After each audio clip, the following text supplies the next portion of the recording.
All right, good morning, everyone.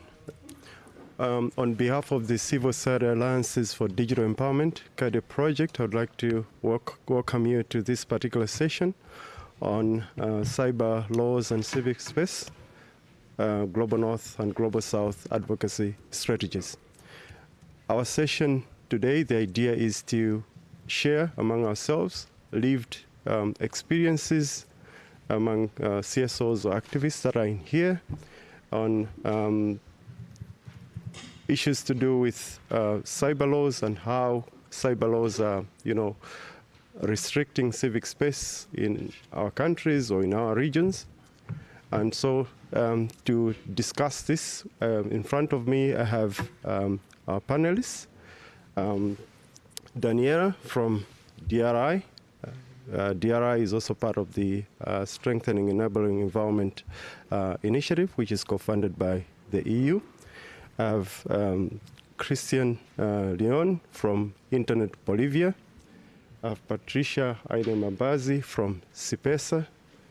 I have Juan Diego from Charisma, Colombia, and Abedi Kataya from CIMEX, Lebanon. I'll also be assisted by my colleague, Stefan from Diplo. She's the online moderator. So, Stefan, when there is something to discuss or you have anything burning from our online participants, please do let me know. Before I forget, we also have Bimshara from Savodaya Fusion, who is joining us online. He couldn't make it physically, but he's joined us online. So at some point, I also go to him to share his perspectives. So to kickstart our discussion this morning, I'll start with you, Abedi. You recently conducted a case study for the MENA region, which was looking at cyber laws making in that region. Could you just share, based on your experience, some of the issues that came out of that particular case study? Thank you. Yeah, thank you, Kenneth, and good morning, everyone. So yeah, in the MENA region, actually, we noticed that the cybercrimes laws are being issued. We have a big threat when it comes to cybercrimes, when it comes to cybersecurity in our region, because when you have like many countries with that are rich in fuel and other countries that are in conflict with others, so you really need to be aware of the cyber crimes and cyber everything. In addition to that, we're witnessing a lot of cyber crime attacks, as well as scammers attacks on users in these regions. So this led to the need of cybercrimes laws, because there is a huge need there. In the recent years, like many governments have been working on showing and also passing cybercrimes laws. But unfortunately, most of these cybercrimes laws are being used to suppress civil society, journalists, and dissidents. We've studied many countries in our region, like Tunisia, Egypt, Iraq, Bahrain, and Saudi Arabia. We found that some copies of the cybercrimes laws are very well structured and very well put. But when it comes to the implementation, we see that they are criminalizing online speech. And when we talk about online speech, this means journalists, activists, and even regular people who are using online platforms to express themselves. In addition to that, we found that in several countries, there is no parliaments, so the executive power is the only entity that are working on issuing these laws. So there is no engagement from civil society, no engagement for anyone, and they just pass these laws and regulations. In other countries, actually they do public consultation with the civil society, but then they do whatever they want. We heard you, we sat with you, and then we will do whatever we want, and this is something that we really need to fix. Also, in more examples on the abuse, we see that we really need to focus. For example, in countries like Lebanon, we don't have cybercrimes laws, but the penal code is being used to criminalize cybercrimes, in addition to criminalize online speech. So even if you don't have a cybercrime law, online speech has been criminalized and also been used to suppress other opinions. I will be short. Yeah. So we really need from the governments and also the CSOs to and we have like come out with some recommendations, and I will share them right now. Yeah. Maybe the recommendations later. Yeah. Later. Okay. Yeah. I'll come back. Yeah. So this is like what's happening in our region in terms of CSO's engagement and the internet governance processes, because we really believe that fighting cybercrimes is part of the internet governance, and like regulating and having a safe space online for people is something that we really need to regulate, but we don't need it to be oppressive. Yeah. All right. Thank you so much, Abedi. Now we move to Latin America. We have two representatives on the panel. So Christian Leon, Internet Bolivia, and then I'll come to Juan Diego. So you share, I'll give you 5 minutes, so you split the 5 minutes. All right. Okay, thank you. It's a pleasure to be here. So Latin America is a region in which three things are catastrophically combined. First thing is bad ideas of regulations with very bad intentions. The second thing is disproportionate and mostly unconstitutional actions to protect security. And the third thing is lack of capacities and knowledge on public decision makers on how to regulate technologies. Regarding the first one, there are several cases of anti-NGO laws that have recently been created in Paraguay, El Salvador, Peru, Nicaragua, Venezuela. There have been also attempts to try to regulate online content, often passes as legislation against disinformation or hate speech, but in the truth are laws that try to give censor capacities to governments. And of course, all the legislations that endorse the strengthening of security measures, including surveillance through cameras, facial recognition, and the creation of databases for the fight against drug trafficking and organized crime, among the other cases. Unfortunately, from the cyber laws perspective, Latin America is a playbook of what not to do, because these cyber laws are actually becoming instruments that allow governments of all political lines and perspectives to carry out measures that only erode our rights and freedoms. I don't know if Juan Diego wants to... Yeah. No. Thank you. And maybe something to add is that increasingly we have laws that are not just cyber laws.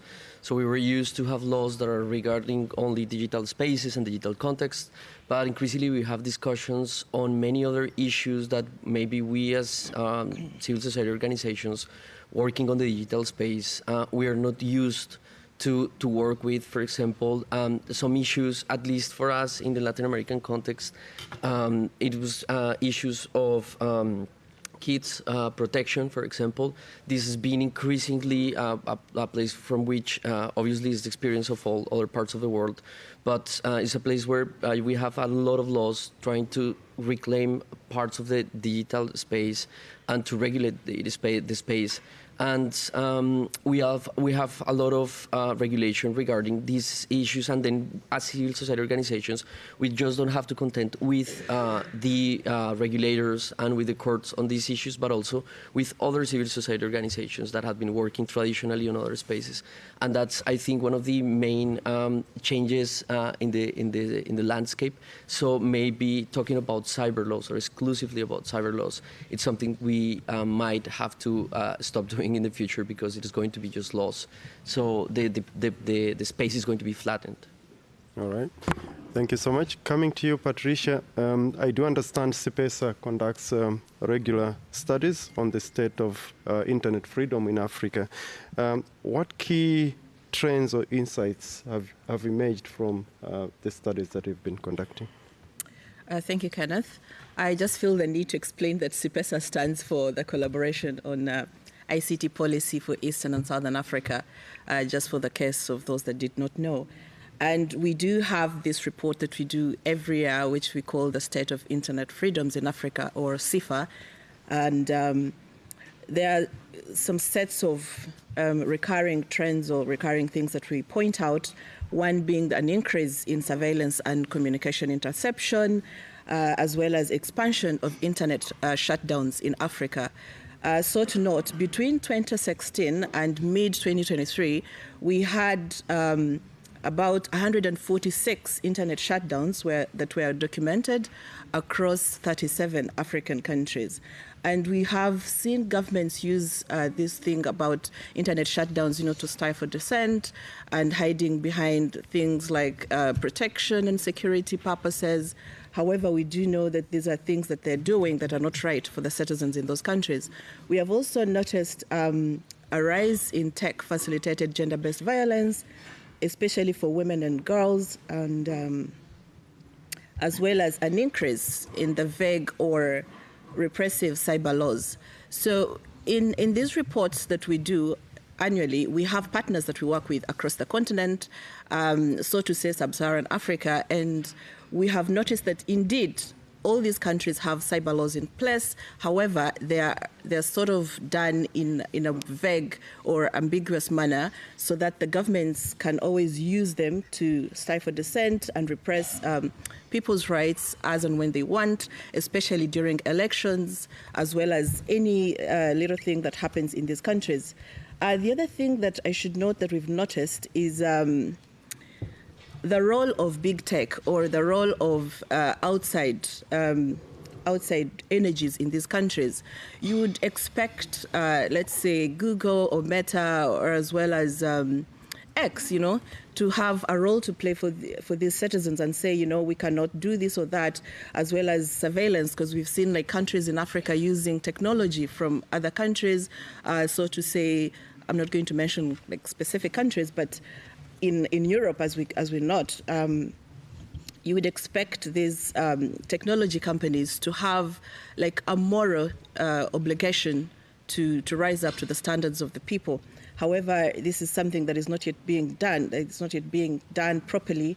And we do hope as we go forward that African countries can have sets and also be able to define what they mean when they say this is what amounts to a violation of maybe what is misinformation, disinformation, and a violation of laws in the specific dockets that they do.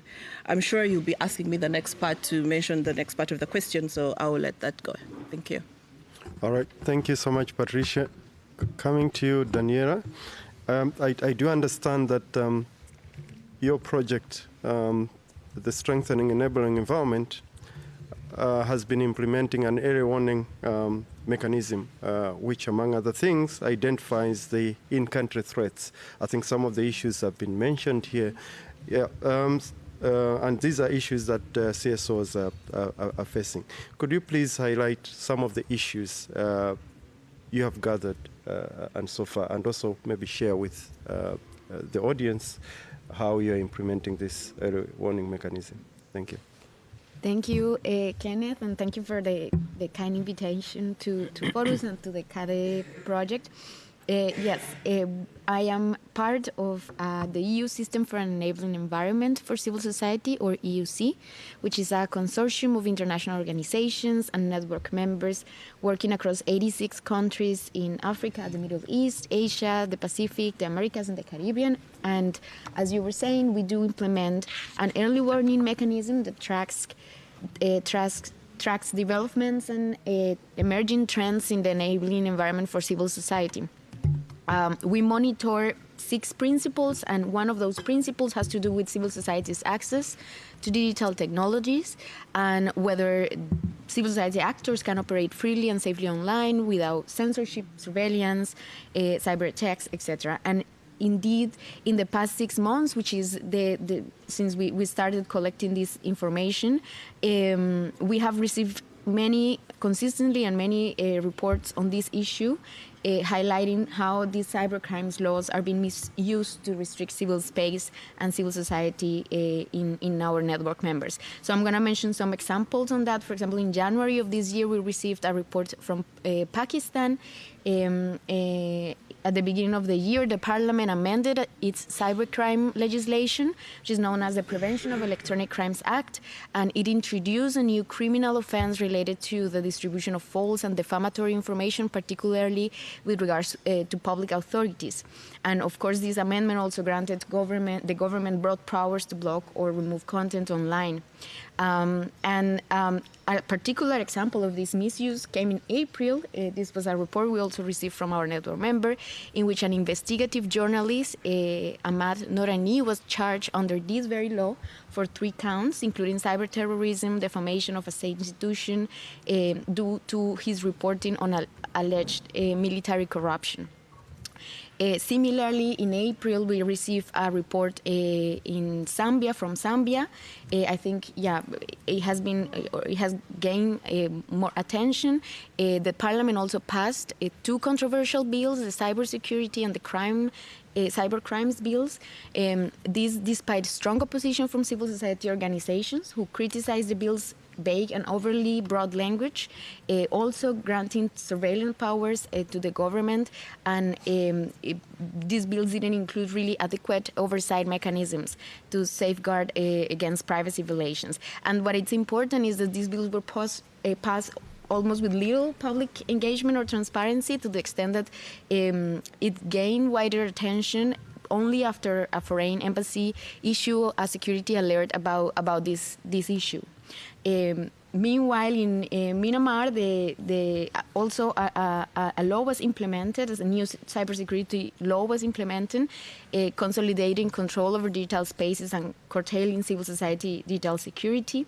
And in Sierra Leone, the social media influencer Hawa Hunt was arrested, lived on a reality TV show for criticizing the president, and also was charged under the Cybersecurity and Crime Act from 2021.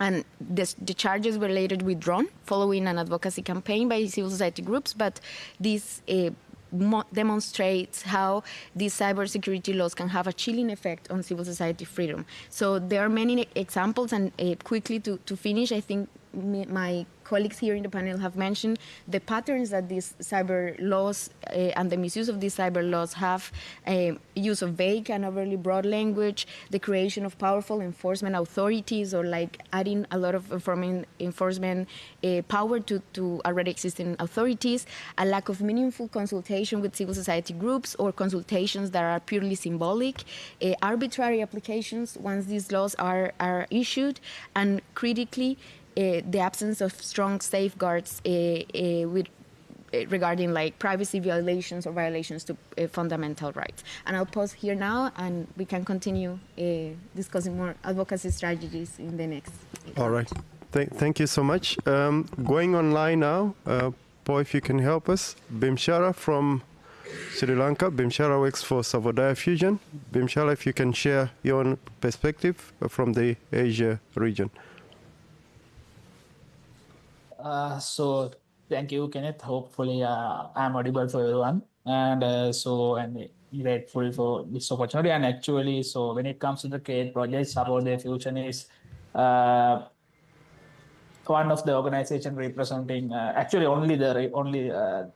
we are the only organization which represent the Southeast Asian region. So actually under the CADE project, we have trained professionals and civil society staff in Sri Lanka and Maldives, and where the civil society representation in IG processes are quite low in our region. And so we successfully completed that programs. And so as a second part of this project, we are targeting a couple of initiatives, especially to enhance the engagement of person with disabilities, engagement with IG processes, as well as there is a quite lack of engagement among the academias of our region. So we are targeting to enhance them by providing an opportunity with a research symposium. And our perspective is in our region also, we also seen a couple of internet breakdowns in actually social media breakdowns in past years. So hopefully with the support of Rose at the Diplo Foundation, we are hoping to conduct a case study. So, and within this year, we would be able to publish a comprehensive study on related to that. thank you, Kenneth, for this opportunity, and actually for the Stephanie as well. All right, thank you so much, Pimsara. We have 5 minutes to get quick reactions from the audience. We have 2 mics, one which is on your left, which is my right, and then the other one there. If there is anything, any burning comment, question to our speakers, I invite you to move to those mics. Anyone? Yeah.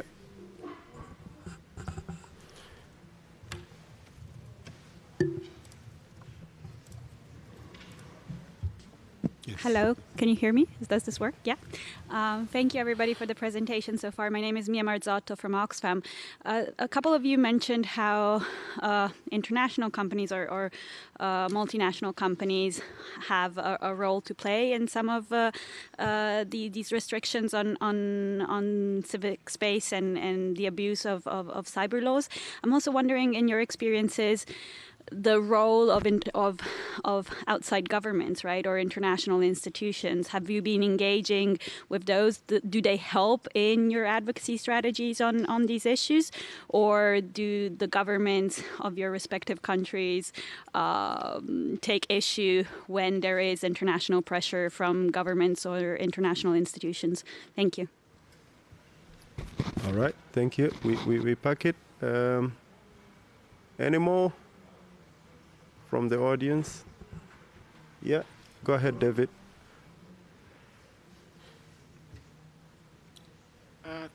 Hello. Can you hear me? Yeah. Thank you so much for the presentations and the interventions. My name is David, and I work with the European Union System for an Enabling Environment for Civil Society. Very quickly, the issues that were raised by the panel, especially the internet restrictions and other digital restrictions, including the laws and legislation.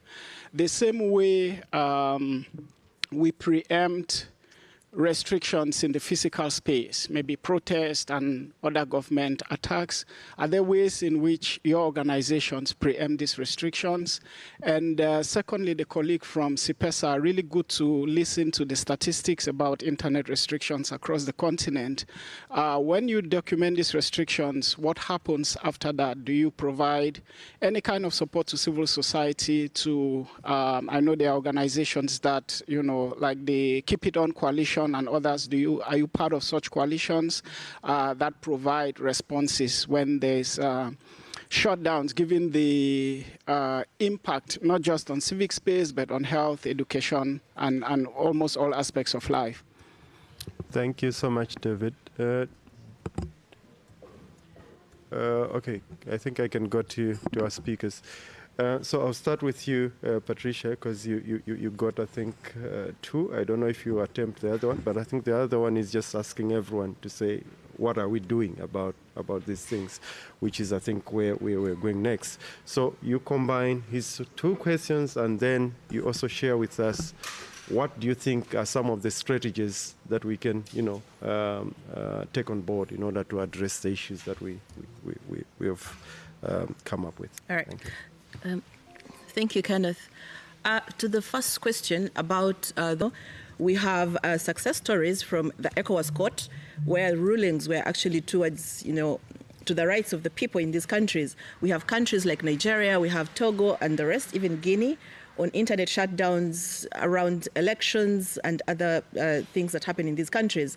So we do not only document, we also go ahead to advise on the next steps and also work with the different countries or different partners that we have in these countries to come up with solutions. We do trainings, we do capacity building in all forms, And I think the other question would also be answered by the rest. Thank you. All right. I'll go to you, Daniela. Apart from sharing the strategies, I would also want you to weigh in on, I think, what David asked to say in terms of what are we doing about this. And for the EUC project, could you also share which countries is this targeting? How big is the EUC project? Yeah, over to you. Thanks. Yes. So the EUC project has network members in 86 countries. As I said, in Africa, in the Middle East, in the Americas and the Caribbean, and Asia and the Pacific. And I think under this EUC project, one of the first things we started to do is to build coalitions or to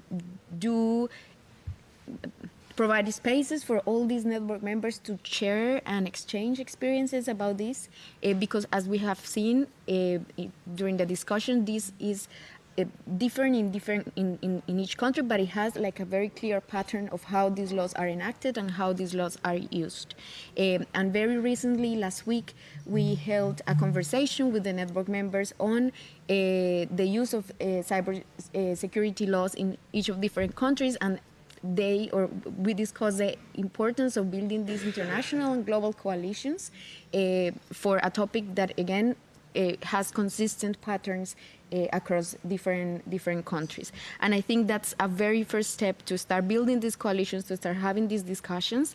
The second step, I think, is try to use these coalitions and these platforms to influence the regulation on this topic at the international level. So very recently was adopted the UN Cybercrime Convention, for example, and despite, again, many concerns from human rights actors and civil society actors, some of the things that were in the final draft still raise concerns about broad language, about clauses that may open the door for things that could be misused. So the second step, I will say, is again trying to influence as much as possible instruments, international instruments dealing with this topic, because those become somehow standards then for the governments. And finally, I think what Patricia was saying, I think, is super clear, and it was discussed in this meeting that we had last week with our network members, the importance of strategic litigation and engaging with the judiciary authorities in the different countries, because many of these laws are direct violations of the principles of legality, of non-discrimination, of legitimate purpose, necessity, proportionality. I think we discussed that yesterday as well. And I think the violations are very clear, and engaging with the judiciaries and engaging in strategic litigation is still a valid and effective form where possible to deal with this issue. All right, thank you so much, Danielle. To you, Christian, I know you're wearing two hats. You're also representing the Recipe initiative, which is this sister initiative to the KED project. Would you also weigh in terms of what you're doing as Internet Bolivia, as well as the Recipe initiative? Yeah, sure. As the same as Daniela, I think it's coalitions. I have to mention two examples. One was within Al-Sur, a Latin American coalition of 11 organizations working towards digital rights. We organized working groups to advocate in different international forums. One was in relation to the UN's International Cybercrime Treaty. For this, we created this mechanism that was called Brain Trust, in which we organized together with SEOs from the Global North in order to campaign together. And even though the treaty ended as we know, at least I think this was a very good practice that we can replicate in other international forums. And this coalition also allowed us to, through policy calls, to share in a trustful way our own learnings in this forum. Another example is the Recipe project, in which we are part. It's a similar project as CADE. Organizations from the Global South, we are working together with organizations from the Global North, such as Oxfam, Diplo Foundation, in order to exchange and transfer our capacities and our resources in relation to common objectives. So I think coalitions, they really work. Of course, I'm not telling you anything new or anything really innovative, but are things that have proven to work.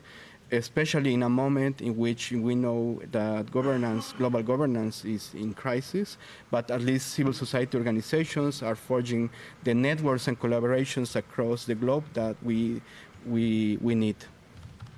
All right, thank you. Coming to you, Juan, could you please share what you're doing? Charisma is based in Colombia. What are you doing about the issues that we just discussed here? Yeah, well, no, I mean, Christian mentioned one of the big things we're doing, which is participating on this coalition called El Sur. But I think engaging a lot with other organizations, having these conversations, is something that is actually helping a lot our advocacy efforts. One of the issues we've been having a lot is we monitor more than, or at least 100 initiatives for every legislative period. In what we have in Colombia, and it comes with what I said first, which is how the spectrum of legislation and other initiatives that we follow has been broadened. So it is an issue of how to stay ahead of the luge or the many initiatives of legislation that we have, and the collaboration with others, trying to think about how your local cases, how your local experience can help other processes and other organizations that are on the same level or that are in a broader scope, regional or global scope, helps a lot. We have, for example, in the same cyber crime convention, that was an also good example because we shared resources with other big organizations, for example, the Electronic Frontier Foundation, that could have a person following immediately all of the discussions, and that is something other organizations like ours couldn't do. So this way of them bringing the conversation and keeping up with it, like minute by minute, could help us really engage with the whole process, because it's something otherwise we couldn't do so easily. These are the type of things that we have found very practical, that could help a lot of the participation of civil society organizations from the South into other conversations that otherwise wouldn't have the resources to attend. All right, thank you so much. Coming to you, Abedi. Apart from sharing with us the recommendations that you wanted to share, I also want you to address, you mentioned the issue of executive dominance in terms of making the laws. What are you doing about it? Yeah.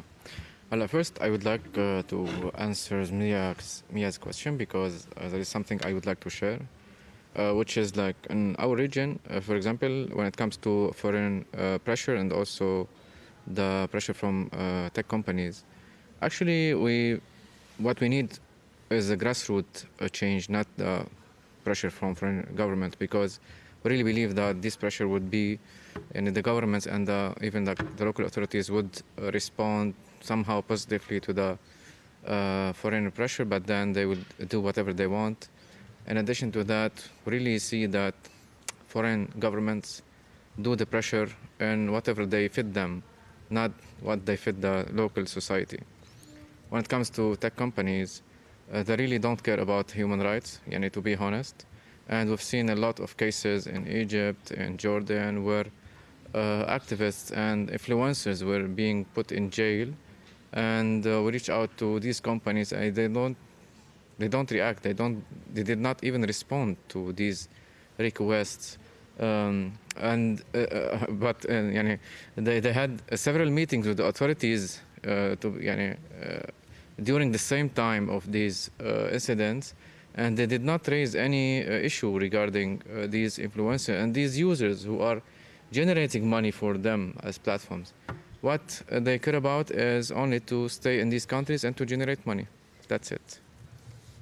So coming back to your question, Kenneth, is so regarding the executive, like the power of executive, actually, as I mentioned here, we need a grassroots change, a grassroots reform, which requires the CSOs to be more active, to be more engaged with the society, and to know more about the local legislations and the local dynamics. Because, I know we are living in tough countries, but we really know to understand the dynamics and to build these relationships and somehow to challenge things, and other times to coordinate with some people and policymakers, and not to be in conflict with them all the time. In addition to that, we really need the governments to have open engagement channels. We ask them to have these channels. And I know sometimes they don't work. Sometimes these channels they are only just for the sake of just exposure or something like propaganda, but we really need them. We really need them to understand the importance of this. And as from our discussions today, we really, as civil society, we mentioned to them sometimes not only human rights, but also the economic benefits of being open, of being like advocates for data protection and privacy, because in nowadays ecosystem, you really need to be data protection oriented to have a successful business. Yeah, so this is something that we really need to do. In addition to that, the government should uphold human rights and should put the human rights in the top of everything they do as policies.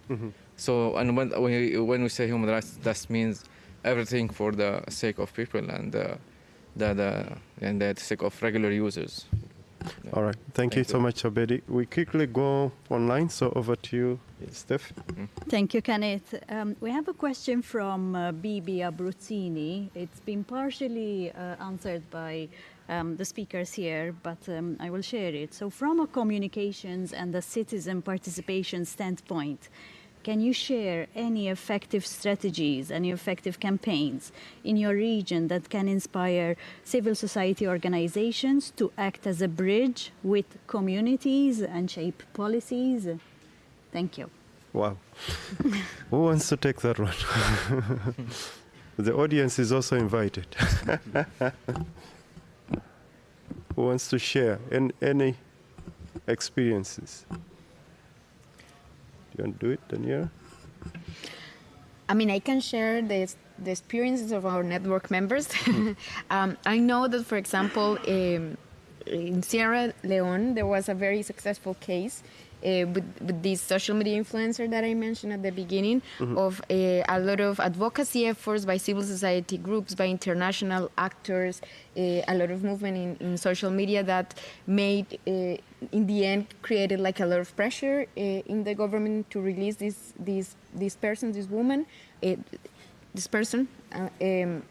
And I think that was a successful case, no? Like a lot of creativity and engaging, again, national actors, but also international actors, creating coalitions and adding pressure to governments. So I think that was a successful case. All right. I can chime in. Yeah. Yeah, we do. In Africa, we do have the Keep It On campaign, and I think it's a very successful campaign to answer that. It has led to the strategic litigation, and we've seen the results of it. And clearly, like every organization has had a hashtag to that. Yeah, thank you. Yeah, I'm getting strategic litigation. I think it's coming up frequently. But is this something that is easy to get? Let's say if we're talking about the global South, because I think I heard it first from Daniela. I'm getting it again from Patricia. What do you think?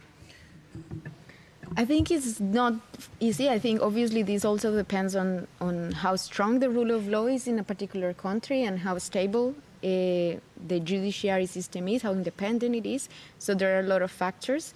I come from Colombia as well, and despite many problems and issues, and Juan Diego can help me there, but I think still there is, for example, we have seen changes through strategic litigation, and we have seen progress and benefits of engaging still with the courts, etc. So I think, of course, it's an ad hoc thing. You have to understand it in the specific context, but I think at least in some cases it works. All right.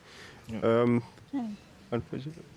Quick one. We've run out of time. Quick one. Yeah. This is now wearing the hat of Stephanie Borg-Psaila from Diplo.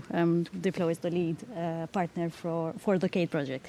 On one hand here, I heard, for instance, Abed, you said that CSOs shouldn't take a confrontational stance with the governments because they need to be working together. Yeah. On the other hand, the litigation aspect has come up very often. Mm-hmm. How do we balance this, right, between the aim of working together, but at the same time we're taking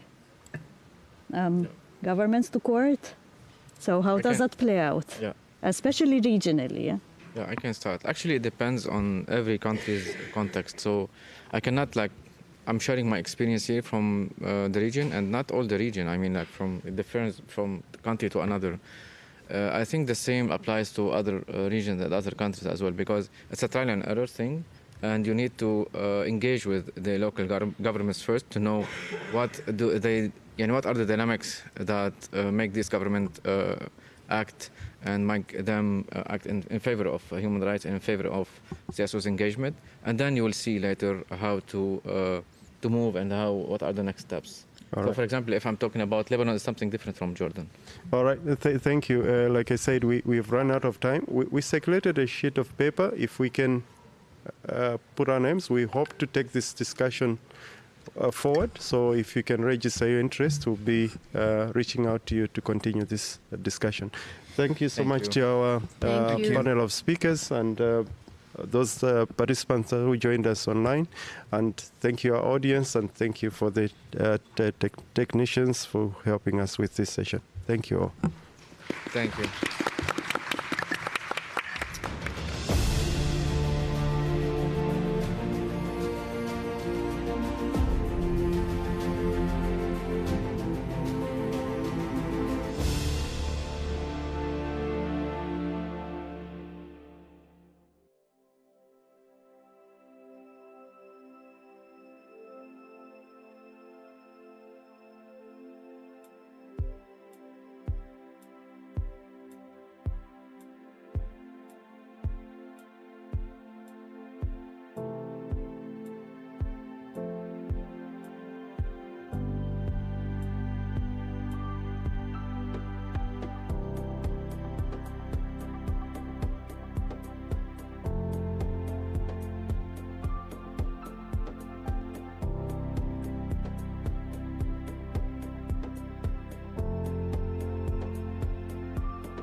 Good morning and welcome to our session, which has kind of a long title, but we'll unpack it a little later. My name is Sorina Telanu. I work with Diplo Foundation and the Geneva Internet Platform.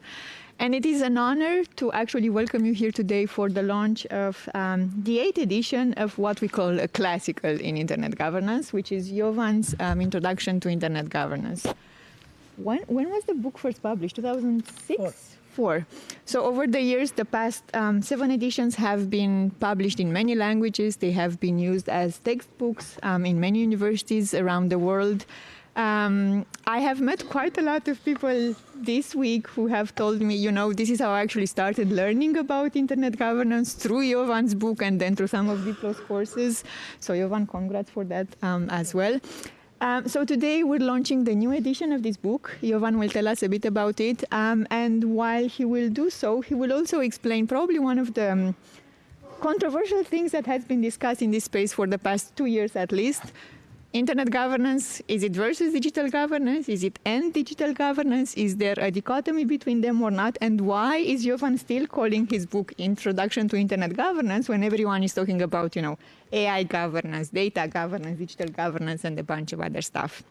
I'm not very good in phrasing. I should have prepared a better speech, but really, I do encourage everyone to take a look at this short excerpt, and then the book will be available soon online, and we will have a list. I think my colleague has a list around. You can share your email addresses, and we'll make sure to send the full book to share the full book with you. Jovan, over to you. Why did you still want to write a book? How many years after the previous editions? 9 years. And why still internet governance? Yeah, this is what I'm asking myself, to tell you the truth.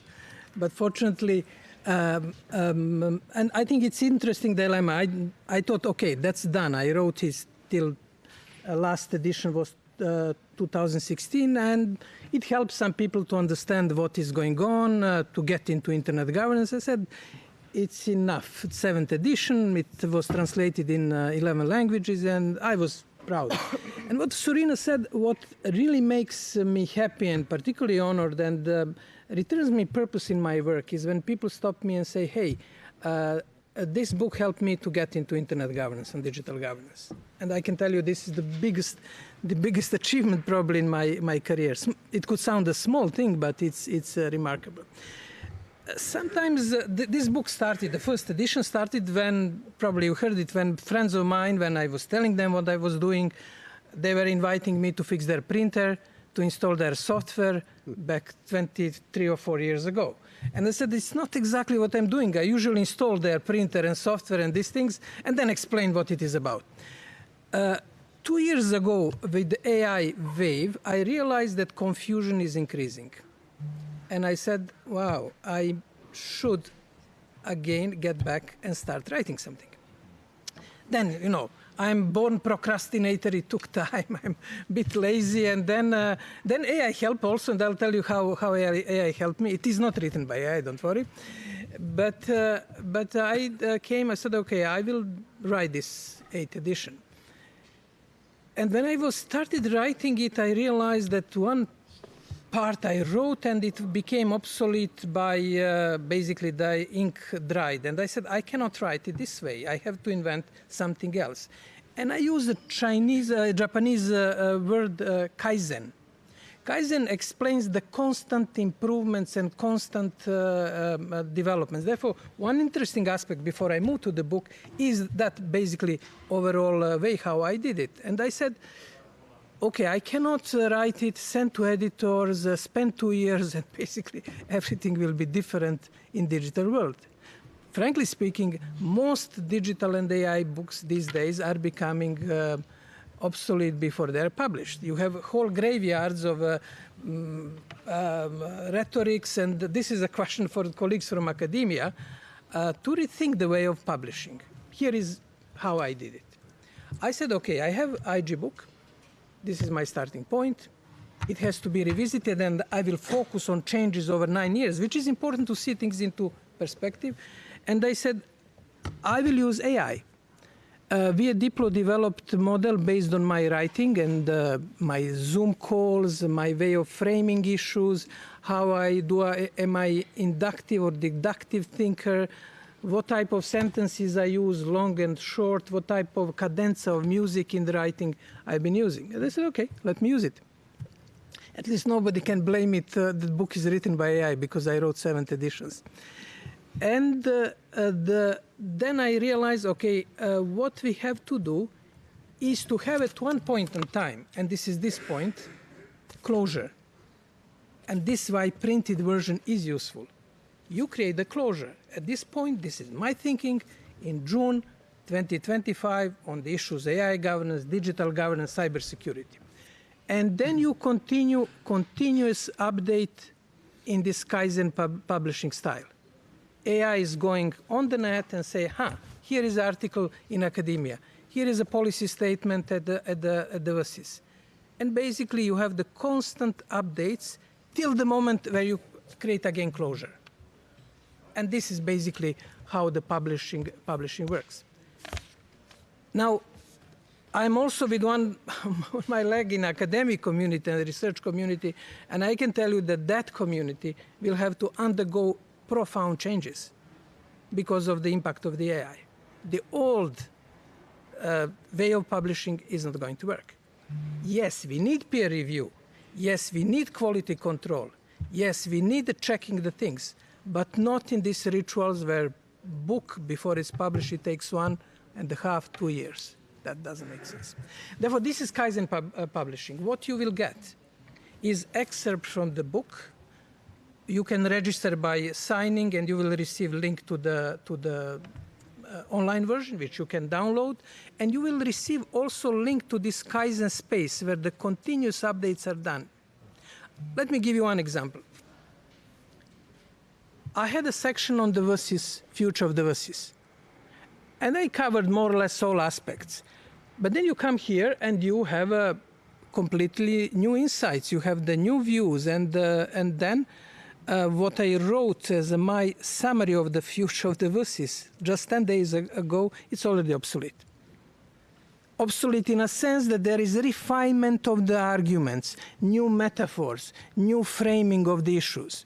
And as you know, I'm particularly focused on the framing of the issues, and this cognitive apparatus, how we deal with the policy dynamic is critical. This is the history overall survey, how the book started, and why I decided to start writing 2 years ago. Because I realized confusion around AI is enormous, and one has to sort it out somehow. Then I said, okay, how to call the book? And my brand friends, who is a brand specialist, thought, don't call internet governance. Nobody knows what is internet. Everything is digital, AI governance, cutting edge governance, and this and that. I said, okay, that's a legitimate point. And then I started moving in very semantic analysis, which you will find at the very beginning of the publication. Basically, I answered the question why it is still internet governance. I went into analysis, and you know that I like to use the pyramids, and I went to the basement. It is basic terminology in information and communication technology. It's anything from the pigeon to the telegraph till AI. And if you see, UN is still using ICT. It's interesting. UN is basically the most precise, the broader terms. Then when you move up, you have electric signals, telegraph, basically. And then you move up, you have a digital, zeros and ones. And then you move up, you come to internet, and up you come to AI. Now, calling it ICT would be too broader. Calling it electric would be also too broad. Digital was a candidate. And I had a dilemma between digital and internet. And there are arguments for both. My arguments for internet prevailed because most of the governance issues related to digital are related to the internet. Yes, you can have AI farm or you can have whatever, but ultimately it comes to us through TCP/IP, through internet protocol. Whether it is disinformation, whether it is e-commerce, whether it is content governance and everything else. Therefore, I think the internet is still the least imprecise let's say, not prefix, but I know Ginger will correct me, description on what we are discussing today. Digital would be correct, but a bit broader. And you know, in the logic and epistemology, if you can find a specific term, use specific term. Don't go for the broader terms. Now, as you know, the confusion is on the steroids. You have AI governance, cyber governance, digital, and you know how it works. Academics, when they want to create a new research field, a new book, they just invent the new terms. Policymakers, when they want to make initiative, they become AI ambassador, tech ambassador, digital ambassador, and the other things. That's basically how it is, and it's very human, let's put it this way. Therefore, that could be an interesting point. If you agree with my point, why I still call it internet governance, not digital governance, definitely not AI governance. Although advice from the brand advisor was to use AI governance because it's very topical. Now, in the book, I start with my old, well, I should have used PowerPoint, but that's it. My building, you know, building with 7 floors, 50 issues. And then the first part is internet evolution. And here is a fascinating insight. We are sometimes obsessed that everything is happening now and here.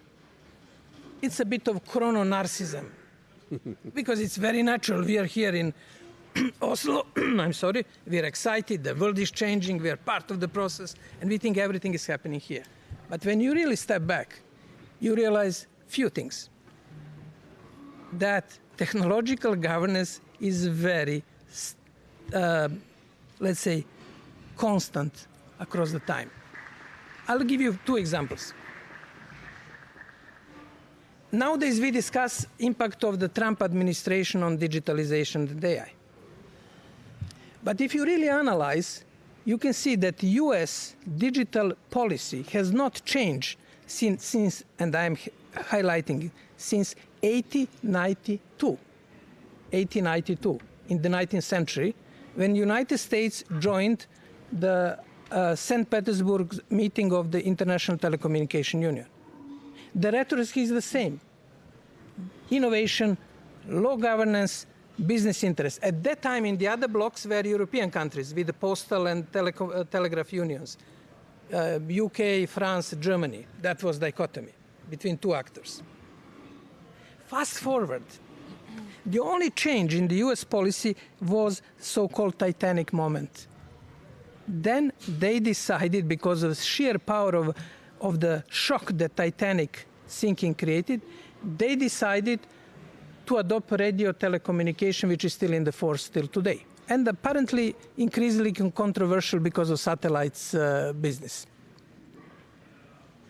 Now, fast forward, you come to 1998.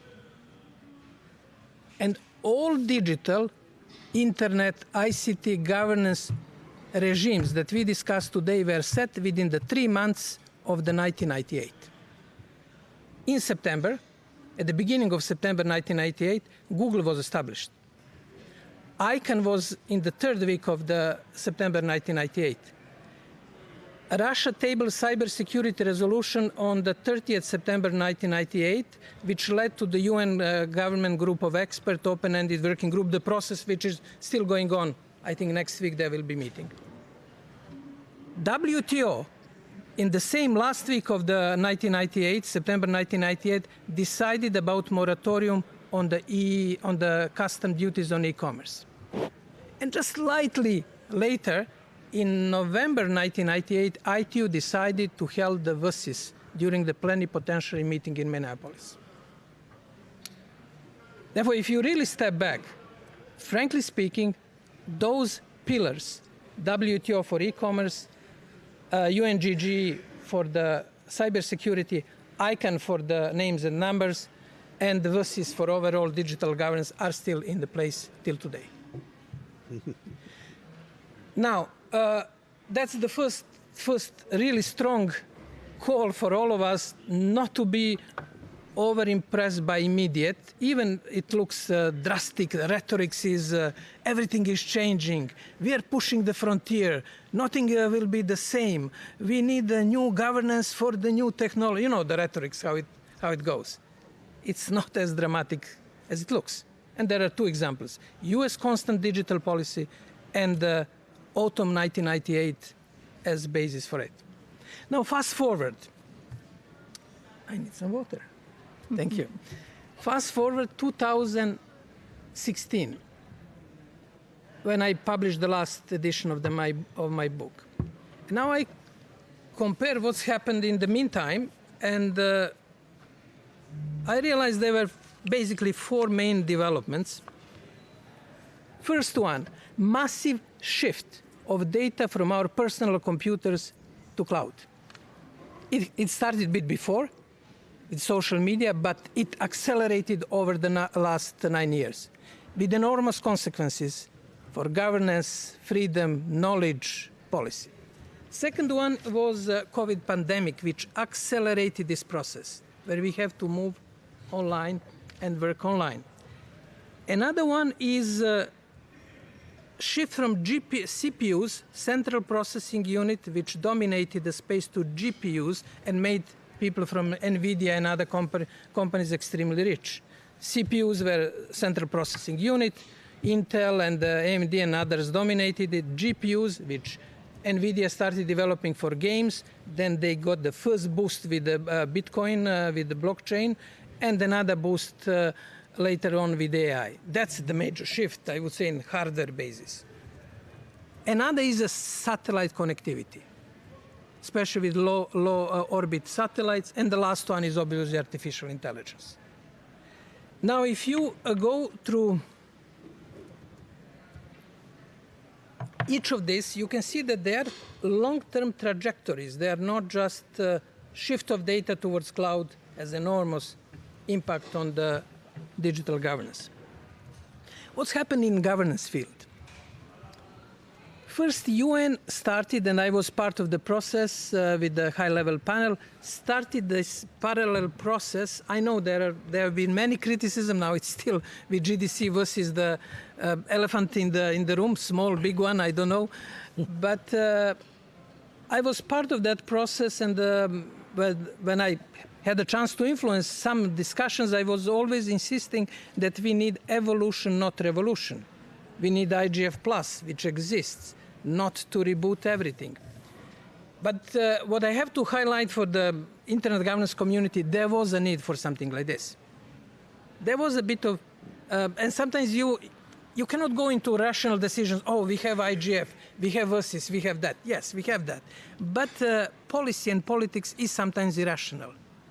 You need new energy, you need a boost. People were asking, diplomats, we need to do something, especially with this digital governance. What I'm going to report back to the capital. Therefore, GDC and that process, which started in 2018, was needed. I wish we could have steered it a bit more in convergence element, but that's for another discussion. Then we had AI safety line with the Bletchley conference. Again, 2003, AI, magic. It's going to kill humanity. We have to be careful. We need regulation. AI is like atomic nuclear energy, nuclear bomb, you know, all of these metaphors that were used. A letter by thousands of scientists, we have to ban development of AI and this and that. I was sitting on the gallery at that time, thinking gallery, and said, my God, how far is it going to go? Because discussion became completely irrational. It calmed down, and at that point there was a Bletchley summit, safety line, there was another, and if you follow just that, you can see how AI evolved. Bletchley, security, doomsday scenario, large language models, and basically narrative of main tech companies. We know how dangerous it is.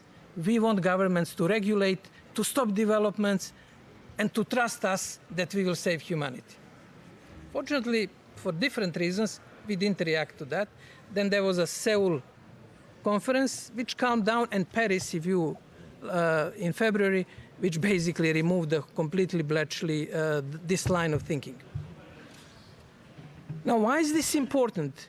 The question of AI governance is important, and that evolution is another elephant in the room. Yes, we have long-term risks, but we have to judge these risks in the context.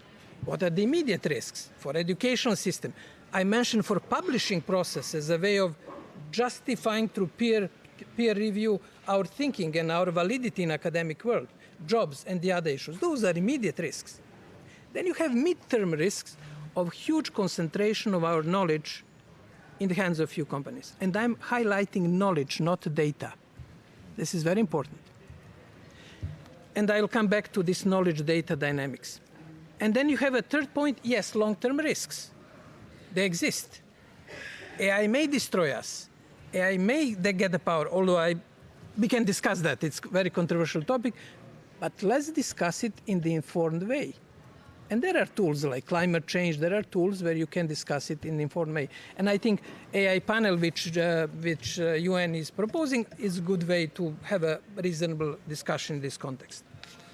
Then we had...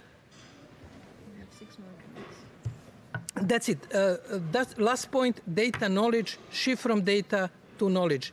If you read Versis document, full of knowledge, no data, here and there.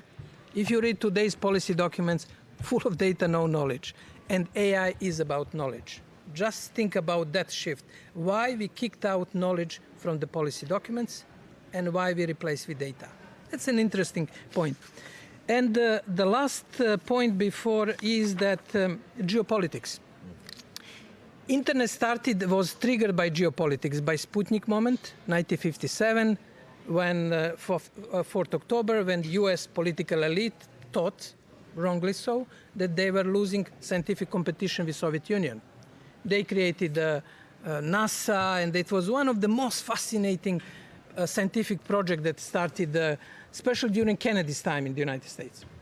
Now, if you really think that carefully, we are closing the circle. Digital and internet is becoming, again, geopolitical issues with predominantly negative consequences, but also some reality check. And that's basically the last point in this summary, which you can find in the book, is this shift from the, let's say, major Western-centered shaping of discussion towards more Asian, Latin American, Africa is also coming, shaping of narratives. Narratives are the key, use of metaphors, narratives and other issues, which you can find in the book, analysis of narratives. We can discuss now AI, but if you want to see deeper, you go through the narratives, and on that point, I advise you to follow Diplo's reporting from this meeting, which among other things have two elements. You will get it at the end of the reporting. One is cliché detector, how many cliches are repeated during the meeting. And the other is narrative shaping. What are the narratives, metaphor used to shape? That's basically toolkit, let's say Swiss knife for digital governance. When you get the toolkit, when somebody uses a metaphor, you know why that person is using metaphor. What is the policy behind? What is the idea? And you can have more inclusive, informed, and impactful digital governance. Surina? Thank you, Jovan. We have 3 more minutes, so that's going to be a challenge. I don't know if anyone in the room wants to add some sort of reflections on what Jovan has been saying, or to ask a question. We really have a short time, but should we try? Anyone? If not, we encourage you to join us at our booth, and we can continue to have the conversation there. You know, in the village, I don't remember the number of the booth, but my colleague is there.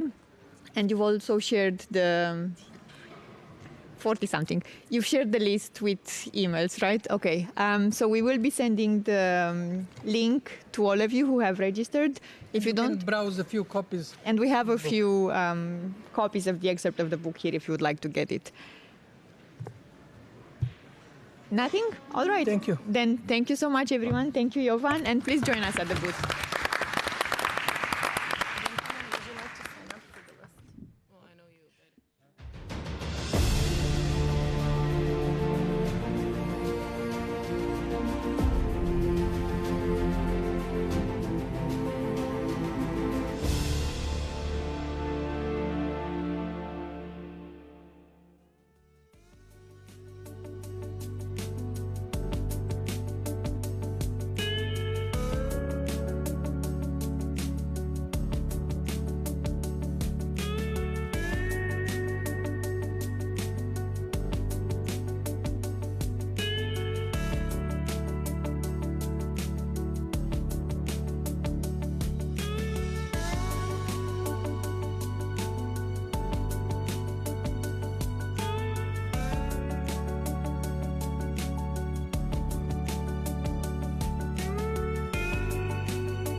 Hello, everyone, and welcome to this session, Shaping Global AI Governance Through Multi-Stakeholder Action, where we are pleased to present the Freedom Online Coalition's Joint Statement on Artificial Intelligence and Human Rights 2025.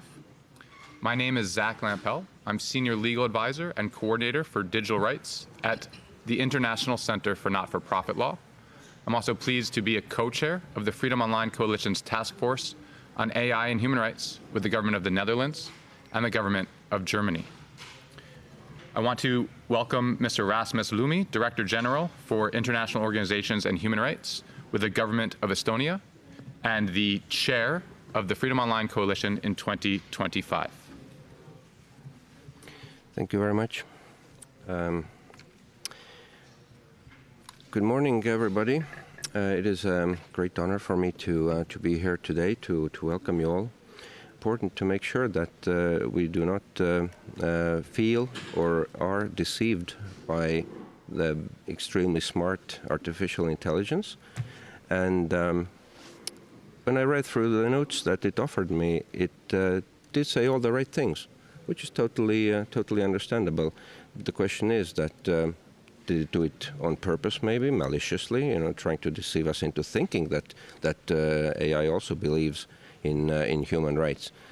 So we'll have to take care of this, and this joint statement that we have developed under the leadership of the Netherlands is exactly one step in the way of doing this, putting humans in the center of AI development. So I would like to take this opportunity to very much thank the Netherlands for leading this discussion, this preparation in the Freedom Online Coalition, and I hope that the coalition and also elsewhere this work will continue in order to make sure that humans and human rights will remain in the focus of also all technological development. Thank you very much. Thank you. I now turn the floor to Ambassador Ernst Norman, the Cyber Ambassador for the Netherlands. Thank you very much, Zach, and thank you, Rasmus, for your words. While leaders at this moment gather in The Hague to discuss defense and security, we are here to address a different but equally urgent task, protecting human rights in the age of AI. These are not separate. Human rights and security are, or should be, two sides of the same coin.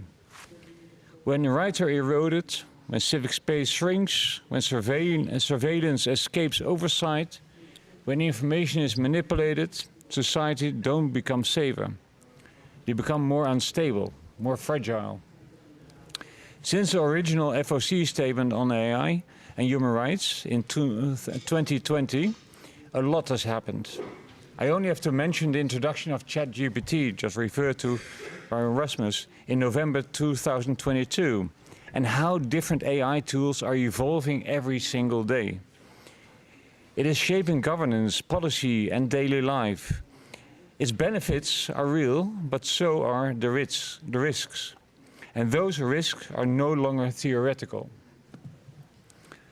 We now see AI used to represent dissent, distort public discourse, and facilitate gender-based violence. In some countries, these practices are becoming embedded in state systems with few checks and less or no transparency. At the same time, only a handful of private actors shape what we see. They influence democratic debate and dominate key markets without meaningful oversight. This double concentration of power threatens both public trust and democratic resilience. That's why the Netherlands, together with Germany and the International Center for Not-for-Profit Law, has led the update of the Freedom Online Coalition's joint statement on artificial intelligence and human rights. I'm grateful to all of you, governments, civil society, private sector, experts, for the thoughtful contributions that shaped it. This updated statement of our joint response to the present reality, this updated statement of our joint response to the present reality of AI. It sets out a principled and practiced vision for a human-centric AI, governed with care, grounded in human rights, and shaped through inclusive multi-stakeholder processes. It recognizes that risks arise across the AI lifecycle, not only through misuse, but from design to deployment. And the statement calls for clear obligations for both states and private sector, strong safeguards for those most at risk, especially women and girls. It calls for transparency and accountability in high-impact systems, and for cultural and linguistic inclusion. And attention should be given to the environmental and geopolitical dimensions of AI. Some claim that raising these issues could hinder innovation. We disagree. Innovation without trust is short-lived. Respect for rights is not a constraint, it's a condition for sustainable, inclusive progress. In the Netherlands, we have learned this the hard way. The use of strongly biased automated systems in welfare administration, designed to combat fraud, has led to one of our most painful domestic human rights failures. It showed how algorithms, if not designed and deployed correctly, can deepen injustice. And it takes already years trying to correct this personal harm it caused. In response, we have strengthened our approach to avoid similar accidents by applying human rights impact assessments, by applying readiness assessment methodology for AI human rights with the UNESCO, and by launching a national algorithm registry, with now more than 1,000 algorithms being registered. But no country can solve this alone. AI transcends borders. So must be our response. As of today, right now, 21 countries have endorsed this joint statement, and we expect more in the days ahead. The text will be published after the session and remain open for further endorsements, including from non-FOC countries. Let us not stand idly by while others define the rules. Let us lead, clearly, collectively, and with conviction. Human rights must not be an afterthought in AI governance. They must be the foundation. Thank you very much. Thank you, Ambassador Norman.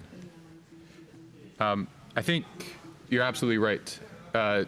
Human rights needs to be the foundation of AI governance. And that was precisely what TFAIR, the Task Force on AI and Human Rights within the FOC, wanted to do with this joint statement.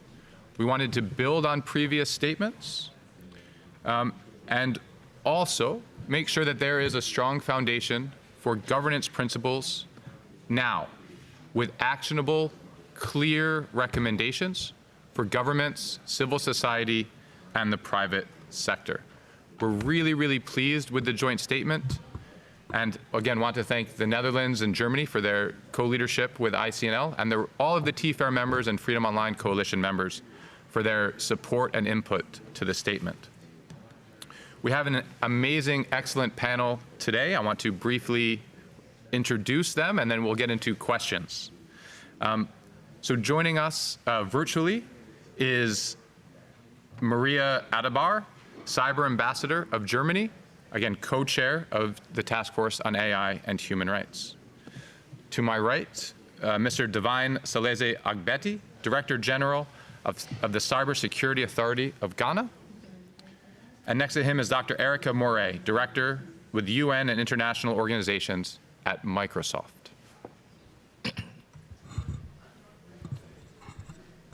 So the first question, and this is directed at Divine. What is, in your view, the most urgent human rights risks posed by AI that this statement addresses? Thank you very much. Firstly, I would like to thank the government of the Netherlands and also the FOC support unit for extending an invitation to Ghana to participate in such an important conversation. In my view, I think the most urgent human risk, or the most urgent human rights risk to posed by AI are actually hello? Okay. I think is the arbitrary use of AI for monitoring or surveillance, and also the use of AI for disinformation purposes, and also for the suppression of democratic participation. Particularly when such is embedded in a governance structure and within law enforcement systems without any transparency and accountability. Those two are very important.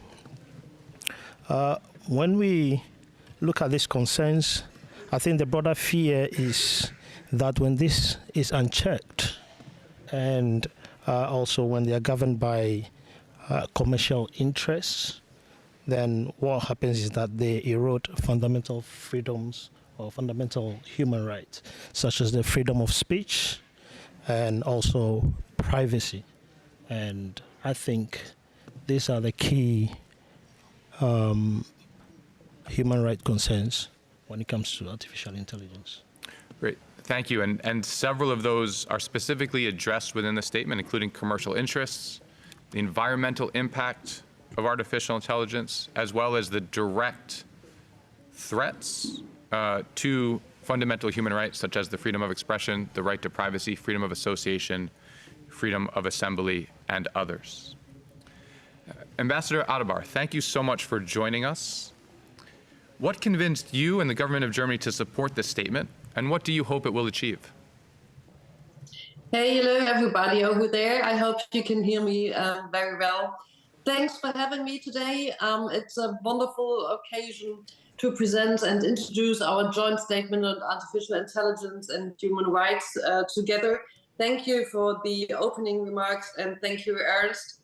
And together, as a TFAIR co-chair, I really would like to thank you all for coming and joining us in this open forum session. So having you all here, I think it's a really important sign of commitment for human rights and the broad multi-stakeholder participation these days.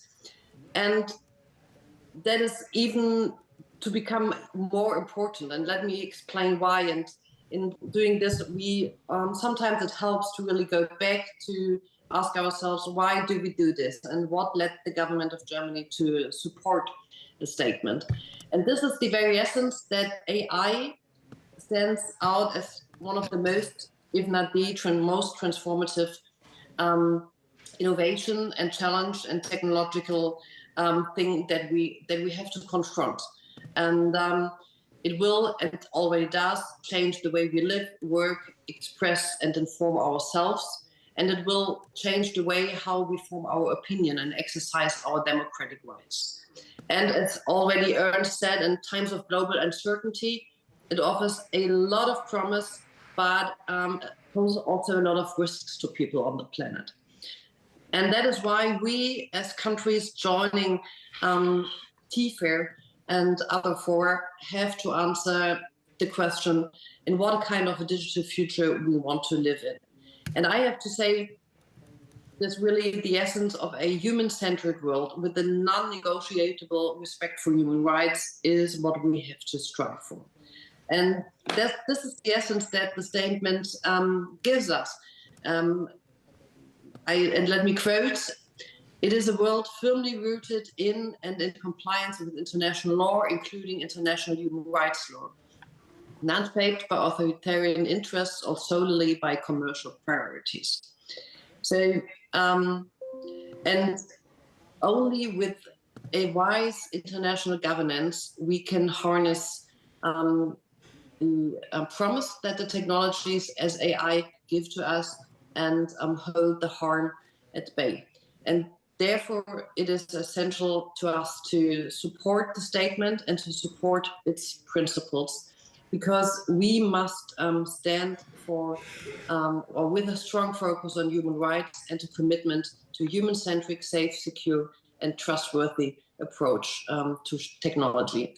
And as we all know, this is not a given yet, not anywhere in the world. So we hope to convince countries, civil societies, and stakeholders to strive in every part of the world for our approach. This is crucial, and this is very much the essence what we have to do. And I'm also, as Ernst just said, very happy to have now 21 states on board. This is, I think, the majority, and this gives our position even more weight.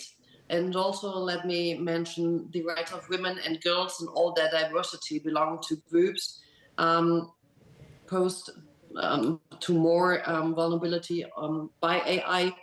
This is a strong commitment that we really clearly harness and wanted to see in there. So let me close by, I'm looking forward to question and answers, obviously, but let me close by saying that I'm also very happy to announce that Germany is able to double its funding for the Freedom Online Coalition with the double amount compared to last year.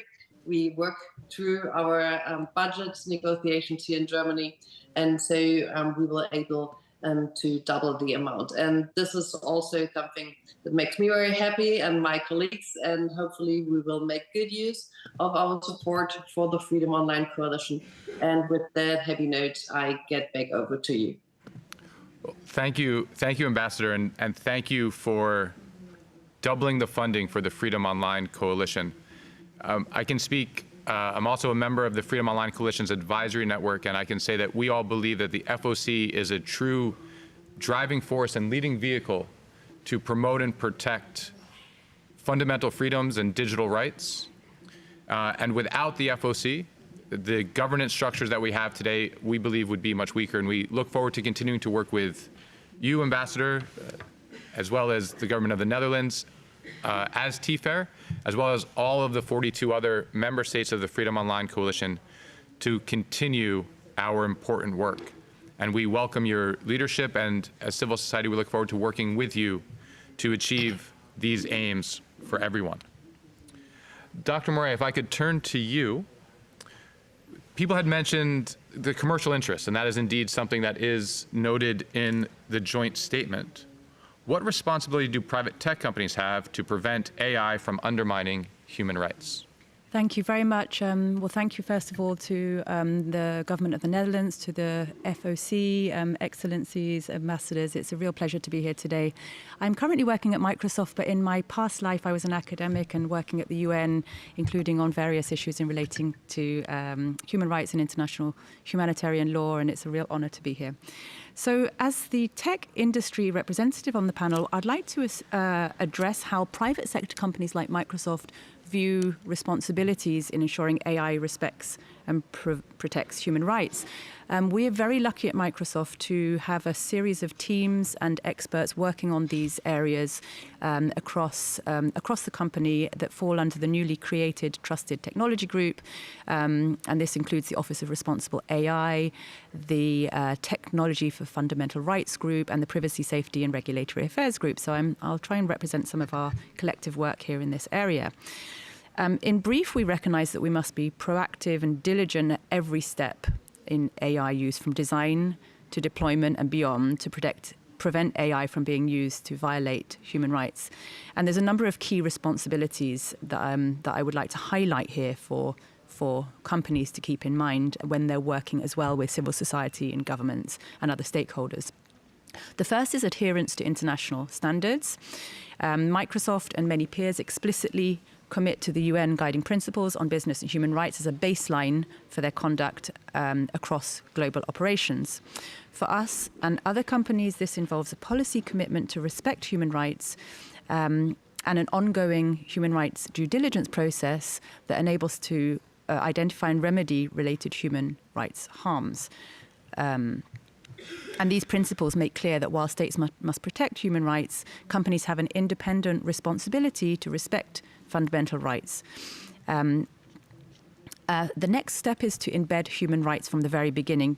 We have a responsibility to integrate human rights considerations into the design and development of AI systems, and really paying attention to areas like has already been highlighted in relation to women and girls and other particularly vulnerable groups by performing human rights assessments and monitoring.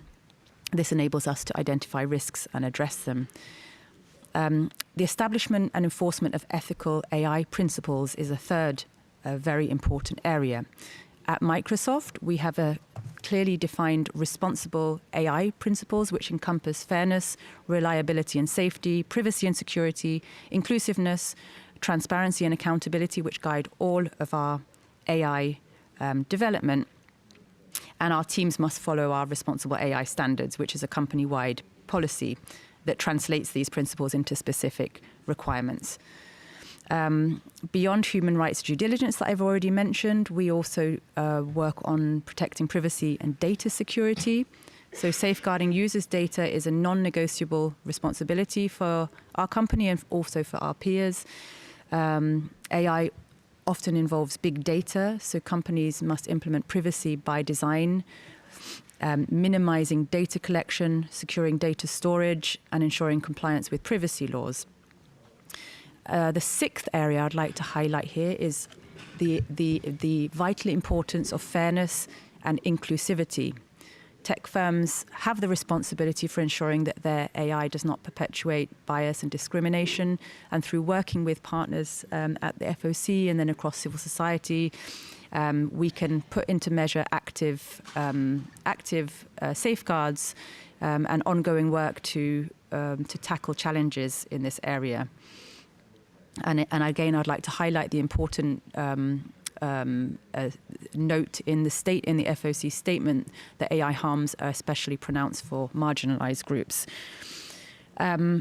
Ensuring transparency and explainability would be my seventh point of what we should be taking into consideration here, so that people understand how decisions are made and can identify potential challenges, but then also mitigation approaches. The final area I'd like to emphasize here is the need for collaboration. We're, of course, facing a fragile moment in terms of multilateralism and geopolitical tensions around the world, and collaboration across borders and across sectors has never been more important. And so engaging through multi-stakeholderism in AI governance, AI regulation, developments is as much our responsibility as anyone else's. And I think the more the private sector can be working with civil society and with academia to improve its own work in these areas and to contribute as well through things like red teaming and other types of reporting, this is a really important next step, I believe, in our collective work. Thank you very much. Thank you, Dr. Moray. I think the holistic approach from Microsoft is a fantastic model that I hope other companies will adopt or model their systems and internal standards after. And I really do appreciate the final point on collaboration and next steps. And so with that, Ambassador Norman, what are the most important next steps to ensure AI systems promote human rights and development while avoiding harm? Well, thank you. There are a number of issues we can do as governments, as international community. But first and foremost, I think it's important to have the good, strong regulation. We know, of course, there's an international discussion on that. There are different views across the ocean about that. But at the same time, you create a level playing field. It's predictability is important. So as long as companies also know what the rules are, what the guardrails are, you protect the citizens in Europe and create trust, and then also in the products. So I think it's with the EU AI Act, that's a good example. And we put rights, transparency and accountability at the core. It's risk-based, not blocking innovation, and I think that's a crucial step. And you see that also a lot of countries outside the European Union look with great interest to the EU regulations and see how they can adapt it. At the same time, we have to continue to work at multilateral level. The discussion on how to implement oversight, to organize oversight, and to ensure a safe implementation of AI. We have the Council of Europe's AI Framework Convention, which is a next step. We, just like we had before on cybercrime, the Budapest Convention. And I think it's very important to really support the UN's work in human rights, especially the Office of the Human Rights Council, the Commissioner. The Office of the High Commissioner of Human Rights is important to keep on supporting them. They have important initiatives which are in BTEC, which also to promote human rights in the private sector. So these are important steps we have to continue. And as Erika from Microsoft already mentioned, the UN Guiding Principles on Business and Human Rights is an important tool also for the private sector to be used. And finally, as an important step too, we as governments play an important role with procurement. So you have to use procurement as a tool also to force companies to deliver products which are respecting human rights, which have human rights as a core in their design of their products, and ensure that they provide safe products to the governments which are used broadly in the society. And I think that's a very concrete step we can use as governments. Thank you very much. Thank you, Ambassador. I think procurement is a really great final point to mention. Ambassador Adabar, same question to you. What are the most important next steps that we can take to ensure AI systems promote human rights and development while avoiding harm? Yeah, thank you for the question. Ernst just answered it, I think. So we fully can agree with that and just said. It is moving forward on a lot of fronts and different fora. That starts with the EU AI Act and its implementation and the promotion of its principles. We know certain aspects are being discussed, especially by industries and worldwide, and this is totally okay, and this is rightfully so, but we can start and have a discussion on things like risk management and so on and so forth. But what the EU AI Act really sparks is a discussion on how we want to manage and govern ourselves with AI and with a good and human-centric AI accessible for everybody. So this is one part. As EU member states, UNESCO recommendations of 2021 are another one, and we are looking forward also to the results of the third global forum on the ethics of AI held in Bangkok at this very moment. And also we would invite all FOC members and interest actors to join the Hamburg Declaration on Responsible AI for the SDGs recently stated. And in implementation of the Global Digital Compact, we're currently discussing modalities resolution and modalities for implementing working groups, a panel, and a worldwide dialogue on AI. This is very much important to us. And one final point, AI, unfortunately, is also a tool for transnational repression. And transnational repression is a phenomenon, let me put it like that we as German government really want to focus more on, because it's a fairly not a new phenomenon, it's very, very old, but in terms of digital and AI, we are reaching here new levels, unfortunately. And so this is also a subject we want to discuss more and bring it in international fora and on the international human rights agenda. Thank you. Thank you, Ambassador. And Director Agbedi, same question to you. What are the most important next steps to ensure AI systems promote human rights and development? Thank you. Firstly, we have to align AI with international human rights standards. In that, for example, currently the Cybersecurity Authority is working with the Data Protection Commission in Ghana to actually explore a redress for this. Secondly, we can look at the UN Guiding Principles on Business and Human Rights.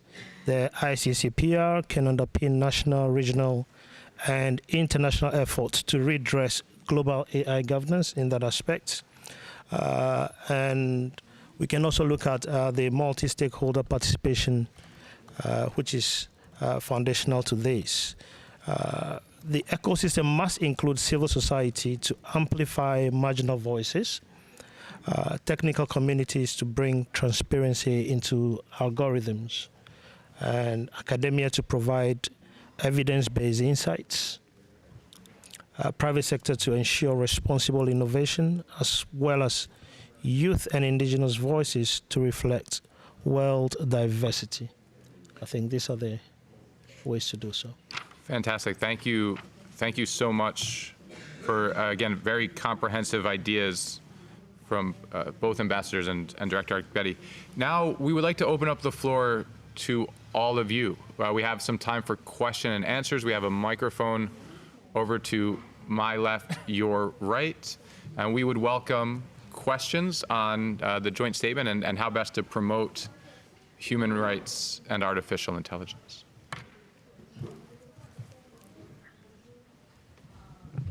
Hello. Works. It works. Ah, all right. Sorry.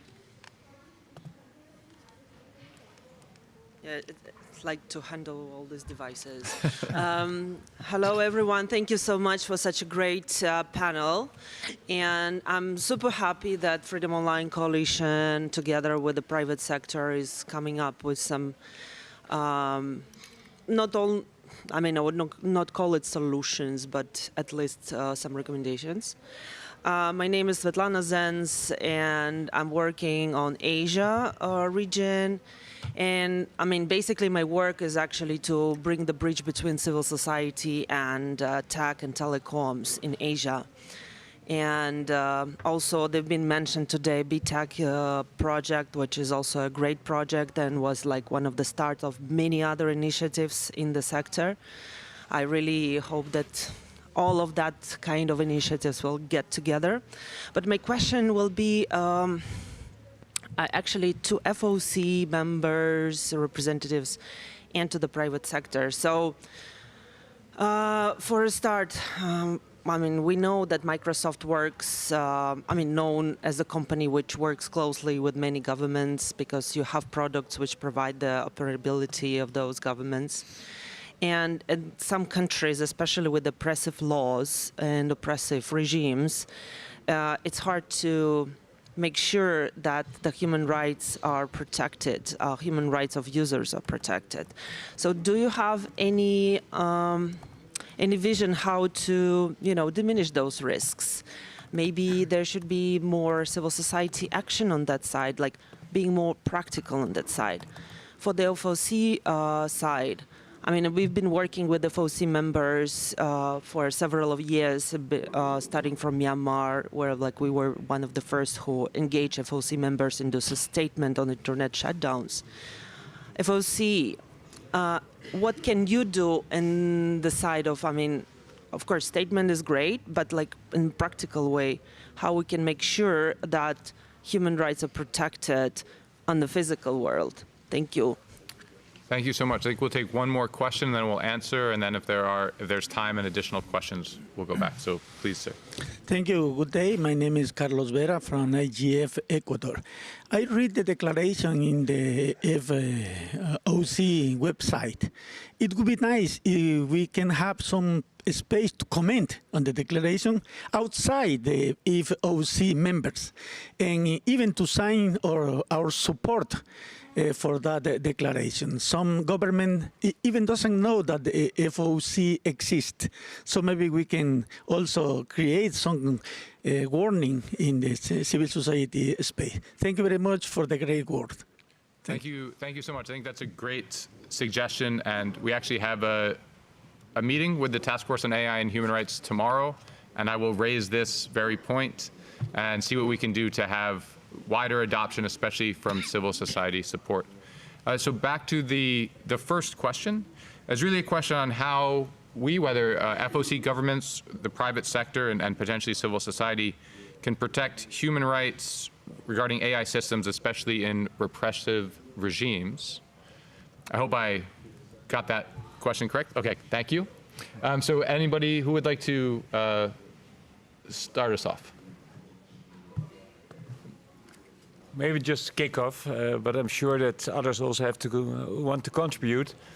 This is online and offline a dilemma. It's not a specific, the fact that there are tools, of course, also by big tech companies like Microsoft, of course, gives them a responsibility to look at the guardrails of their tools. But at the same time, platforms are being used for human rights violations to threaten people. But it happens offline as well.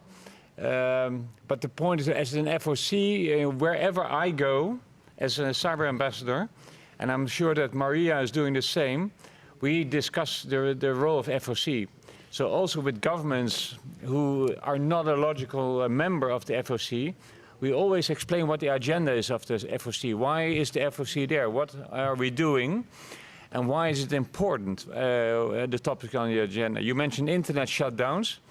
I can assure you, I've been discussing that with many countries who use this tool as politically. And it's inside the rooms, you can have more open discussion than if you do it only online with statements, etc. So it's also important to have it inside rooms, closed door sessions. Why are you using these tools? Can't you do it? Can't you avoid this? Because you harm also a lot of civil services. You harm the role of journalists, which are crucial. So it's one of the topics, just as an example, which I often mention. But also bringing up then, why is the FOC there? And the FOC is already since 2011, so it's known by many governments, but also for new colleagues and new people working in the governments. We always stress the important role of it and also explain why it's there and why it's important to respect human rights online, as it is important to do it offline. Thank you, Ambassador. Ambassador Adebar, did you want to come in as well?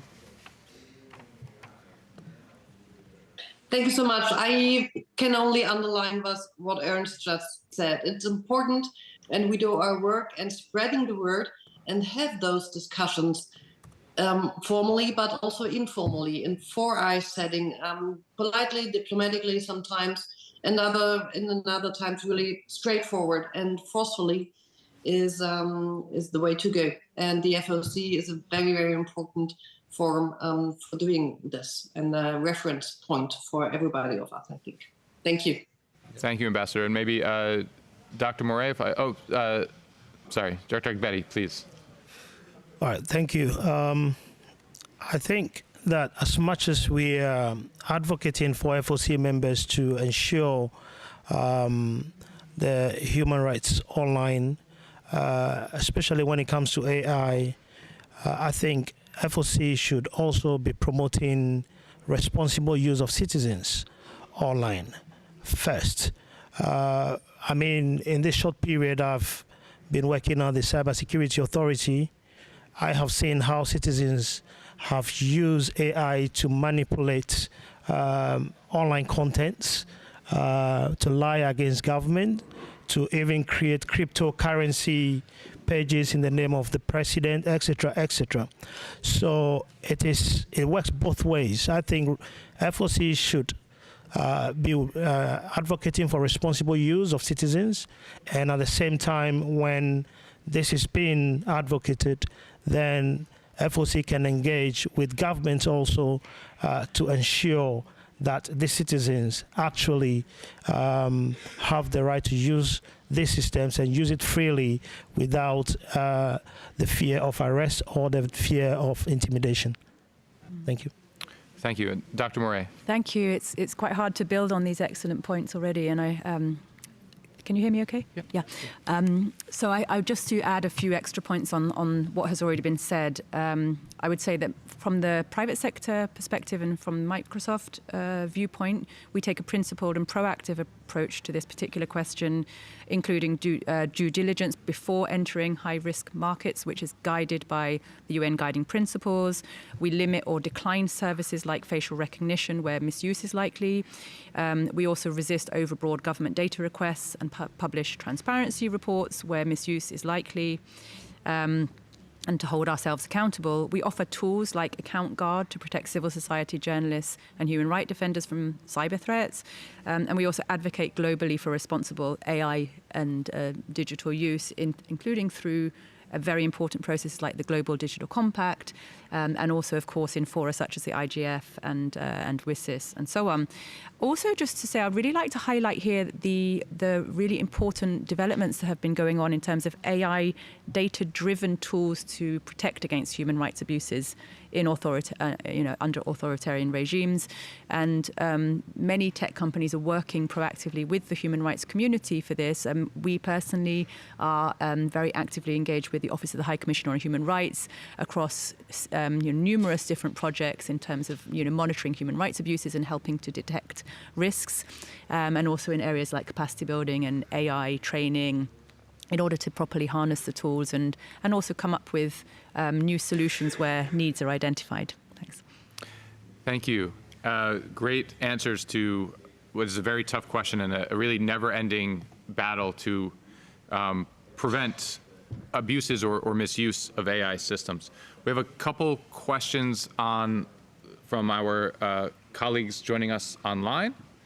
The first is, what are any global frameworks with binding obligations on states for the responsible use and governance of AI? And the second question is, how can transparency in AI decision-making be improved without exposing sensitive data, particularly to ensure that the right to privacy as protected under international human rights law is indeed protected? So would any of the panelists like to jump in on either of those two questions? We have about 5 minutes left. Please, Dr. Murray. Okay, maybe I'll just kick it off talking about the importance of the GDC that I already mentioned, the Global Digital Compact, and I'm sure everybody in the room knows about it already. It came out of the Pact for the Future at the last UN General Assembly, the first time every UN member state in the world came together to agree a path on AI governance. And I think it's incredibly important. There's the two new bodies that are being developed right now, Dialogue and the panel. And Microsoft has been engaged at every step of the process, sitting at the table, and we've been very grateful to have a voice there. And I think the more private sector, but also, of course, civil society, particularly those without the usual access to these types of processes, is incredibly vital, but not just to have a seat at the table, but to actually have a voice at the table. So the more we can find inclusive, fair, transparent, participatory ways that those particularly in the global majority can have a meaningful way of engaging in these very, very important developments through this multi-stakeholder model is to be encouraged, in my view. Thanks. Thank you. Anybody else? Ambassador? I would first give the floor to Maria before I take away. Apologies. Oh, that's kind. And I would use this opportunity to again put your attention to the Council of Europe Framework Convention on AI and Human Rights, because really this is something was hardly negotiated. It's global, and we would strive for more member states to join, and it's open for all. It's a globally open convention. You don't have to be member of the Council of Europe, so please have a look or tell your state representatives respectively to have a look and join. You can always approach, I think, any of EU member states for more information. The second internationally binding or hopefully really to be implemented thing is the Global Digital Compact, already mentioned. And it is important, I think, because our head count, in our head count, we came to the conclusion that this is really the only truly global forum to discuss AI. And if we wouldn't do it there, then about more than 100 states worldwide would not be present at any important table to discuss AI governance, because those states are probably not member of the G7, G20, UNESCO, OSCE, or not able in terms of resources to join those discussions in depth. So this makes the Global Digital Compact even more important. And the EU AI Act has, by its nature, aspects of AI governance and principles inherent. So this would be the third framework I would like to mention here. Thank you. Ambassador, please. And now I can just add a few points on what Maria said. What the EU AI Act is, can have is what we call the Brussels effect. That was actually also happening with the GDPR. That after we agreed on the GDPR and had to implement it, that you saw a lot of other countries who started copying the similar legislation. Also in the US, you saw a number of states, notably California, who also adopted similar legislation as the GDPR. So I think that was a very important effect, and I am quite hopeful that the EU AI Act will have a similar effect. Maria mentioned already the Council of Europe's AI Framework Convention. If we would strive for a binding framework within the whole UN, it's going to be very difficult. But if you see it as more smaller coalitions, I mentioned the Budapest Convention on cybercrime. What we have seen just during the negotiations on the UN Cybercrime Treaty, that more and more members from other regions decided to join actually the Budapest Convention. From the Pacific, from Africa, from other regions, they decided, well, we want to be part of the Budapest Convention, which is very effective, very concrete cooperation on this topic. So I think that's also a good example how we can work in more smaller coalitions to ensure with the oil spill effect to conquer the world with good, strong legislation as well for other countries. Yeah. Dr. Gebedi. Yeah, thank you. Excellent points made by everyone here so far on this. And I would just like to add the palm oil process also, which is there, and it promotes the responsible use of these emerging technologies, which includes the artificial intelligence, and it requires members. So we encourage other states to sign up as well to it, and also member states to implement the convention so that we can all encourage responsible use of these technologies. Thank you. Thank you, and I think that's a really excellent point to end on, is that there are some very important, very significant binding governance mechanisms, like the Convention on AI from the Council of Europe. And that really can mimic the Budapest Convention, which has become the leading authority for combating and preventing cybercrimes. So this is a bit of a call to action from civil society.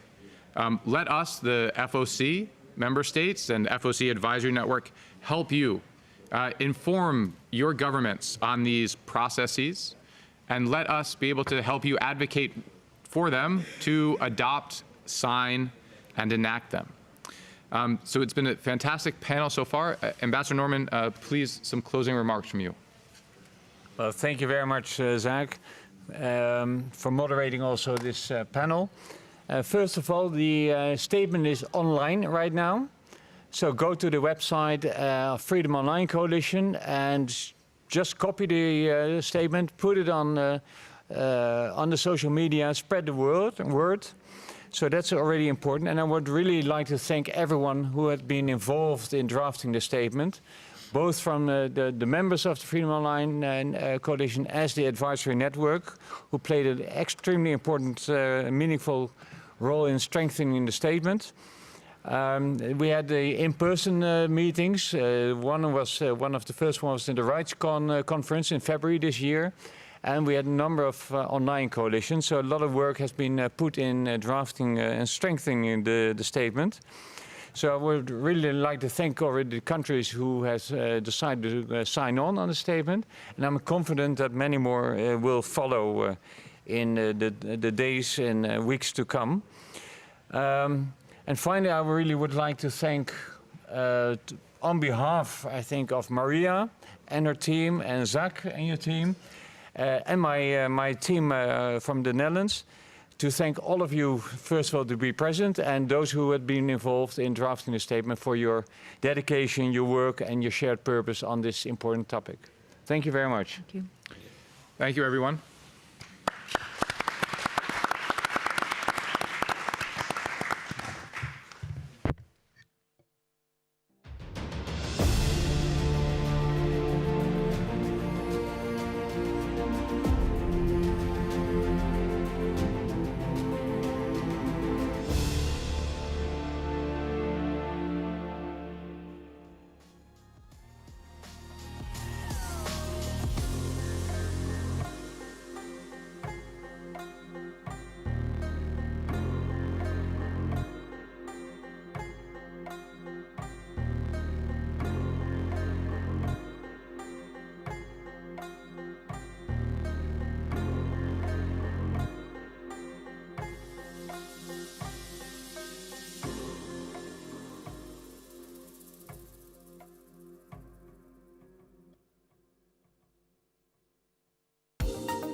Hello. Good morning, good afternoon, everybody. Welcome to our open forum, Shaping the Future with Multi-Stakeholder Foresight. My name is Philipp Schulte. I'm a Senior Policy Officer at the Federal Ministry for Digital Transformation and State Modernization in Germany. And I'm happy to see you all here on site and online, and also on the panel and on our online panel. I will briefly explain what this session is about, that we have an online moderator with us, Lars. You can ask questions here on site and online after the first round of questions. And you are very welcome to ask questions, and I will also give you a lot of time for that, since I know some of the people here in the room have been involved in this exercise. I'm happy to discuss with you. So, what is this session about? This session is about a project of our ministry, which called Strategic Foresight. Some of you might know that Germany has published last year the first strategy for international policy ever, and there were several follow-up measures about this. There was funding for the IGF Secretariat, which we all really much welcome. But there was also a fellowship for international digital policy for young fellows, which are also around here on the IGF. And there was a process for strategic foresight we will dive into on this panel. And for that, I'm very much excited to have you here on stage and online. We have here Henriette Esterhusen. I'm a senior advisor for global and regional internet governance with the Association for Progress Communications, and a former MAC chair and around at the IGF since ever, I don't know, yes? Yeah. So, and next to Henriette, there's Benga Cezanne, Executive Director of the Paradigm Initiative and also IGF MAC Leadership Panel member. And also, not new to the ecosystem here, I can say. And online, we have Julia Pohle. She's co-lead at the Berlin Social Center for a research group, Politics of Digitalization, and co-author of the future scenarios we are discussing here on internet governance. And in that role, she has been a task force lead and developed the scenarios we will discuss here. She's online and hope can hear us. Without further ado, I will give the word to our panelists, and starting with Julia online. Julia, you have been task force lead in this experiment on strategic foresight with our ministry, and maybe you can explain to the audience, which might not really be aware of this project, or maybe doesn't know what strategic foresight really is. What was your role? What did you do with the task force members? Maybe you can say also a word who was on the task force and what was the outcome. Yes, thank you. Can you hear me? Yeah, I can hear you well. Perfect. Thank you very much. And I'm so sorry that I cannot be with you at the IGF, but it's my son's birthday tomorrow and I wouldn't miss this, not even for the IGF. I'm sorry. So I'm happy to join online, and I'm happy to say a few words about the process and the methodology involved. Not so much about the scenarios, we can discuss them later. But maybe for those who are not familiar with strategic foresight, I would like to make a few points of what strategic foresight is about, and then explain them on the example of our task force, what we did. So I think what is important to keep in mind when we speak about strategic foresight in the field of internet governance or elsewhere, that strategic foresight is not about predicting the exact future. And I think that's something that we also struggle with in this process. So it's really, strategic foresight is a process that helps us deal with uncertainties by exploring kind of possible futures. So it's more about like thinking how we could prepare ourselves for different scenarios rather than trying to kind of guess what will actually happen in the future. So by using strategic foresight, and I think that's the motivation also of the German ministry to kind of launch this process, kind of decision makers and stakeholders can better understand certain uncertainties that there are in the world and in which direction they might develop, and then prepare for disruptions before they actually happen. So, and that brings me to my second point. So the first one, it's not about predicting the future. The second one, it's actually about developing future scenarios. So developing scenarios that are basically stories of plausible futures. That means that the futures that we develop in these scenarios, they don't have to be realistic. It's very likely that none of these stories that we developed will ever happen in that way, but they need to be plausible. So in some way they could happen if certain kind of circumstances come together. So these kind of stories that we developed, or these scenarios that we developed, are designed to highlight in different ways how the future might unfold, and then help us understand how we can, with certain actions, kind of go in one direction or the other. So for instance, in the project that we're discussing here, which was called Strategic Foresight Internet Governance in the year 2040, and was commissioned by the German Ministry for Digitalization and Transport. So before we actually changed the name of that ministry, we created 4 distinct scenarios for internet governance in the next 15 years. And so these 4 scenarios were really kind of plausible stories in which we could explore a range of possible futures, which went from the continuation of trends that we see today, kind of growth and geoeconomic and geopolitical competition, and where this leads. And the second one was more about a complete and total systemic collapse and a fragmentation of the internet in 2 distinct networks. And the third one was about a regulation of the digital world to a degree that everything becomes controlled in some way.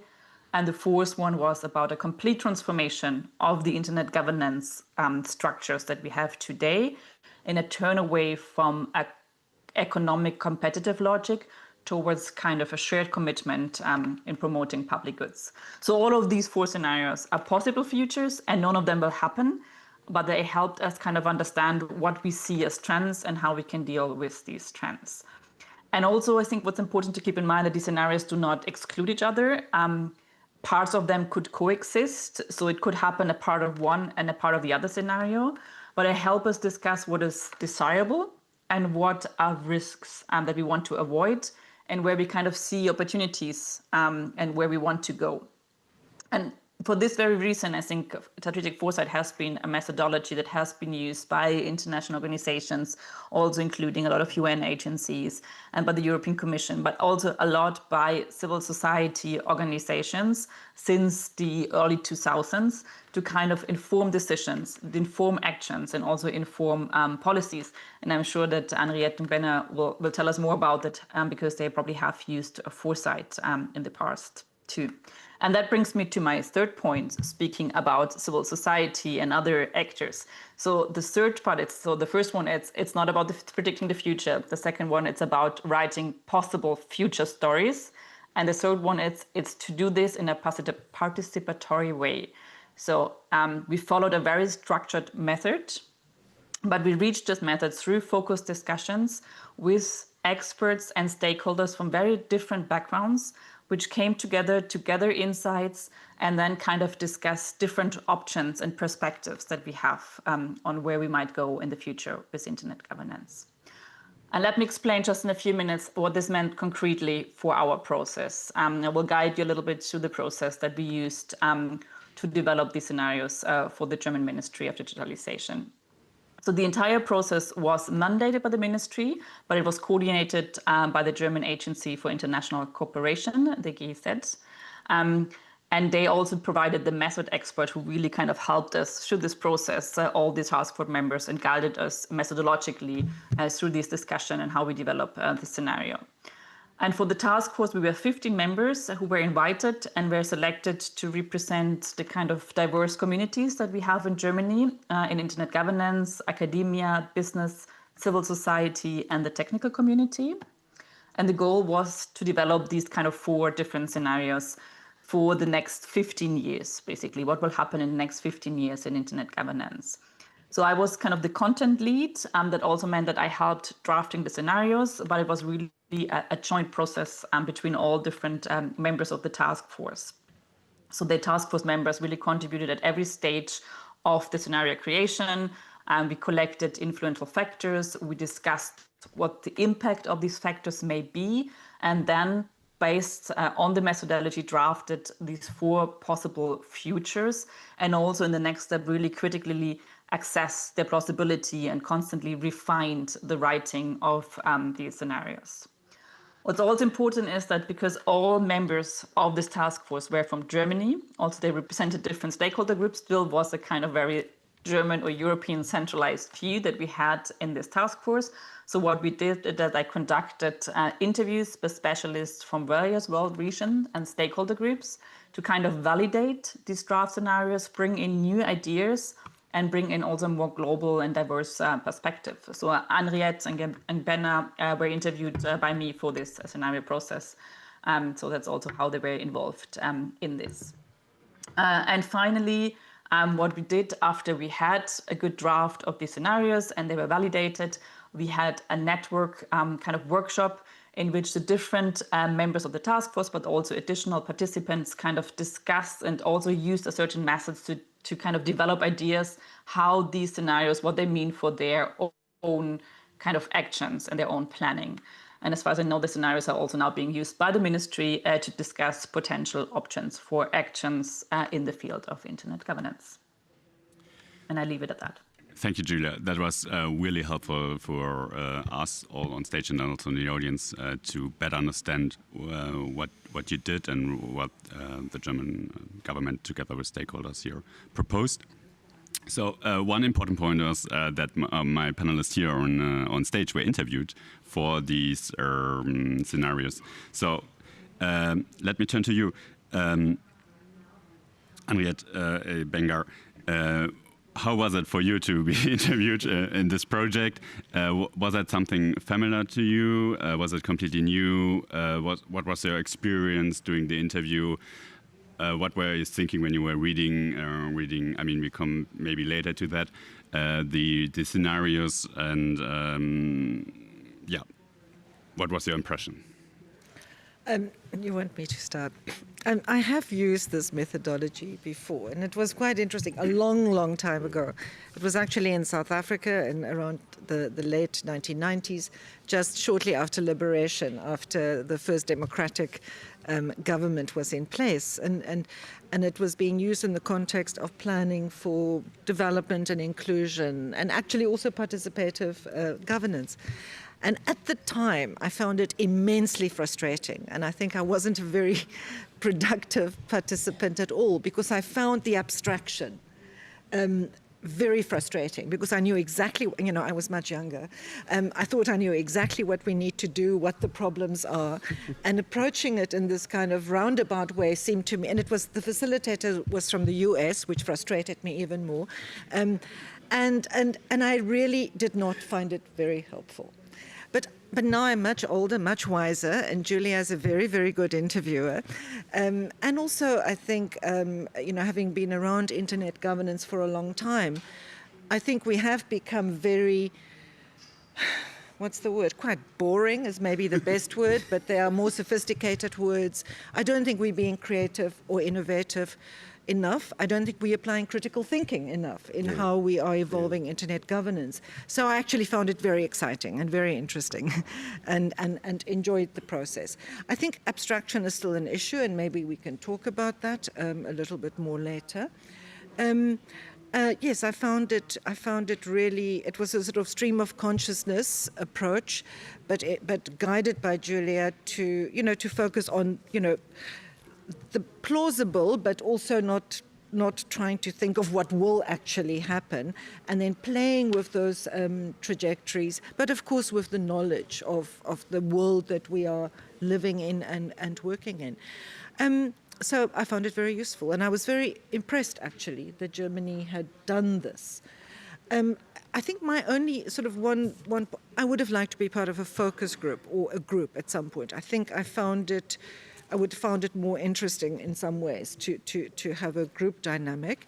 And then I think my only other question about it as well is the way in which you treat multi-stakeholder in how you are approaching the future of internet governance. And I think in that sense, the study itself, I think, perhaps did not unpack or deconstruct what multi-stakeholder is. And I think I would have actually possibly found it more valuable if it was scenarios of governance, effective, accountable, whatever governance. Somehow I felt that the focus on multi-stakeholder became a little bit one-dimensional. You know, civil society, business, government, technical, which I think is actually one of the weaknesses in our entire ecosystem. Well, it wasn't my first, but talking to Julia was also it was very interesting. I do interviews a lot, either from, research interviews where people are hoping that you are supporting a thesis, or to media interviews where people are hoping they can pigeonhole you into position. So this was very helpful, that there was no target outcome. You could think. And I think it was very helpful to be able to think on your feet, well, maybe on your seat, able to think while you're having the conversation. I'd done this in 2007, a while ago, as part of the Desmond Tutu Leadership Fellowship, and we're trying to create scenarios for the future of Africa. It was an interesting process, because for us at the time, it was like a compromise. There were people who felt things were going to go this way, and there were people who felt things were going to go the other way, the optimists, the pessimists, and maybe a small group in between. So doing possible futures, was sort of a compromise. Like, everybody felt heard, and everybody felt that they saw their future in this. And what I also found interesting in this, I mean, like Andrea said, it was good that it was a government. Typically you would have this kind of projects by civil society thinking of the future, but it was good to know it was a government. And one of the things, I don't know if Julia remembers this, but one of the things that I was very keen on was implementation. Whatever that as you continue to implement, you're able to look at the scenarios and adjust. Because one of the beautiful things about, possible futures is that it won't happen exactly the same way. But when something happens close to the scenario that you've sort of discussed, then you have an opportunity to either align or to run away from certain things. And I'm glad to hear that that is happening now. So for me, it was fun.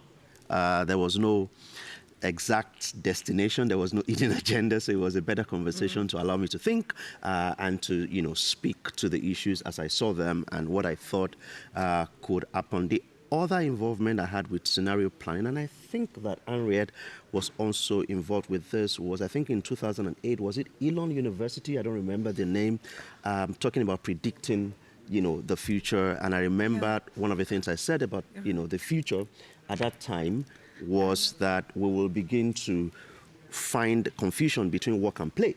And so sometime during COVID, they sent me an email and said, oh, wow, what you said is what is happening now.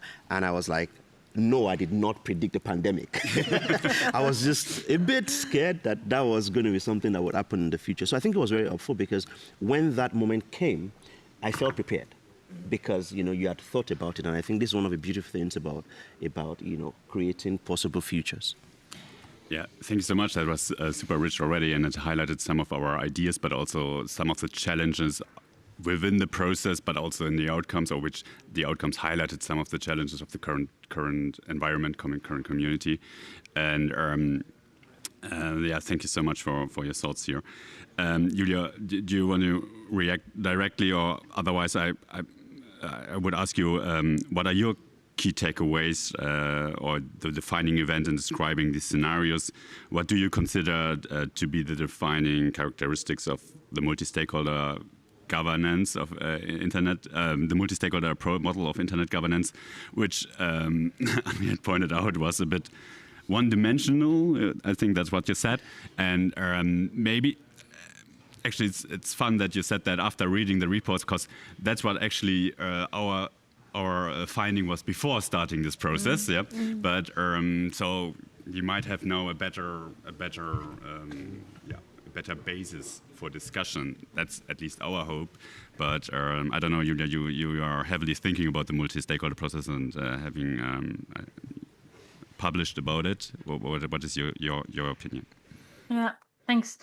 Well, I also really kind of enjoyed, for me, as I usually, I'm a researcher, I work in academia. We don't usually think about potential futures, right? We look rather at the past and the present. So for me, it was also a very interesting kind of exercise. And I've done this 3 times now, also in internet governance before in different contexts.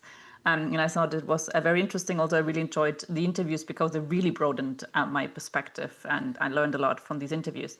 But I think when we get to the stage where we really wrote the scenarios and I looked at them with some distance after a while, I think what strikes me most is that the most important factor in almost all scenarios, maybe a little bit less the last one, which is about a complete transformation, but the first 3 the key driving factors is actually the role of states and the role of governments. So in each scenario, the kind of actions of states, in particular of important states, the US, China, but also Russia. Then of course we are from the EU, so we kind of looked also at the EU. But the actions of particular states, including also emerging kind of powers, and the relationship between states and governance was really the key defining factor in each of the scenarios. So geopolitics and so also geoeconomics in some way were the main drivers for transformations in these scenarios. And were also the main drivers of the future and the main kind of key factors for the future that we imagined. And that's to say, we actually started writing them and we wrote these scenarios before President Trump took office again, and before we kind of saw this increase of geopolitical tensions and economic competition that followed his taking office again. So I think today we would have gone even further in emphasizing the role of geopolitics and geoeconomics in these scenarios, and kind of written them even more around these kind of tensions that we see. And in some way, I would even say that the actual geopolitical developments have already overtaken the scenarios that we've written only 6 months ago or 8 months ago. So the reality is actually moving faster than we thought it would. And it's my assumption that actually 10 years ago, had we written these scenarios 10 years ago, we would have given much less prominent roles to states and to governments and into the relationship between states.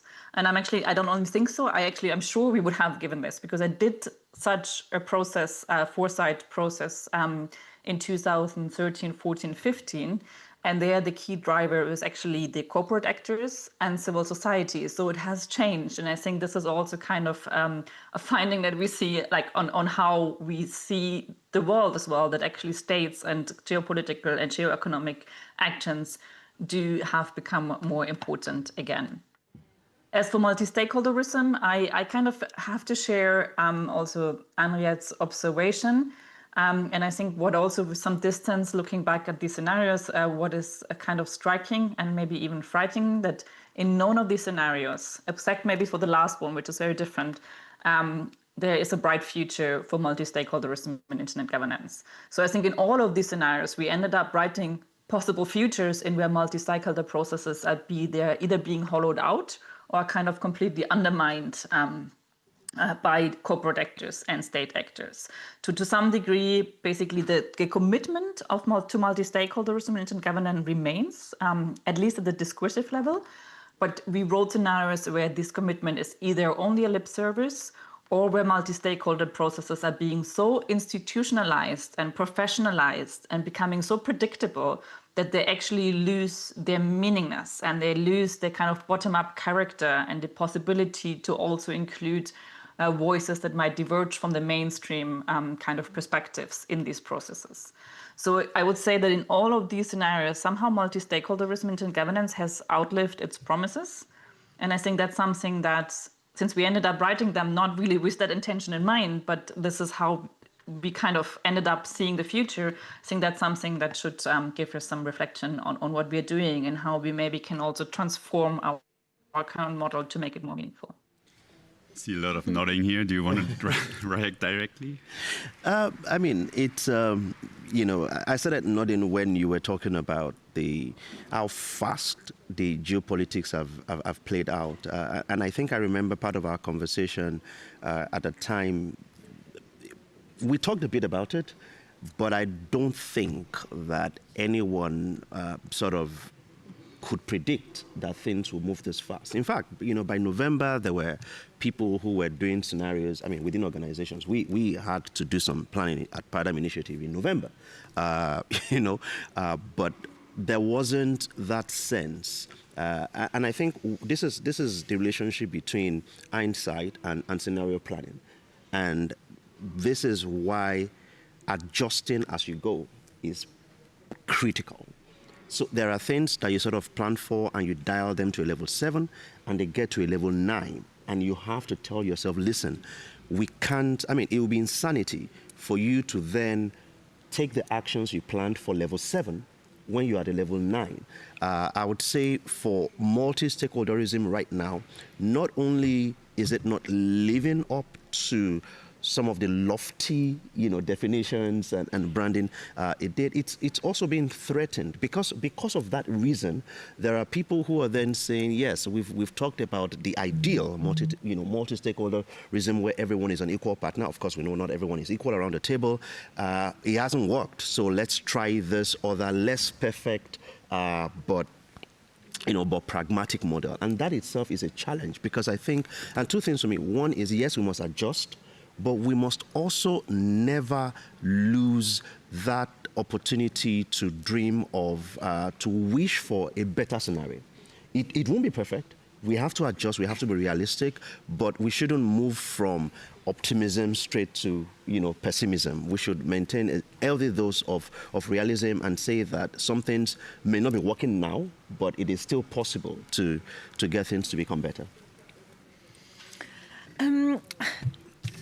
Let me comment on what you said emerged about the role of states. I think absolutely. Now, that's not a surprise to me. And in fact, what is a surprise to me is that there's still reluctance to talk about enhanced cooperation in this space, which is, one of the WIS's things not to be named, words not to say. Because the reality is that how states engage or not engage with one another has profound impact on how inclusive governance is, how strong civil society can be, how to what extent human rights are respected, or democratic institutions are able to grow and play their role. So much as we like this, I don't know, there's this kind of fairy tale notion of multi-stakeholder governance as this alternative dimension of perfect governance. I see it as a way of arriving at more accountable, inclusive, effective governance. And states are a big part of that. I think what the multi-stakeholder approach gives us is a way of really putting on the table that states cannot do this on their own. And if they do it on their own, they're probably not going to do it very well. But that doesn't mean that states do not still have quite a profound role. And I think the other thing that multi-stakeholder also gives us, or what I think the way in which the IGF and IG has evolved, is the fact that it's a diverse ecosystem. Internet governance has many types of decision-making processes, types of development and standard-making processes. Some of them might be led by governments. Some of them could be completely sort of technical community-driven. Some might be more sort of civil society-driven or private sector-driven. I think what the multi-stakeholder approach gives us is the constant reminder that we need to connect these with one another and that they need to overlap and engage with one another. But it doesn't mean that there's this new sort of amorphous multi-stakeholder ideal, which has to operate across the board. So I do think it's interesting that the role of states is important, and I don't think we should feel that undermines, the ideals that we are striving for in this space, which is to have inclusive and participative governance that achieves good results, public interest results.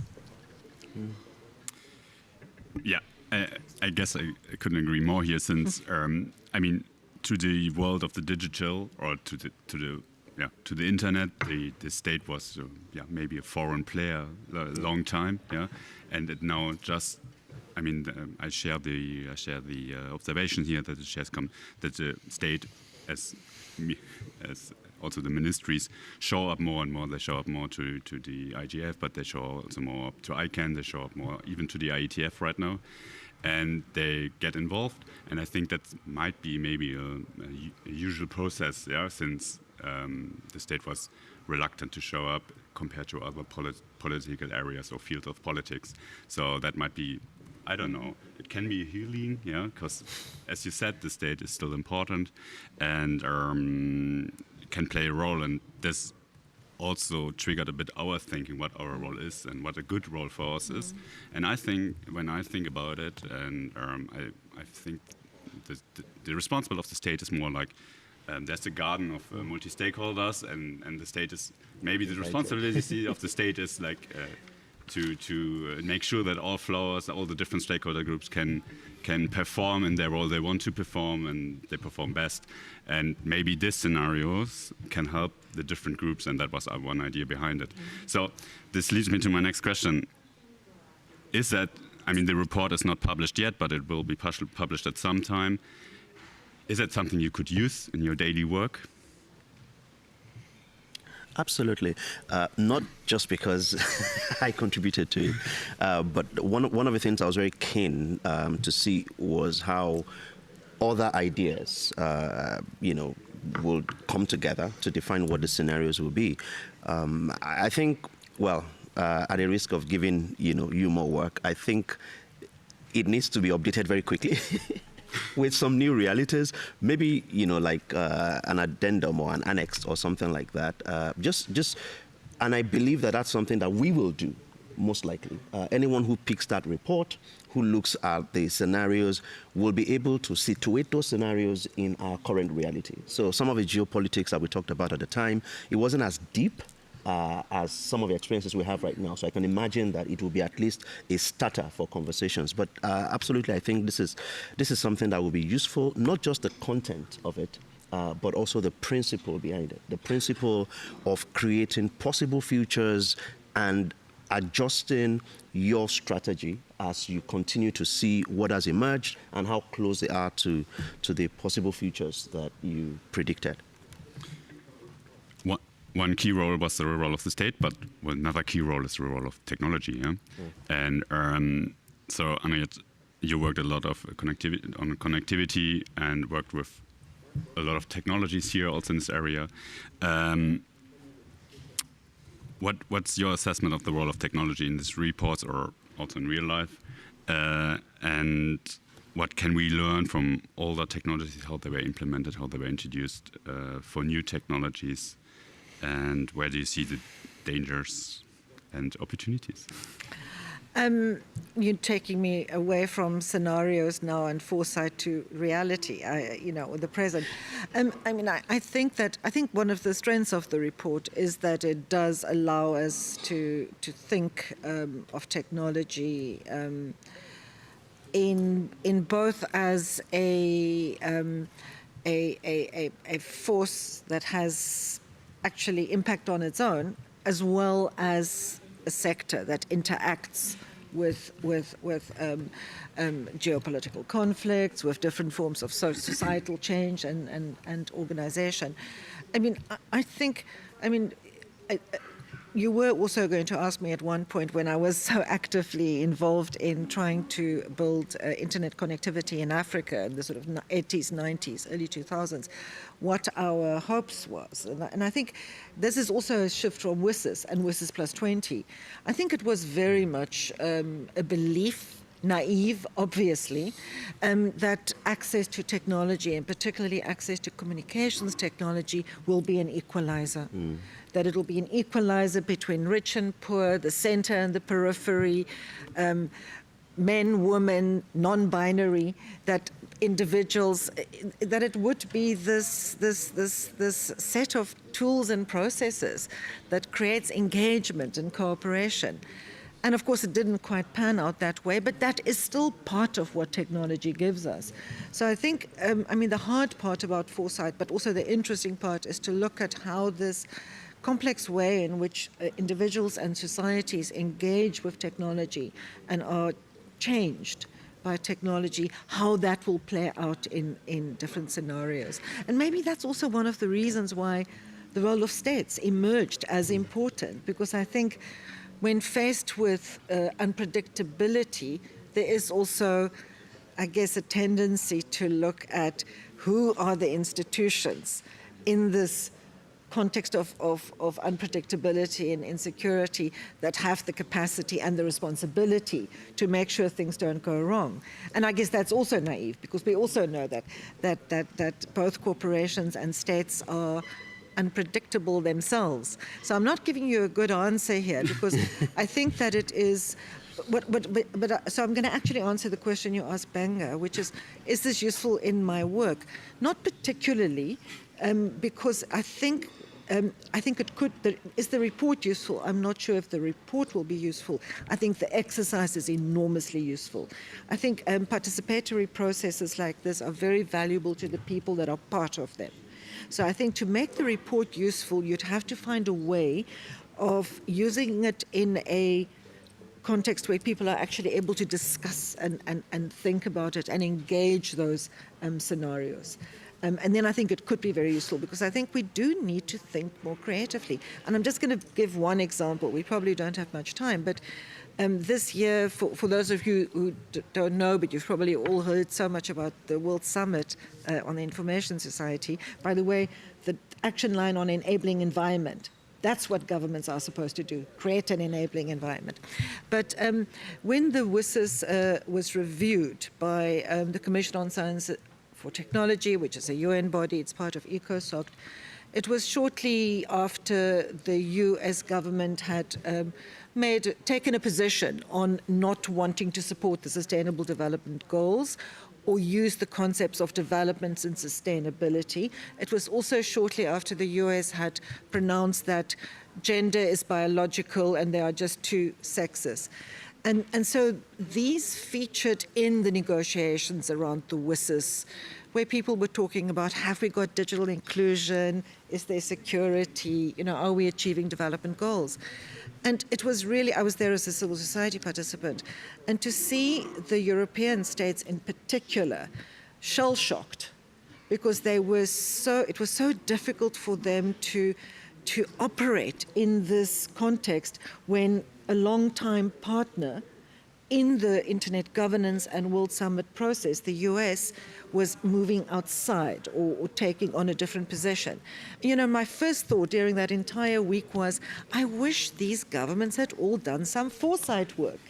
And maybe if they had, they'd actually be able to take advantage of this shift, be creative, form new alliances, and I think that's why I think certainly for diplomats, I think certainly for governments, anyone who is involved in negotiation in a geopolitical or even in a multi-stakeholder context, I think it's a very, very useful technique to use. Yeah, you gave us a lot of homework here.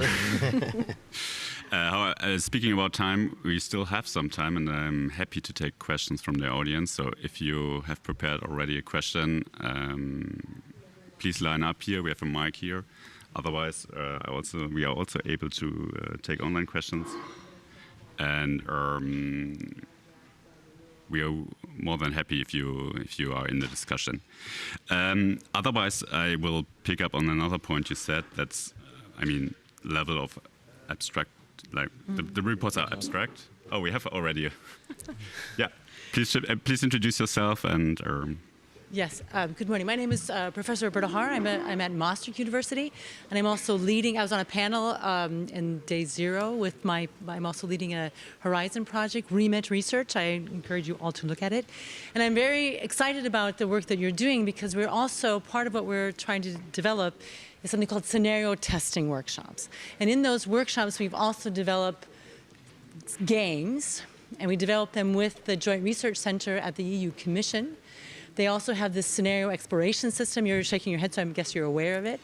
And so we have taken their system and used the data from our research and developed scenario games. And we've already played now the first one, which we had on military AI at Erasmus University in Rotterdam, and we had extremely good results. And we did exactly what Henriette said, as we took the data and we brought it to people to play and discuss. And we had 4 scenarios that we have developing with our different data. And we still have 4 workshops to go, and we will have one in Rome in April, in Helsinki in September. So April of next year, obviously, and then we'll also have some in Brussels. And I know Henriette's shaking her head because she's on our supervisory board. So she also pointed out for me to come today. So my question is, and my first question is the report accessible? And then you already answered that question. But then my next one is, can we sort of also adapt your data and maybe also have some collaborative and taking your data onto the next step into a game, and so that we can integrate it, and then indeed have policy, our ideas to invite policy stakeholders to our games and to play it. So I'm hoping that I've noted all your details out. I want to write to Julia and hoping that we can maybe have some collaborative work there. Is that something that you find interesting? So thank you. I guess I have to take the question first, but you're happy to step in. So on the report, yes, it's true, it's not published yet. As you might know, we are in a government transition period in Germany, and we set up a new ministry. But this new ministry will also be responsible for strategic foresight, so that's a lucky coincidence in this case. And so we are really optimistic that we can proceed at some level with these reports, and also with the methodology for sure, and also with our work we have done. However, one idea behind it was that this report is not only for the government, but also for all stakeholders. So happy to reach out to all involved in the program, on the project. And I know that some civil societies organizations in Germany, for example, Wikimedia, already taking the work and trying to work with it, with the reports and with the methodology. So I'm happy to connect you. Julia, do you want to add anything about it? No, you just mentioned what I would like to mention too. I mean, I know about the REMIT project. I went to one of your conferences last year discussing multilateralism, multi-stakeholderism. And I would be happy to also be involved. I think we have to go through the ministry. Philip will confirm this, since they probably have some kind of control over the material we produce. But I think it would be very helpful to kind of take this further and develop it into a game, which would be fun. And I think that also kind of connects to what I wanted to say about stakeholder engagement during this exercise. Maybe I can come to that later, because it is also a challenge to keep people involved in these kind of exercises. And I think making it into bringing it to another format also could be very helpful in a learning process for us all on how we can do this differently as well, to maybe make it more fun for everybody involved and make it more meaningful, also the output, and take the output to something that can then be kind of used elsewhere. Yeah. Bertrand. Good morning. My name is Bertrand Lachapelle. I'm the Executive Director of the Internet and Jurisdiction Policy Network. 2 things. One, first of all, congratulations to the German government for having undertaken this thing, because I think it's a perfect place and venue for discussing also the meta level of how our institutions are going. The tool of scenario or foresight is definitely a good one. I am extremely frustrated that you cannot present this, because it would have been a perfect session to build the session around this. So I'm waiting impatiently for the release of the scenarios, of the foresight report. The second thing is precisely about these kind of exercises. And they are extremely important. We know the limitations of those things. You know the benefit of engaging the people. It's mostly the process of developing those things that is the most interesting, because it allows people to express what they see as the trend, what they see as the drivers, pro or negatively. However, there are things that are always extremely difficult to anticipate in those environments. Call them the black swan or the unexpected events.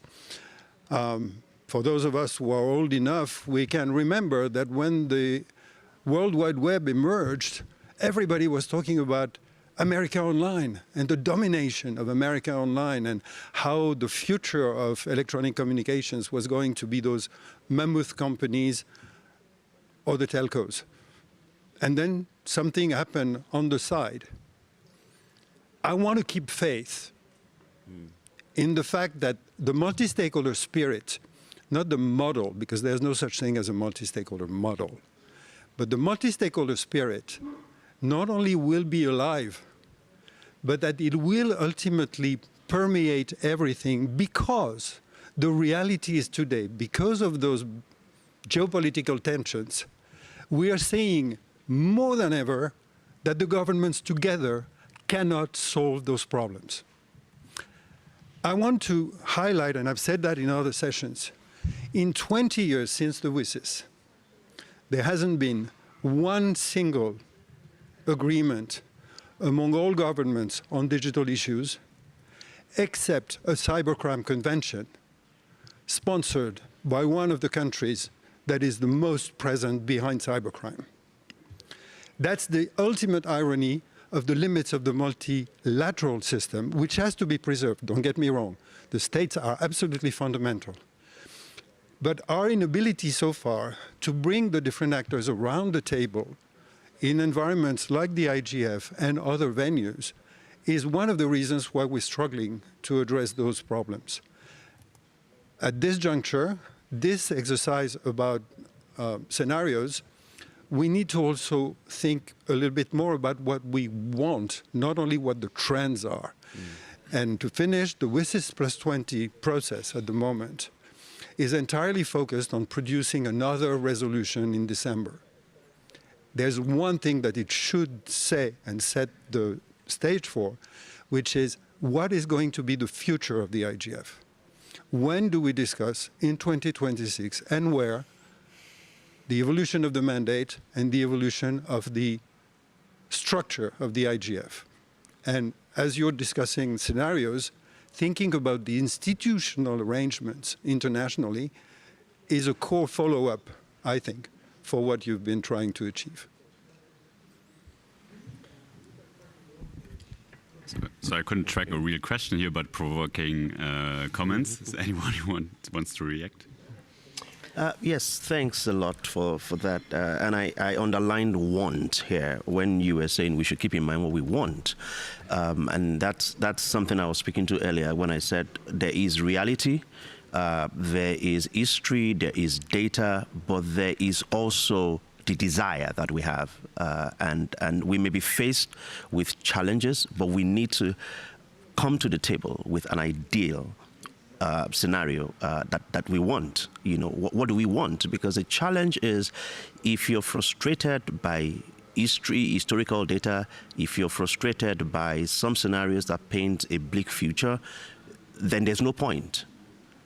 We might as well just throw up our hands and say, let's sit down and watch the TV. But if there is something that we want, I mean, what this brings to mind for me is if you're running or sailing or flying against the wind, you could either submit to the direction of the wind, which then means you will go anywhere the wind takes you, or you could drive against the wind.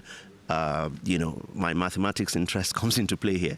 You think of the velocity to use, you think of the direct angle of inclination, so that worst case scenario, you will not be pushed away and you will end up where you want to go. So I think it's really important that we know what we want, and knowing what we want has to come from everyone on the table.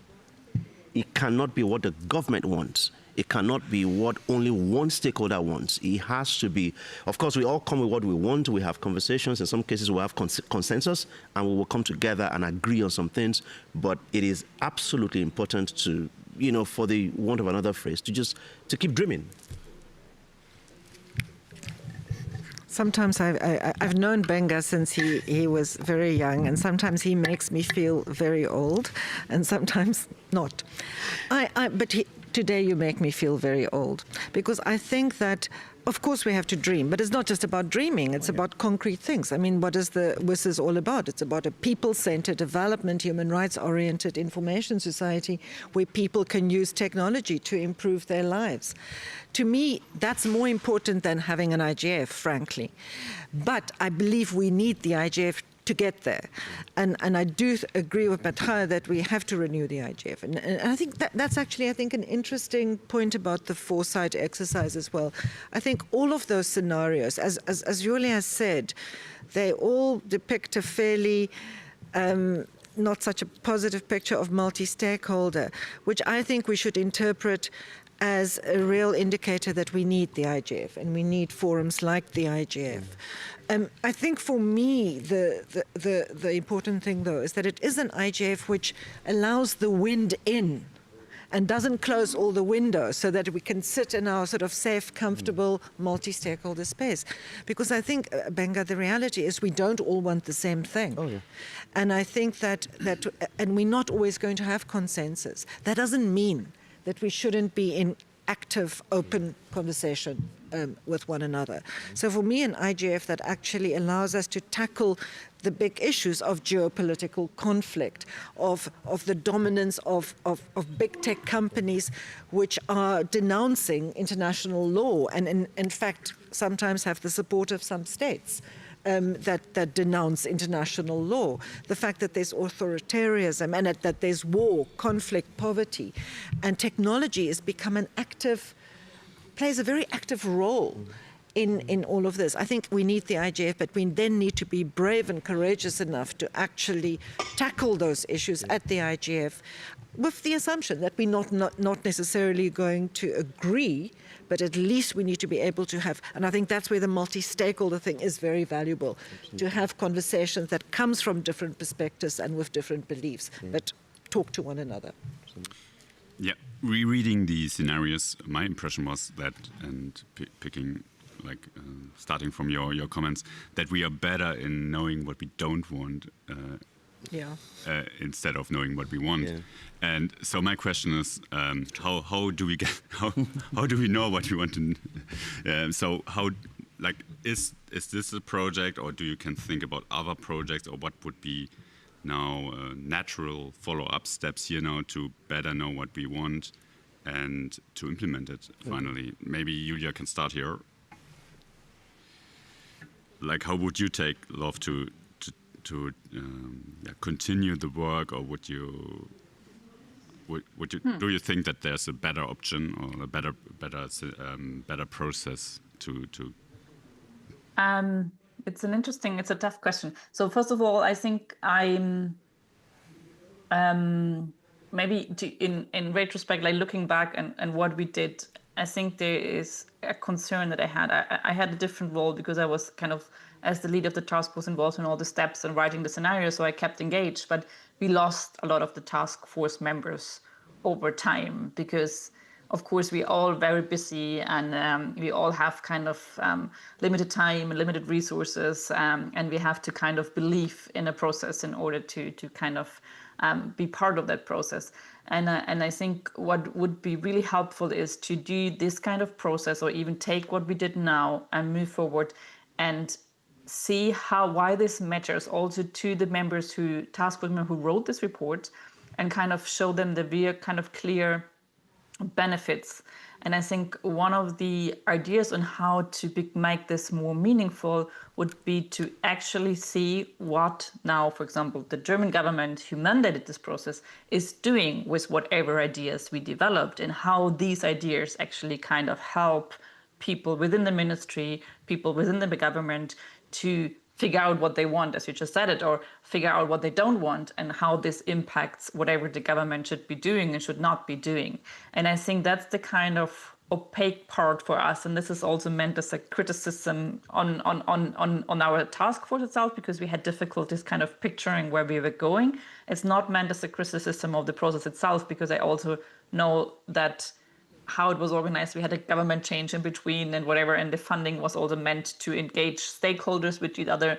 But I think what would be really helpful is to actually have people from the ministry in the task force next time you do this, or when you take this to the next step, because I think it would be extremely interesting to actually have people talking to each other about where this leads us and where would we want to go. And I think that will also help the task force member better understand what their contributions are leading to, and it will help the government who is mandating this process better understand where these ideas are coming from, what kind of competing visions are behind this, what kind of competing perspectives or even compatible perspectives are behind this. So I think this is one of the way I would say this, take this forward or make it better in the next round.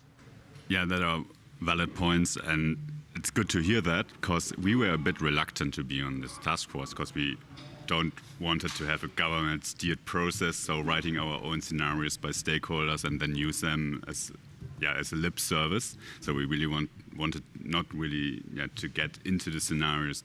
I mean, and I agree that it was a lot of work, and this was also the reason why the stakeholder group was mainly people from Germany or Europe, because otherwise it would be even more harder to bring them all together to Berlin, 2 to 3 times, and to work on a scenario. So there were some restrictions, as I said, but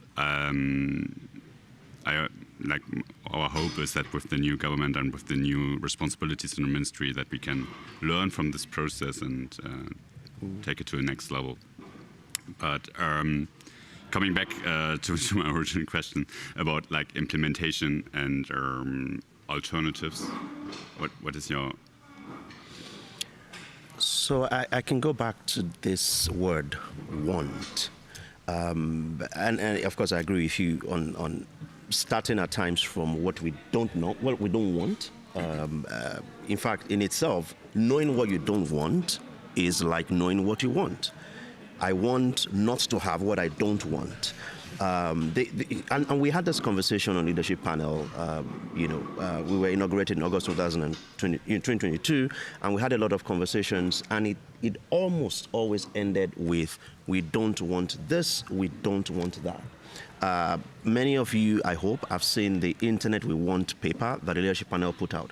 That was the idea behind it. We have to, at some point, define certain things. There are certain things that we agree on. We don't all agree on everything, but there are certain things that people will not feel too strongly against, and we could start with that. The Internet We Want paper talks about certain things that I'm sure some people will read and say, hey, rights online, maybe we don't want that, but at least it is out there as something that certain stakeholders and majority of people desire. To have. So I think it's absolutely important. Yes, optimism. Yes, dreaming, but also putting down in clear terms what we want. Because at times, what that does is when you go into situations and you see reality, you can then say, this is the reality, this is what I want. And your task, your action is then creating a pathway between where you are at and where you want to be. If I want to face reality, I definitely will resign from my job right now. I mean, I work on a continent to talk about digital rights and inclusion, where every other conversation I have with governments in the region is about clampdowns or about explaining away, clampdowns that they have. But it helps that we know that this is the desired destination, this is where we're at, and this is the tough work we have to do from point A, which is where we're at, to point B, where we'd like to be. I think that sometimes we say what we want, and particularly when we try and say it in a multi-stakeholder way, it sounds like some kind of sort of watered down set of wedding vows or whatever. I can't think of a good analogy. I mean, I want fair tax payment by big tech so that countries who need revenue to actually build a fiber optic backbone so that there's feasible, reasonable internet for institutions, for universities in a country to be able to have some access to resources. I want data flows that are not based on an extractive sort of colonial type model. I also want competition between the private sector, and I want local private sector operators in developing countries. There are lots of things I want that I think will create an enabling, open and inclusive internet, but it's almost impossible to say those things in the context of so many multi-stakeholder fora, because you don't want to offend the private sector. You don't want to offend governments that shut down the internet. You don't want to talk about the great firewall of this or that country. And I think we have to be able to be willing to use this sort of multi-stakeholder modality with a little bit more courage and openness and honesty. And then I think it will help us get there. But I do have a concrete suggestion for the IGF, because I think this methodology is so powerful. I think one of the things that makes multi-stakeholder fora, or has the IGF as it's evolved, made it maybe also more difficult, is that it's much more now not about individuals, but about institutions. So, I mean, if Philip came to an IGF 15 years ago, he might have just been there as an individual rather than as a representative of the German government. Now, there are pros and cons both ways. But I think if we could maybe collaborate with Roberta and her team, come up with a game that at the next IGF we play, not in rooms like this where we sit here and talk and you all sit there and listen, but actually engage with one another in an interactive way, and everyone participates in thinking about foresight and changes. And there's no reason why you can't do that in a room with 500 people, actually. There are methodologies that allows that. So I'd like to see a redesigned IGF, a redesigned and a braver IGF, redesigned in terms of making it much more participative and innovative in terms of the methodologies we use for our sessions, and a braver IGF, more willing to actually ask difficult questions around which there's not going to be consensus. Absolutely. I think that's a really good proposal to have not only workshop and lightning talks, but also games. That might be a really good new session format for the next IGF. Are there any other questions in the audience or online? I'm happy to take them now. Otherwise, I would invite my panelists for the final remarks.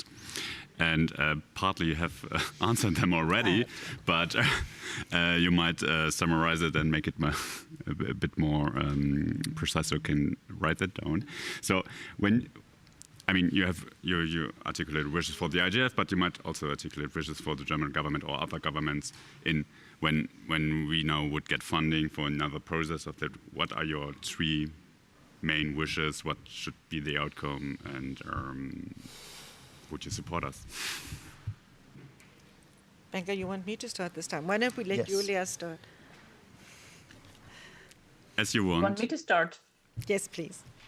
Okay, that's a tough question when I have to think that the German government should be doing this. I was actually thinking that what I would like to have as this kind of exercise on. But yeah, as like Anja just said, maybe we have to be a bit more courageous and in kind of tackling the elephants in the room.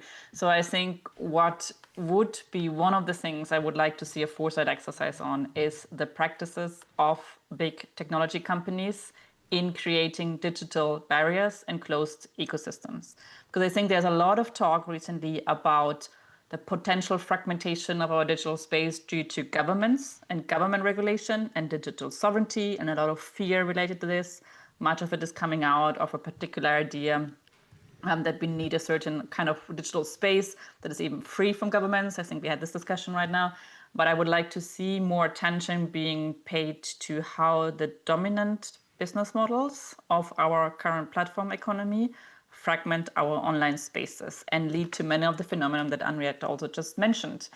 So I think that would be one of the issues that should be tackled. Whether the German government is in a position to do this, I don't know, but maybe we have to be courageous. I think it would be interesting I support what Julia just said. I think because the role of states emerged as so important in the exercise, maybe some activity to look at the role of states, but in a more creative way. Not just look at, digital services, digital market act, not just look at, often I feel governments feel that in their toolbox there's basically repression and regulation.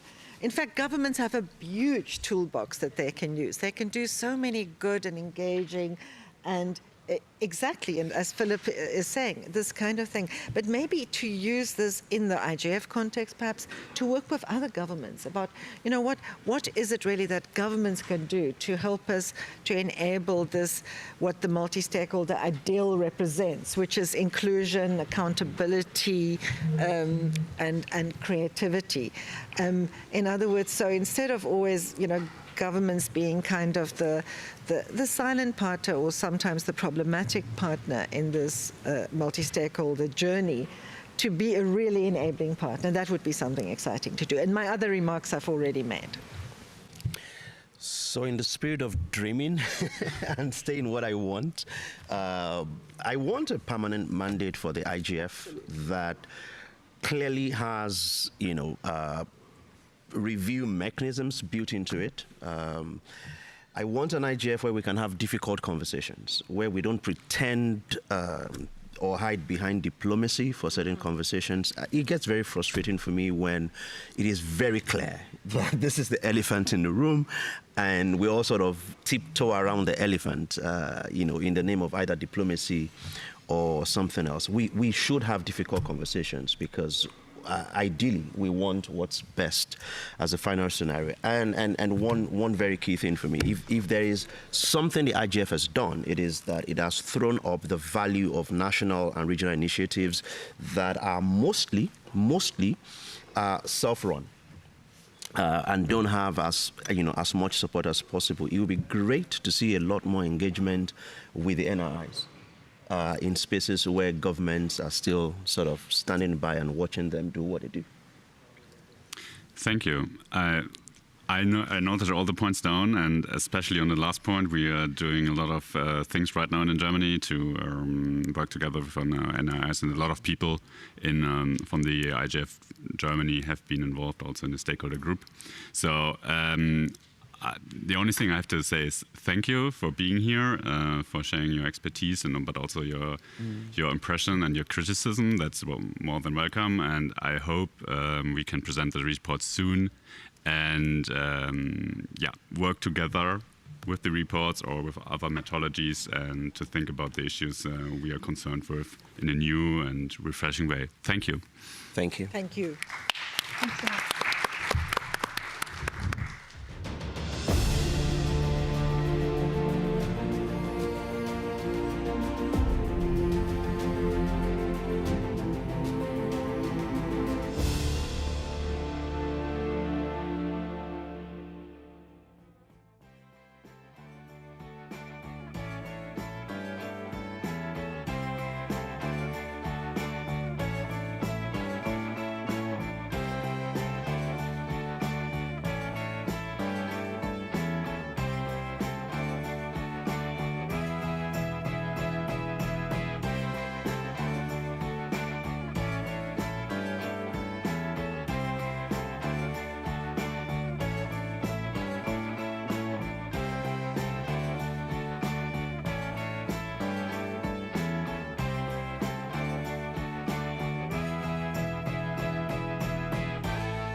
Executive Director.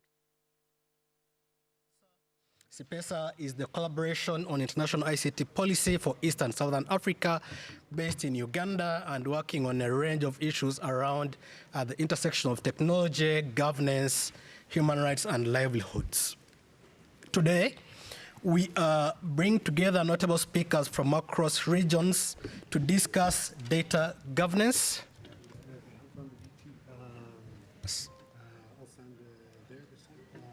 Just wait for the music to, is your volume up on this one?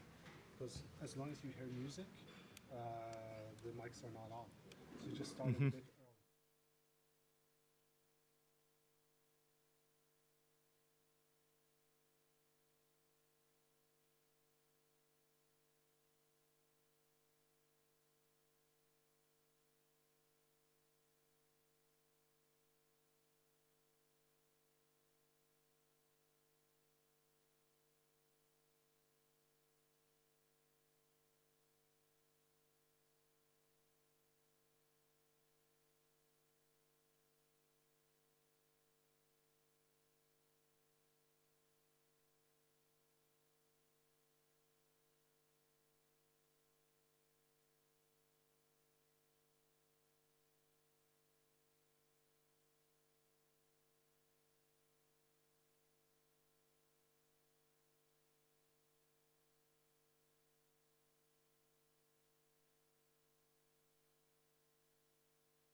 Hi. Good afternoon, dear audience. It is my pleasure to moderate this session today. And I'll begin by introducing myself. My name is Wakabi, and I am the Executive Director of CIPESA, which is the Collaboration on International ICT Policy for Eastern and Southern Africa, a think tank that works on issues at the intersection of technology, human rights, governance, and livelihoods. Today, we are bringing together notable speakers from across various regions to discuss data governance in line with the IGF sub-theme of building digital cooperation. The session aims to contribute to interregional dialogue among policymakers and civil society leaders from West Africa, from the Eastern Partnership, and the Western Balkans to leverage common knowledge. I am from East Africa myself, which wasn't mentioned among those regions, so there's also some insights that will come out of there. On this note, to kick us off, I would like to invite our host, who is the Minister of Information from the Gambia, to share his welcome remarks. Dr. Ismaila Cisse, please take the floor. Thank you very much, Dr. Wakabi. Thank you for that introduction. Excellencies, distinguished delegates, ladies and gentlemen, it is a great honor to join you today for this very important discussion on advancing data governance across regions as we collectively seek pathways toward trusted, inclusive, and interoperable data governance across borders.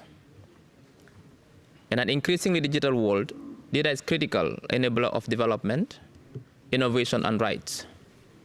For the Gambia, harnessing data responsibly is key to driving economic growth, improving service delivery, and protecting the dignity and rights of our people. The Gambia is embracing the digital age with ambition and purpose. We recognize that digital transformation is not just a matter of technological advancement. For us, it is a catalyst for inclusive growth, innovation, and good governance.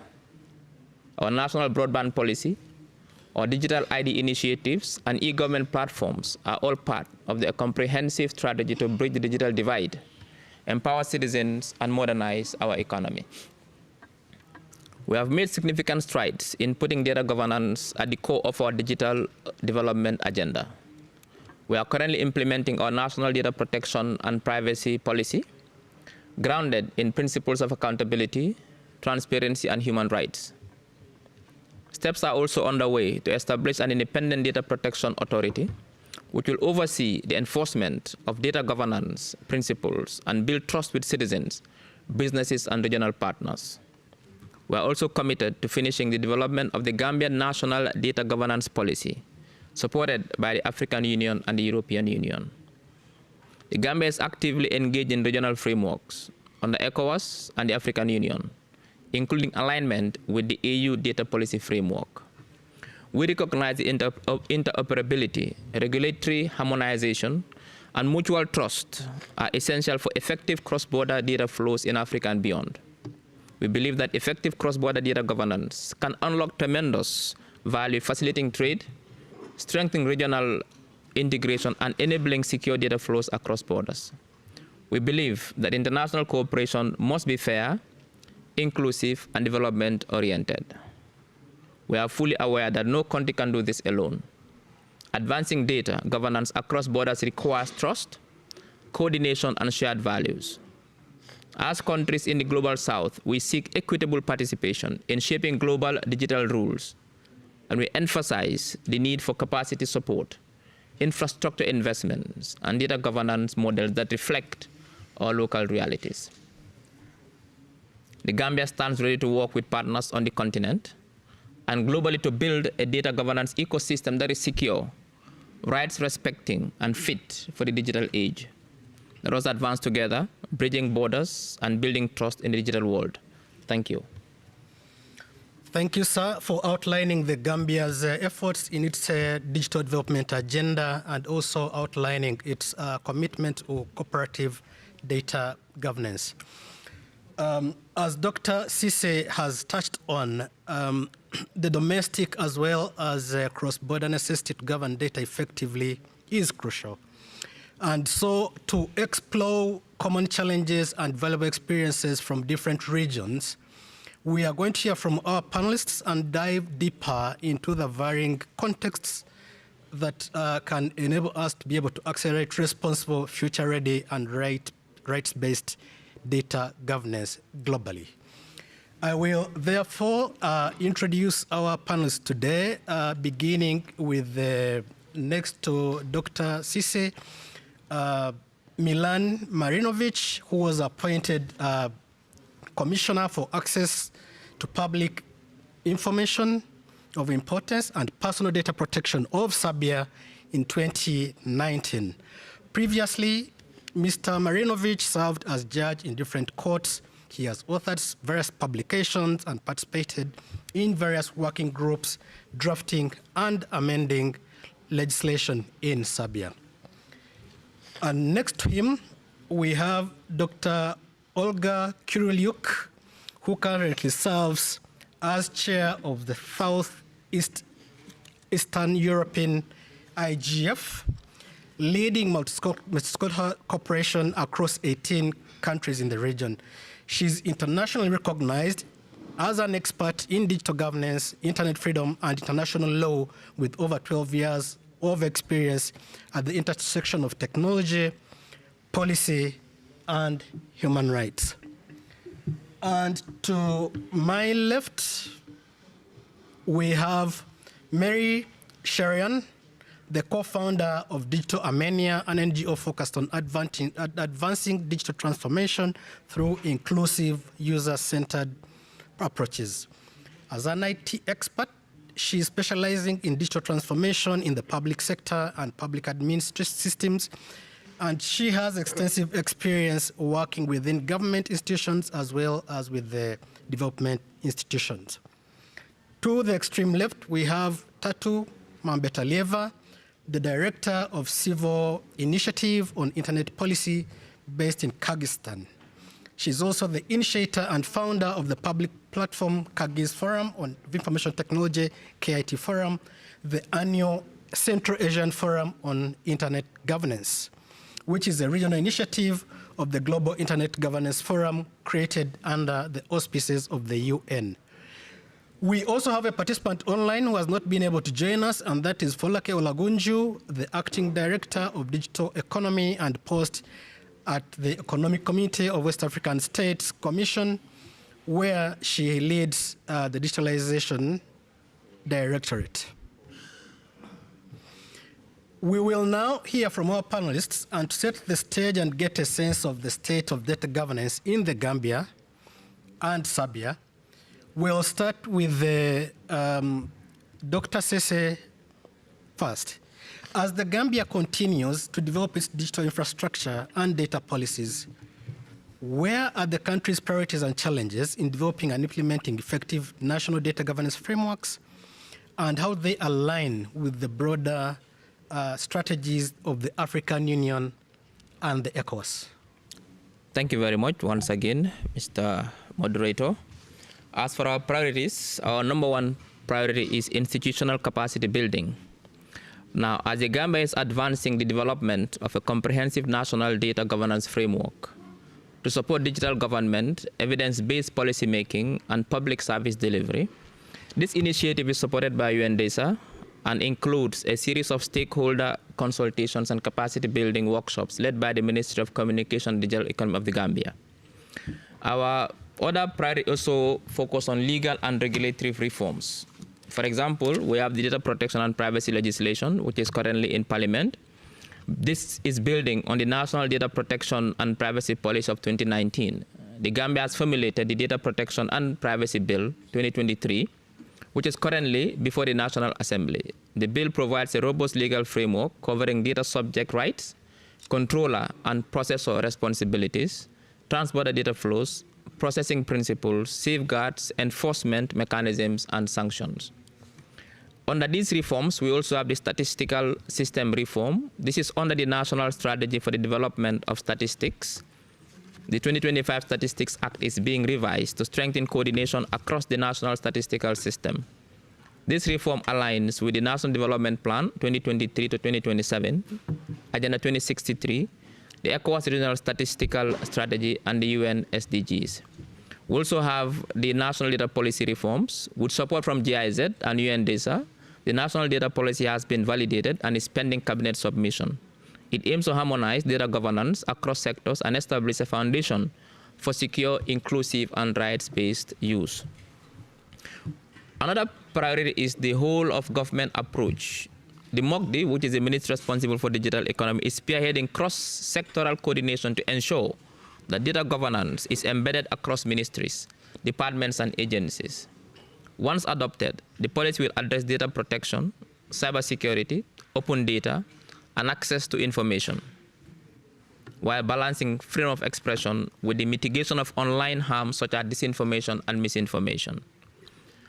Our fourth priority is aligning with developmental goals. The National Data Policy is a cornerstone of the Gambia's broader digital transformation agenda, aligning with the Digital Transformation Strategy 2024 to 2028, Digital Economy Master Plan 2024 to 2034, and Government Open Data Strategy 2024 to 2027.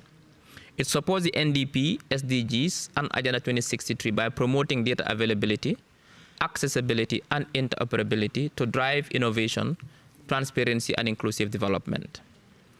Our challenges, particularly the persistent ones. One is capacity gaps. Many ministries, departments, and agencies lack the technical and analytical capabilities to manage and utilize data effectively.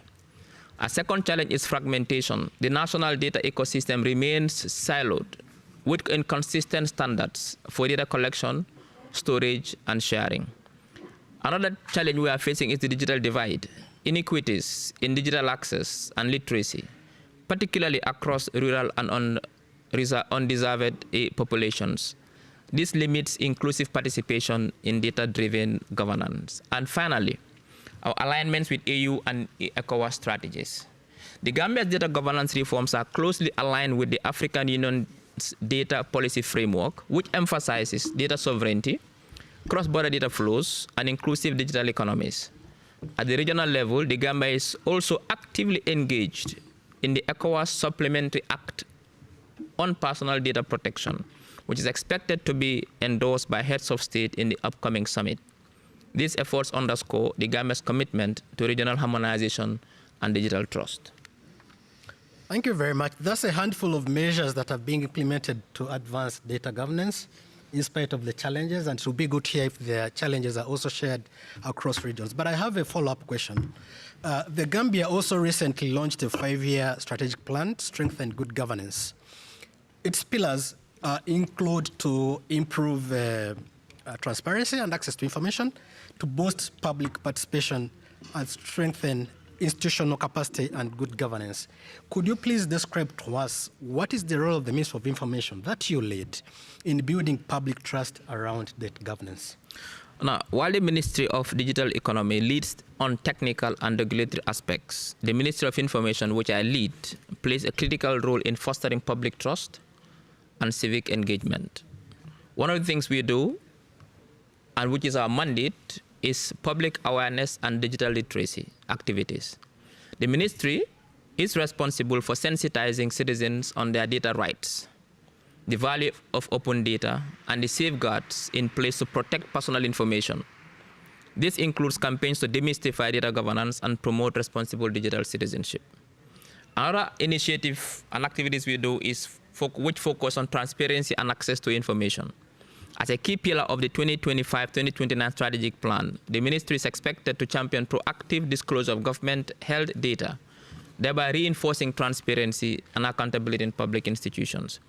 We also engage in media engagement and narrative framing. By collaborating with public and private media, the ministry also shapes inclusive narratives that build confidence in digital reforms, counter misinformation and disinformation, and promote calm and stability during periods of digital transition. And finally, we also engage in stakeholder dialogue and inclusion. The ministry serves as a bridge between government, civil society, and the public, facilitating participatory dialogue to ensure that data governance policies reflect citizen concerns and uphold democratic values. Thank you very much. We'll hear now from Commissioner Marinovic of Serbia, which has equally made significant progress in developing a rights-based data governance framework with a particular emphasis on the protection of personal data. Commissioner, what have been the regulatory and institutional challenges of balancing compatibility between digital and data systems with the protection of fundamental rights? Thank you, Mr. Wakabi. Dear all, greetings from Serbia to everyone. First of all, I want to thank GIZ for the invitation to participate in such an important event. Also, with GIZ support, we plan to raise capacities of policymakers and IT experts in the field of data privacy in Serbia. In the early beginning, let me share with you my experience.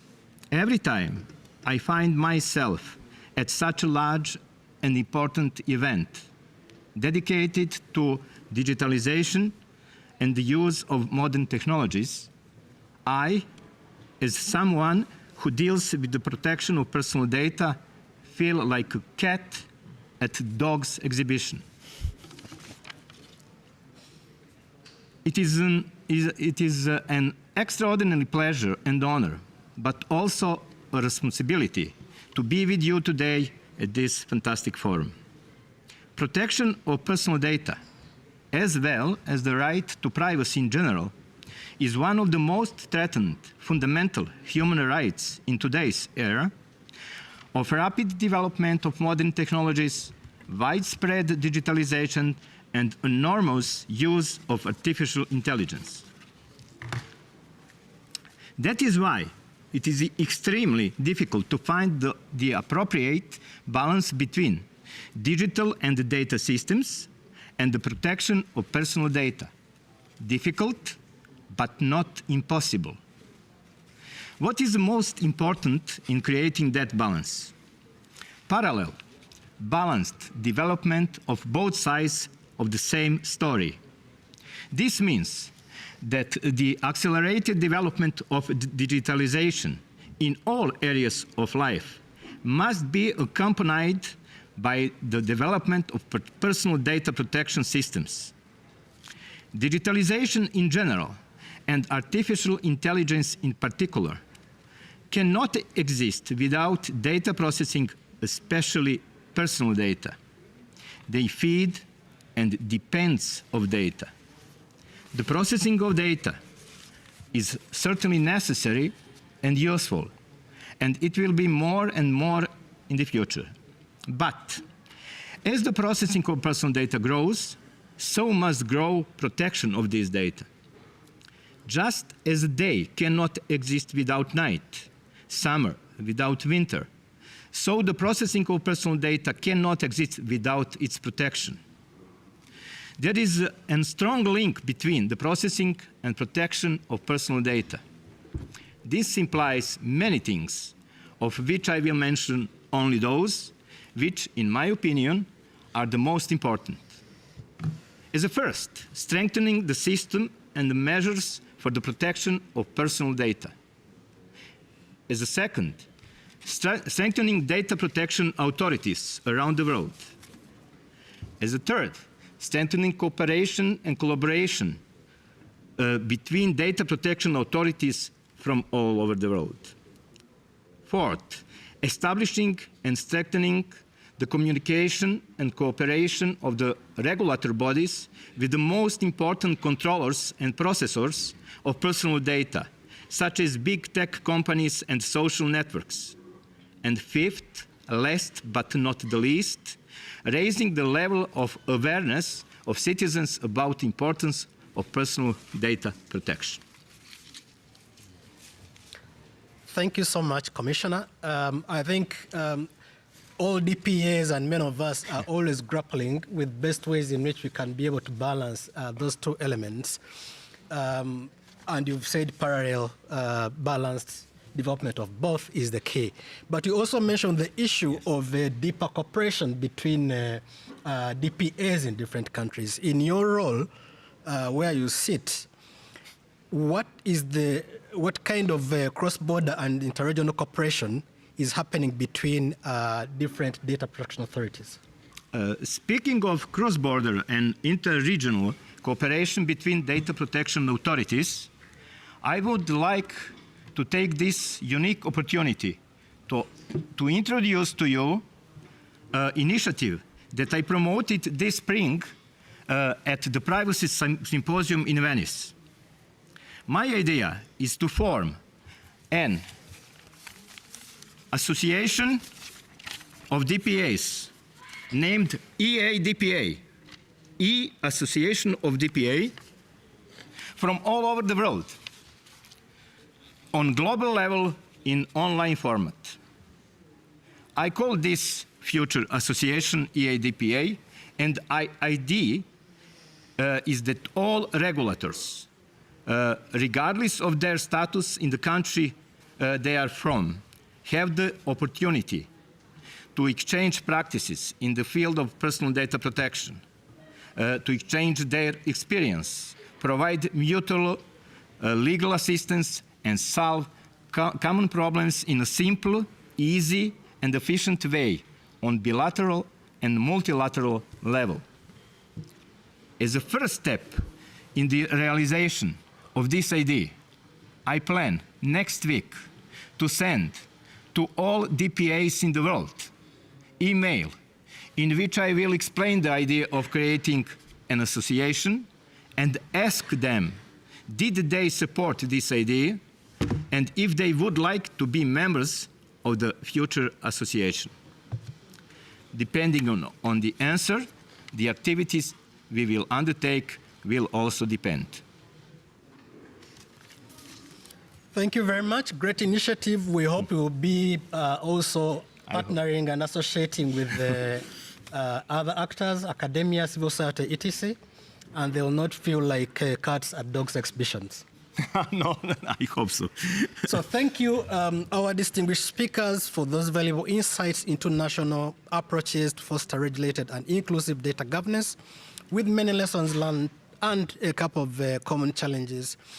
We would now like to invite our regional experts contribute to this discussion by bringing their experience from West Africa and Southeastern Europe.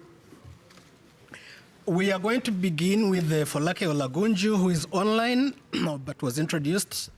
In the region, Folake, there is a lack of reliable data, and this can hamper evidence-based policymaking that is necessary for well-founded decision-making.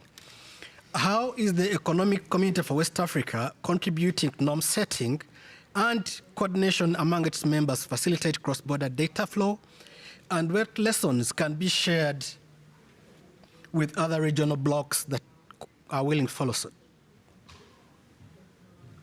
Thank you very much, Wakani, for giving me the floor. And I must apologize for the noise. It's I'm at a conference center, so it's a bit hectic here. Very valid point. We do know that data is something we all struggle with. It's not just a West African issue. But for us at the ECOWAS Commission, we're looking to ensure that all the policy making we actually do is anchored based on an evidence-based approach. How do we do this? We try and prioritize the data that we get and ensure that there's inclusive engagement. We always ensure that our member states are right with us from the very beginning all the way to the end. It was interesting that the minister from the Gambia spoke about the Supplementary Act on Data Protection within West Africa. That is something we've just revised, and we're trying to ensure that it is adopted. That process actually went through from member states all the way through to the Council of Ministers. But before we did that, we actually make sure we do studies with different stakeholder groups across West Africa. So you've got your civil society, you've got your private sector. Every voice matters, because when you talk about data, it involves every single person. So it's not just about a whole of government. I understand why the Gambia is doing a whole of government, but for us at the regional perspective, we're looking at a whole of society, because this is absolutely vital. Now, one of the things we've done with the revision of the Supplementary Act for the data protection within ECOWAS is to look at how we can support cross-border data flow. And this is intra, and across borders, because this is very, very important. It's about harmonization at the regional level, but not homogenization. So yes, we need to harmonize because we're a regional bloc. We have similarities, but then it needs to be homogeneous in a certain extent so that it's tailored to the different nuances of each member country. Stakeholder consultation remains absolutely key, and it's at the cornerstone of everything that we do at the ECOWAS Commission. We need to ensure that whatever we do is data-driven. Decisions need to have inclusive research. We need to ensure we've got academia. We need to ensure civil society for accountability. We need to ensure private sector, because they bring the money to the table. We need governments, because they are the ones that would actually operationalize whatever it is we do at the regional level. We're also trying to ensure that what we do aligns with the continental frameworks that we have. The minister spoke about not just Malabo Convention, but he also spoke about the ADPF. We look at continental frameworks as well. We're not working in silos. We ensure that what we do is actually of value to our member states, but also puts them in a right position to be able to actually interact with other regions, like you've rightly said, COMESA, SADC, and globally across. We're looking to align all our standards as well, because this is absolutely very important.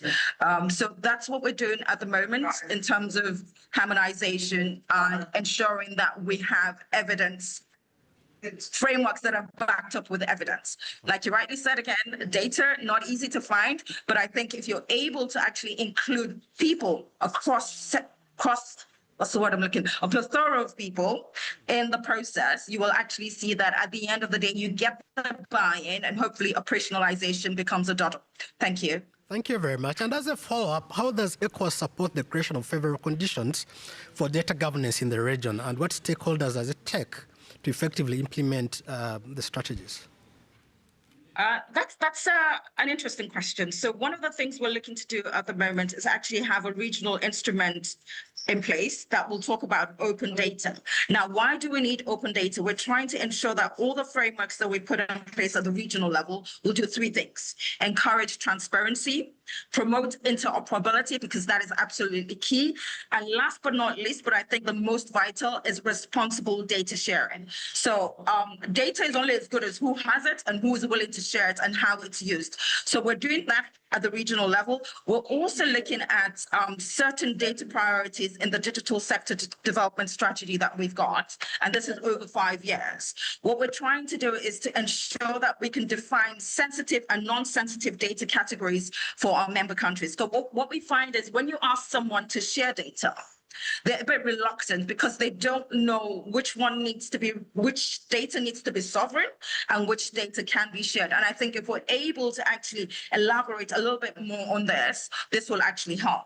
Also, we're looking at technical and infrastructural standards. I know the Honorable Minister from the Gambia mentioned connectivity. That is something we're also looking at, because without connectivity, how do you even begin to share data or even have the conversations that would allow you to, get data and use data?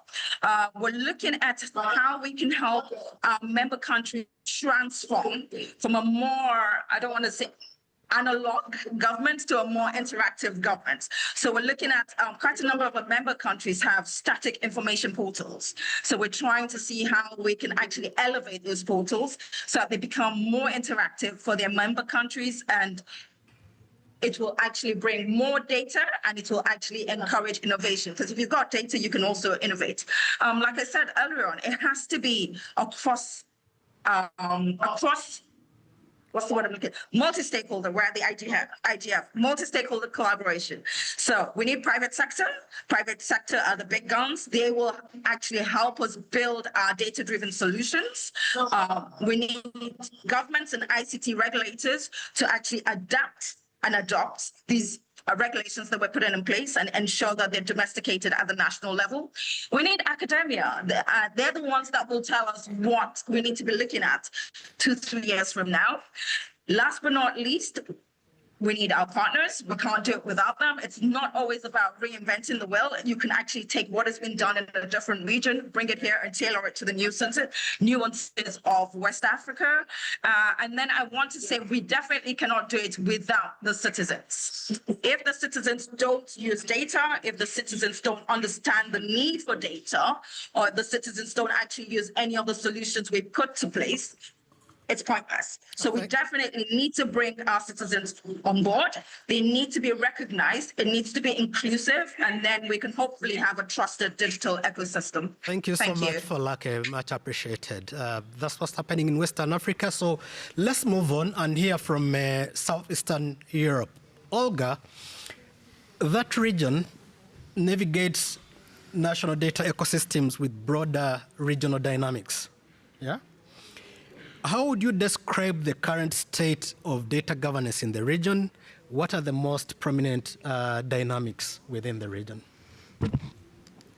Thank you for the question. When talking about my region, I like to describe Southeastern Europe as a region with high digital ambition. Also, what makes the region truly unique is that it remains divided between the countries that are operating under the EU regulatory framework, such as GDPR, for example, Croatia, and the countries who are still in the process of securing full institutional and legal compliance, such as North Macedonia. This regulatory divide has real consequences, especially when it comes to cross-border trust and data sharing. While the EU member states are benefiting from structured oversight and shared enforcement mechanisms, for the neighboring non-EU countries, even those whose laws quite closely mirror the EU standards, it is often still a challenge because very often they are still considered as third countries in terms of data protection guarantees and safeguards. And this status itself introduces friction into the data flows, especially when it comes to public health, education, and digital services where cooperation is supposed to be seamless and smooth. As you can see, the region is caught in between fragmentation and convergence. Fragmentation still defines the legal space, the institutional capacity, and the technical infrastructure. But there is also a growing convergence of ambition.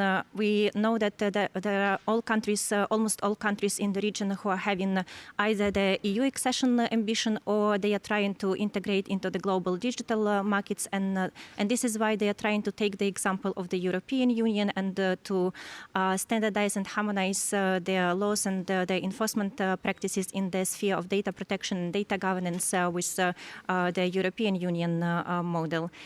This moment also presents both a challenge and an opportunity for our region. When we talk about the challenge, this is usually comes to bridging the digital legal divide, which stalls the cooperation. So it's really very important to ensure that the legal frameworks really talk to each other and there are no major discrepancies. But there is also the opportunity which lies in building shared regional trust frameworks which go beyond the simple compliance mechanisms. And I think so far our region is doing quite a good job in trying to adopt the legal frameworks which are according to the best safeguarding practices in terms of data governance and data protection. There is, of course, quite a long way to go for some countries compared to others, because, as I said, the region is not uniform. But this is also what is making the region unique and interesting example for sharing the practices and the case studies with other regions in the world. Thank you very much. I hear a couple of similarities from your region, Southeastern Europe and Western Africa. Issues around harmonization and compliance mechanisms, issues around interoperability, around responsible sharing of data. But we are at the IGF, so we cannot not ask about the role of the IGF. Where you sit, you have the regional IGF CIDIG. How is it contributing to harmonizing data governance frameworks? Have there been any successful models from the region that are emerging that could serve as a template for others? I believe that IGFs and CIDIG in particular have a crucial role to play in this whole process. First of all, we are contributing by identifying shared priorities across the region. We are connecting the in-country stakeholders from across the region, and we bring them to the same room and facilitate the dialogue between these stakeholders. And as the next step, we also help to improve trust between counterparts from neighboring countries and help them improve coordinating with each other beyond the borders of their nation states. So, of course, CIDIG, as any IGF initiative, is not the space that can create the laws, but we are definitely the space that can create the opportunity where the better laws and better cooperation can be shaped, and where the new initiatives with some practical value can take the beginning. I would also say that for fragmented regions like ours, usually creating the very fact of creating the habit of cooperation is an important first step to trusted cooperation throughout the years. And I think this is what the initiatives like CIDIG are doing. Also, there is as I mentioned, there is the emerging practice in our region of shaping the convergence between different countries, and I think this is important also to have this culture of different stakeholders talking to each other. Of course, during the CIDIG meetings, which are happening on the annual basis, we have we repeatedly have the sessions which are touching from different perspectives the issues of data governance and data protection, which and we usually get a lot of proposals on these specific topics, which means that this is something which resonates with the stakeholders in the region and which is truly important to them. And also, For the upcoming meeting this year in October that we will be hosting in Athens, we also have been partnering with the Council of Europe, and we'll be hosting a pre-event to the main meeting, gathering the representatives of the media regulatory authorities from Western Balkans, which is also a good example to start with some more trusted conversation where they feel more comfortable to share the challenges that they are experiencing on the daily basis. But then, of course, they will join the main meeting and will talk to other stakeholders, and there will be also the panel hosted so that this can truly shift to the multi-stakeholder conversation. So I would say this is probably not the solution for everything, having the space like IGF, but this is obviously a good beginning where the good initiatives could start. Good. Thank you for sharing these inputs, very insightful in regional challenges from Western Africa, from Southeastern Europe. The examples illustrate the importance of the work that regional organizations are doing in facilitating data governance among states. We have looked at national and regional perspectives on data governance, and would like now to invite perspectives of civil society into the conversation. We'll begin with the TATU. The digital code recently adopted in Kyrgyzstan aims to create a favorable environment for digital services and data processing. From your perspective, how has the national approach to data governance evolved over the recent years? And what opportunities and challenges does civil society have when engaging in data policy and implementation processes? Thank you. At the regional level, Kyrgyzstan is the first to use an integration gateway for secure and transparent data exchange between the state bodies and business. This innovative approach is part of Kyrgyzstan's recent digital code, which set a standard for data handling, focusing on legality, minimization of data collection, accuracy and integrity to build a better digital environment. Kyrgyzstan doesn't use centralization and localization of data. Centralization of data has risks for data protection, and localization of data creates additional burden to business. And this approach differs from many neighboring countries like Kazakhstan and Uzbekistan, where data centralization and localization of data is used. Therefore, challenges for civil society, risks on data protection and ethical use still remain. Very well. Thank you for that. As a follow-up, what opportunities do you see for civil society to bridge regional and global data governance efforts?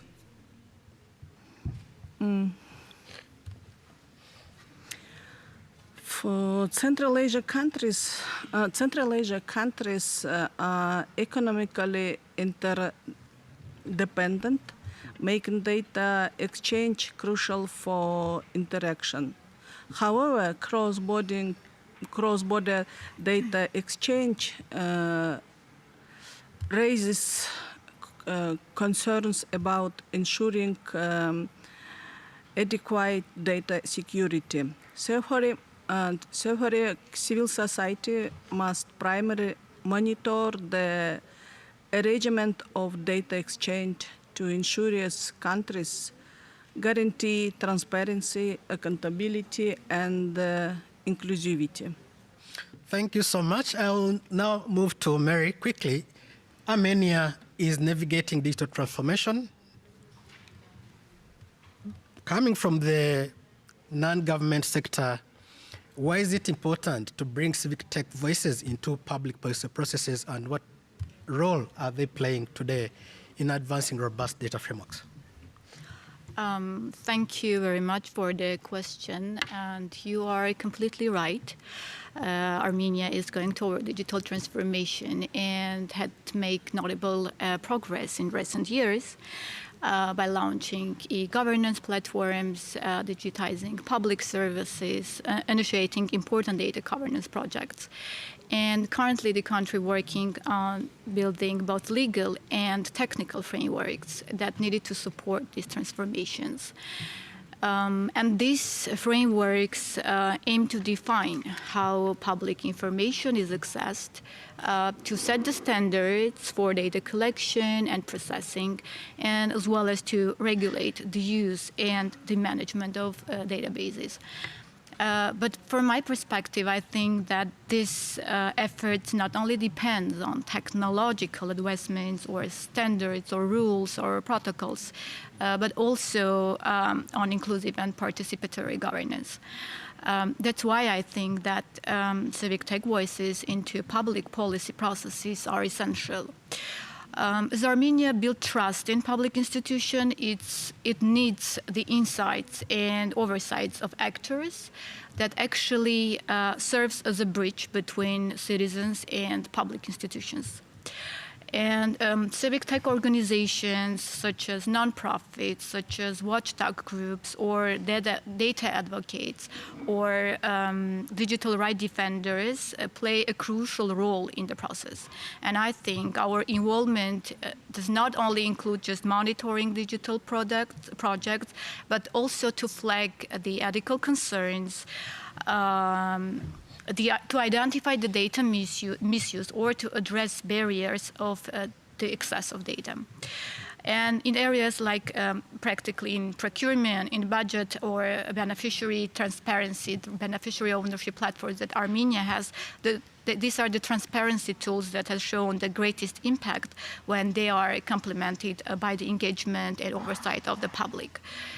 I can say just for our organizational perspective and experience, we're just not doing the monitoring, but we go beyond simply evaluating an impact, and we do outreach projects, we do education for citizens so they can understand how their data is used, why digital systems is matter, and how e-government platforms can improve public services for everyone.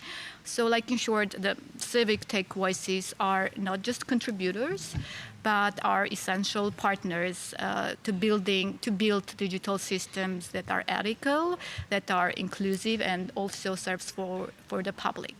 Thank you very much. Could we briefly also maybe look at some of the capacity gaps that organizations you work with face in leveraging data for sector initiatives? For someone who worked many years in public sector, then in international organization, and now serving from civil society, I see maybe the issues more crystal clear, and maybe I can state one issue that is important, has the importance. I think the lack of clear data strategy maybe is the main challenges, and I think that without a unified vision of a roadmap on how data supports the missions, the efforts somehow become fragmented in public institutions. So the weak data governance, I think, often results to unclear ownership and inconsistent data quality controls. So as we run out of the time, I just be in the short for this question. We have time. No worries. So thanks, everybody. A lot of insights, but before we go to the publics to give us some comments and questions, we would like for each participant to use just 1 minute to give something actionable.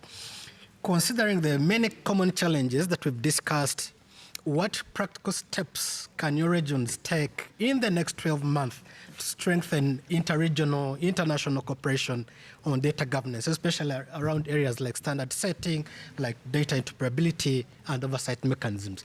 We'll take this, I think, the same way we went, beginning with the minister and then the commissioner and then Olga. Well, thank you very much. I think one of the practical steps that we can consider is to establish a continental data governance framework so that we can finalize and promote adoption of the AU data policy framework across all member states. This will create a shared baseline for data protection, cross-border data flows, but also interoperability across the continent.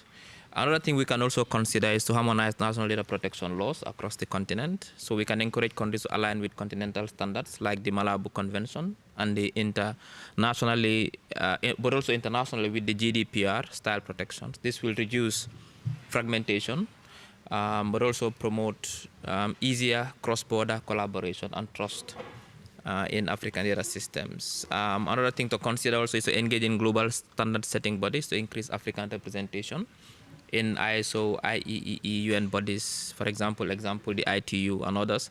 This will ensure Africa's interest and realities are reflected in global data standards and regulatory frameworks. And then perhaps we can also consider building regional oversight and coordination mechanisms to create or empower sub-regional data governance hubs. This will help us oversee policy compliance, technical cooperation, joint investigations on cross-border data breaches, but also encourage shared accountability and mutual learning. Thank you.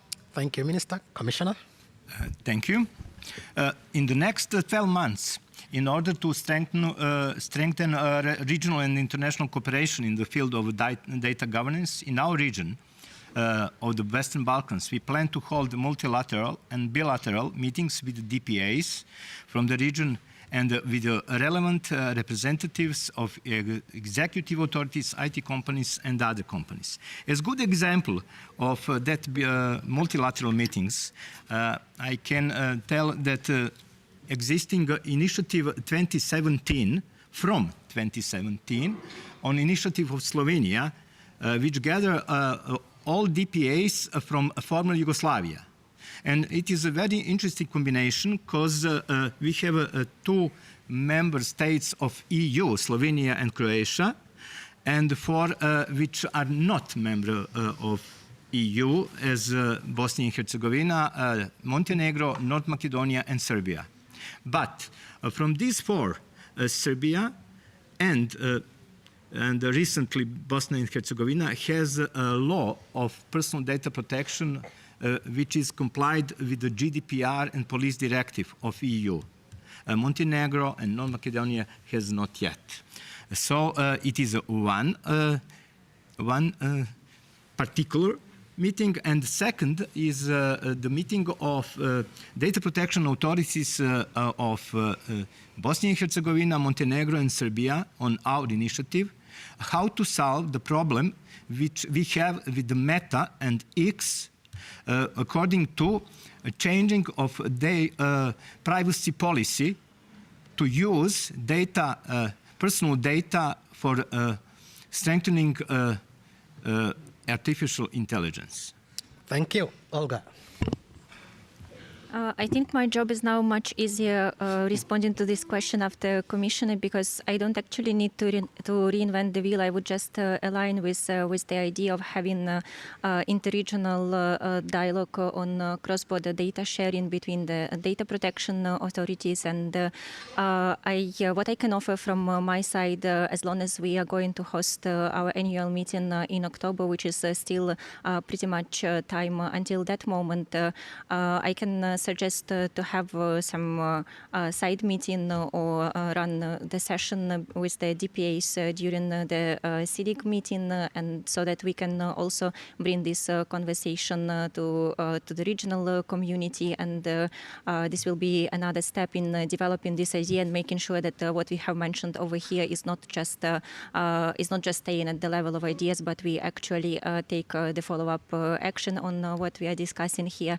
And I also think that one of the things that could be done is some kind of mapping and of the regulatory bottlenecks in cross-border data sharing. This can show us where are still the challenges in terms of regulatory frameworks, infrastructure, and interoperability.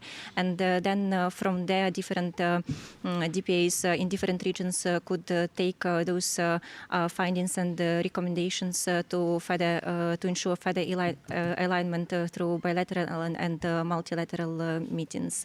Thank you so much, Olga. We'll go to Folake. Thank you very much. So I'm going to piggyback on the Honourable Minister from Gambia's words. He's already spoke about harmonization and alignment and all that. So if that is taking place in the Gambia, by default, hopefully it means it will have moved to Senegal and then hopefully moved to Sierra Leone. So now I'm going to assume those three countries have done all the harmonization the Honourable Minister was talking about.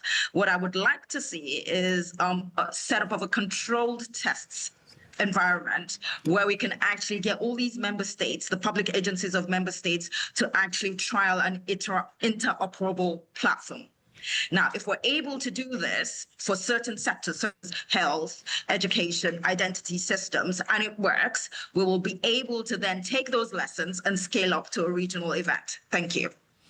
Excellent. We'll now... Okay. Good. Yeah. First of all, I support all proposals, and currently at all international platforms, we're advising an initiative to create an intergovernmental agreement on data exchange among Central Asia countries, open for other countries to join. And this is because data is the new oil, and issues of access crucial, not only within a country, but also at the regional level. Thank you so much. And finally, Mary? For Armenia, what I can say that country uses international experience and incorporating many initiatives, for instance, in interoperability, like using X-Road for like an Estonian model. And I think that many practical exercises should be done. So it could be like piloting a small-scale data sharing initiatives to understand whether the cross-border public service delivery works or not. And it could be in different areas, and starting with like consular or migration or environmental areas. So this would lead to this will gives us room to understand how transparency project or how can open data portals could work in shared policy areas. Thank you so much, panelists, for those great ideas on joint initiatives, on what is relevant to work on in the future. Would like now to invite any comments or questions, and if whoever has any question or comment, please, there is a mic over there. Please get there and shoot your question or comment.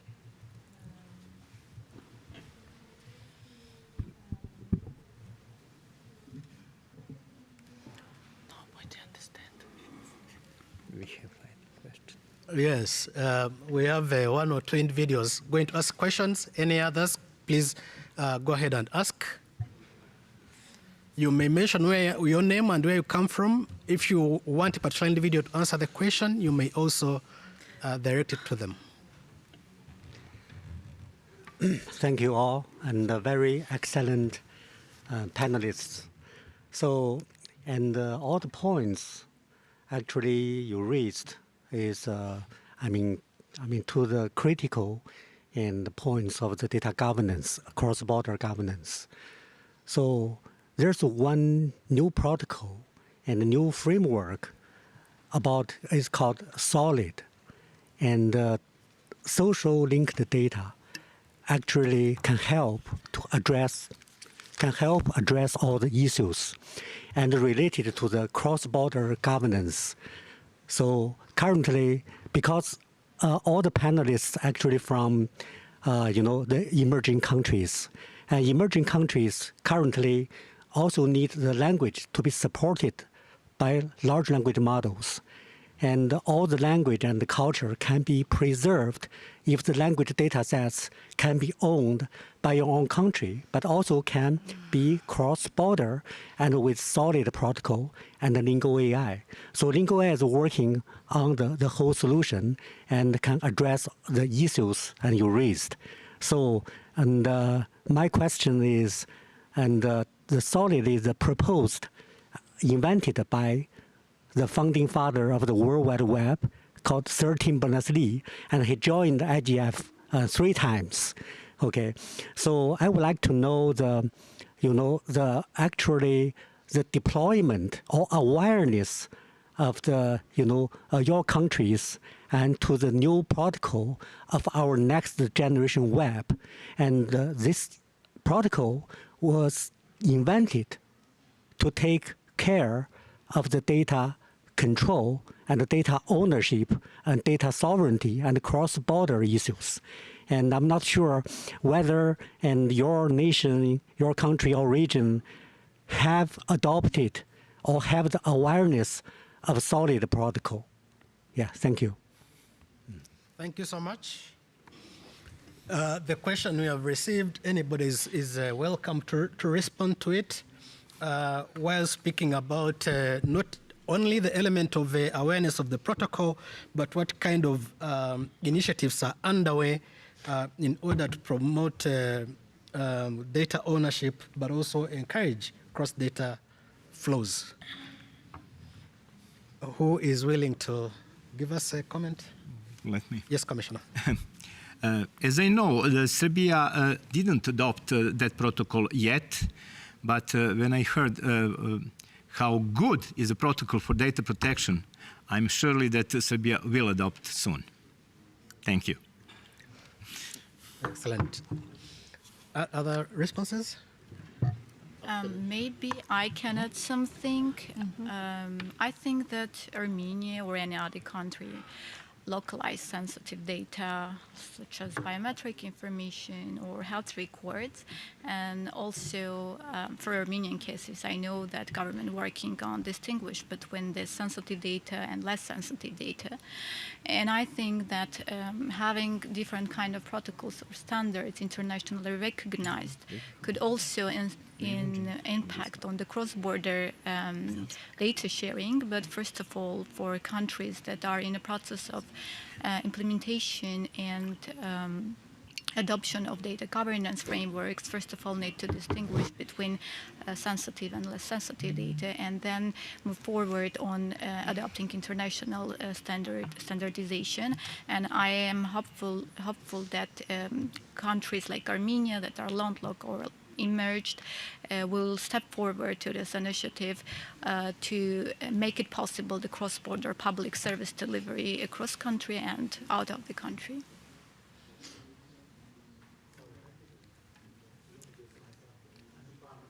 Singapore Internet Governance Forum. So I'm the coordinator and co-founder for SG-IGF. And SG-IGF like to work with every countries and the representatives and to help to and promote and the solid protocol and the Lingo AI to help, actually protect the language and the data and the culture for all the emerging countries. Okay, thank you. Yeah. Thank you so much. Useful contextual information. We know where you're coming from, and I think many of us will be willing to reach out to you. The Minister has a response to that as well. I think the issue with language is a bit complex because Africa has over 2,000 languages. Some countries have 56 languages, some have 200 languages. So for us, just like Serbia, we haven't really considered this yet. We, as a small country, 2.5 million people, we have almost 11 to 12 different languages, which are totally different. So how we really harmonize this with the language, with 2,000 languages, it's difficult. Yes, I mean, because of the colonial history, we have French Africa, we have Spanish Africa, Portuguese Africa, English Africa. Perhaps this is something we can consider, using those languages, but not our indigenous languages. Yes, Lingo AI is actually designed for the indigenous languages because, when AI become popular, become a commodity, and everyone currently in emerging countries almost all use English as a language and to prompt and to get the generative AI result. And gradually, the indigenous language will be forget, and especially the culture built on the languages. So for large companies, if they want to support indigenous languages, and they are going to collect the data, in this centralized way, the data will be owned by the centralized company, And after they fine-tuning the large language model, the data will be continuously collected to the larger companies. So the data will run out of your countries, and your people and the country don't own the data. This is called the digital colonization. So the new protocol and the Solid and the Lingo AI is helping to this kind of a digital colonization, because so much everyone for will that hold their own clarification. data. Okay, thank you very much. Data colonization and data sovereignty are key issues in our conversation from where many of us come from. So it's great to know there is something that is addressing that. We will reach out to you, but we do have another comment. Thank you, sir. Hi, good afternoon. I think my question might be a little premature looking at the landscape in our country, but I will go ahead and ask anyway. Where there is no IGF, no local iOS, where do you suggest this conversation starts in terms of thinking about regulations and guidance and protocol for cross-border data protection? Should it start with the regulator for the sector? Should it be emanating from civil society? Suggestions I'm open to hear. Some quick guidelines in the 2 seconds we probably have. Thank you. Would you mind telling us where you're from? The Bahamas. Lucky you. But we have IGF and you don't, so you know. All right, we'll begin with Olga. She has a response. I think there is, it's not really the problem that you don't have yet a dedicated space, because the dialogue can be created just from the desire to have the conversation. And very often you can have a much more open and trusted dialogue once you talk to stakeholders who are actually having the decision-making and policy-making power. Sometimes even having the decision-making power, but sometimes they might not have the full awareness or might not be that much in full capacity to execute and enforce. And sometimes just some small support and push from outside might be the beginning of a good positive change inside the country. So I would say if you want something specifically from the DPA, go to DPA. If you want from someone else, go to them. Start maybe from bilateral one-to-one meetings. And once they feel more comfortable to talk to other stakeholders, then you can extend this dialogue. Thank you very much. Other panelists? Maybe one. Any? Yes, please. Only few words. It must be multilateral, no bilateral. So when I said multilateral, it means data protection authorities, stakeholders, executive bodies, all, and civil society. Thank you very much. We do have another question. Please go ahead. Thank you. Good afternoon. I'm Joseph. I'm here for the Wikimedia Foundation. I was very interested in the Serbian Commissioner's comment about privacy as a human right, which of course we completely agree that it is. But of course there are many other human rights, the right to freedom of information and expression. And I'd like to ask the entire panel very broadly how, through this process of harmonizing regional data protection laws and implementing such new laws, how we can ensure that all human rights are respected throughout this process, and that the right to privacy does not come at the expense of any other potential right. So we are going, thanks for that question. What we are going to do is that we are going to couple it up with another related questions. Namely, in many countries, there's a diversity of legal systems and institutional maturity is different, okay? How can we move also between towards mutual recognition of data protection frameworks without undermining national data sovereignty? I would like you to reflect on that for 1 minute, even as we all answer the question from the participant from Wikimedia. Wikipedia, yeah. And everyone will have 1.5 minutes. Tie in your last word as well, please. we will go. This time, let's start from my left. Then move on. Okay, maybe I can start. I think there is a blurred line between protecting digital rights and the expression of freedom of information, and sometimes governments need to deal with that, not to ban the freedom of information while also considering how to protect them and how to protect their rights in internet, because in recent years the internet gives us a broad massive of information which can lead to fake news, which can lead to disinformation, and for the government it's important to underline this line and protect their rights, but also not to violate the freedom of information. And concerning the question, I think there should be formal cooperation channels between different countries for data protection agencies in different countries, so that they can set clear protocols for audits, incident responses, or enforcement coordination, etc. So my perspective is that these formal cooperation channels could lead to the national digital sovereignty and to implement data protection frameworks. Thanks, Mary. Satya, the same for you. Continue our previous discussion about synchronization and harmonization of approaches between countries are crucial.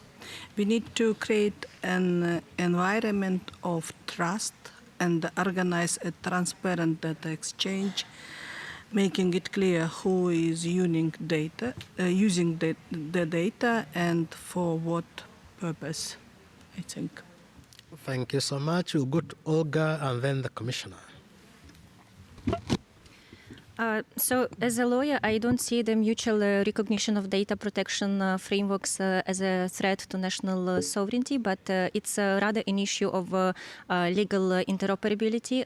So we often don't need to create the identical laws, but what we really need is to create the trustworthy equivalence and to create the trust which is cross-border trust, so that whenever the data is shared, there are also some safeguards in place, and responsibility which comes for the breach of mishandling of data. But also I would say that it's important to ensure that there is transparent oversight and independent enforcement whenever it comes to handling the personal data. So once that in place, it's just a matter of dialogue and trust between the borders and between the nation states. Thanks, Olga. When we speak about sovereignty and data protection authority, it is possible because any law which is based as a law in Serbia on GDPR and police directive have exceptions of the principles. If is a national security in question, you have exceptions of ordinary data protection authority. We have two models of data protection authorities: ordinary and specially, which made the bodies in that situation, like is the organized crime, national security, etc. And according to the question of the Wikimedia, I must say something. Exist states in Europe and in the world which have a two-in-one system, two bodies which protect two rights, two human rights: personal data protection and free access to information of public importance. It is a situation in Serbia. So I think that it is a good situation, because you can measure in any particular case what is stronger, personal data protection or right to know of the public. Thank you, Commissioner. We'll go to Folake for her 1 minute, and then we'll end with the Minister. Thank you very much. So, yeah, obviously we all agree that building trust is required around data. For me, I know sovereignty matters, but it's also about the connection. So we need to make sure we get the right balance between protecting what is ours and what will allow us to grow.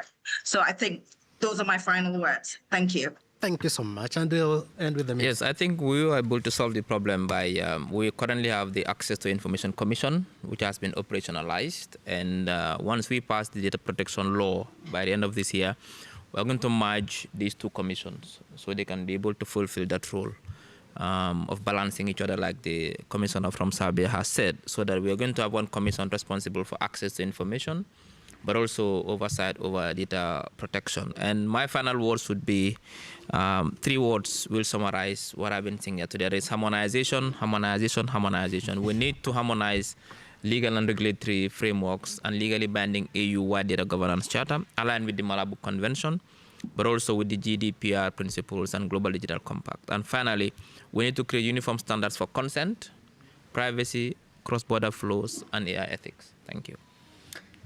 Thank you, Dr. Sise. Thank you, Commissioner Marinovich. Thank you, Mary, Folake, Olga, and Tato. Ladies and gentlemen, please join me.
Good afternoon, everyone. Thank you so much for joining us for this final session for today on multi-stakeholder governance and international law in cyberspace. My name is Joanna Kulesza. I'm an assistant professor of international law at the University of Lodz in Poland, and I have the privilege of directing a research center, the Lodz Cyber Hub, that researches how international law applies in cyberspace. It is my pleasure to be your on-site moderator today. I am joined today by our on-site moderator, the good spirit behind this panel, Mr. Wiktor Skwarek, who will be managing our online participation. I welcome those of you who are joining us in the room and online. We have an excellent setup of speakers hosted here today by the Ministry of Digital Affairs, who's the host for this session, and the Lodz Cyber Hub. For the purpose of time, I shall refrain from individual introductions, and I will ask our speakers to introduce themselves as they take the floor. And I will start by giving you the background for this panel. Why is it that it might be worth our while to discuss the application of international law in cyberspace during an IGF? As I'm certain you have noticed, there is an overarching theme of WSIS plus 20 input, and WSIS happening in a couple of days' time will be the process where we decide if how we have governed cyberspace thus far through the multi-stakeholder model is indeed the way we wish to continue. As much as there is consensus, it will likely remain the way. There are also enhanced conversations around how international law could help us facilitate that model, make it more efficient, make it more inclusive, make it more predictable. And this is where our panel and our panelists come in. We will discuss broader issues of internet governance and international law. We will also look specifically into individual documents and processes that facilitate building a more resilient and sustainable cyberspace. For the opening remarks, I'm thrilled to share the floor with Mr. Maciej Groń, who's representing the Polish Cybersecurity Agency, and will give us a brief introduction from the governmental side on why it might matter to facilitate the multi-stakeholder model with international law. Sir, the floor is yours. Thank you very much. I'm speaking on behalf of our research institute, NASK. I deal with the cybersecurity, and I work for Polish hotline. Frankly speaking, I was trying to prepare something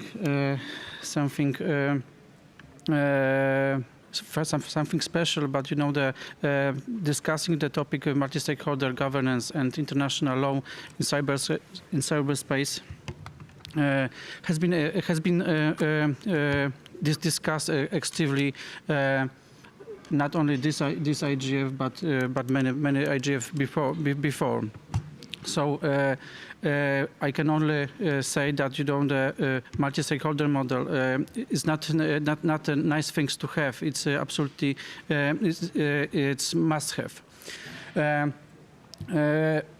it's not just a good idea. It is the fundamental conditional for our daily work. Even the best national law are powerless if they are not required beyond borders. So, but from my perspective, as an attorney at law who is working for the hotline, we are dealing with the illegal content, as you know. So there's nothing like, the national illegal content. The content is illegal content, especially the CSAM, is always international. So we absolutely, if the problem is international, we need the international solution. Absolutely, any national regulation which are only for the one country are absolutely not enough. But when we're dealing with illegal content, we have really good examples, because we are not treating the regulation like traditional criminal codes or civil codes, because on the global level it's absolutely impossible. But we have even very good standards, and we are working on the standards on absolutely in the multi-stakeholder model, and we have the great institution which is called InHope, and also we to this institution belongs 55 countries. So we have the good examples, and I'm absolutely very optimistic that that this approach, multi-stakeholder approach, and international law, which we understand, not like our national laws, because it's impossible. We don't have the international courts. Which are the same like our national. So we have the good examples. The one example which I want to mention, this is, for example, the universal classification schema, which can standardize the content, where is legal, where is not legal. But always the meaning of this content is always the same.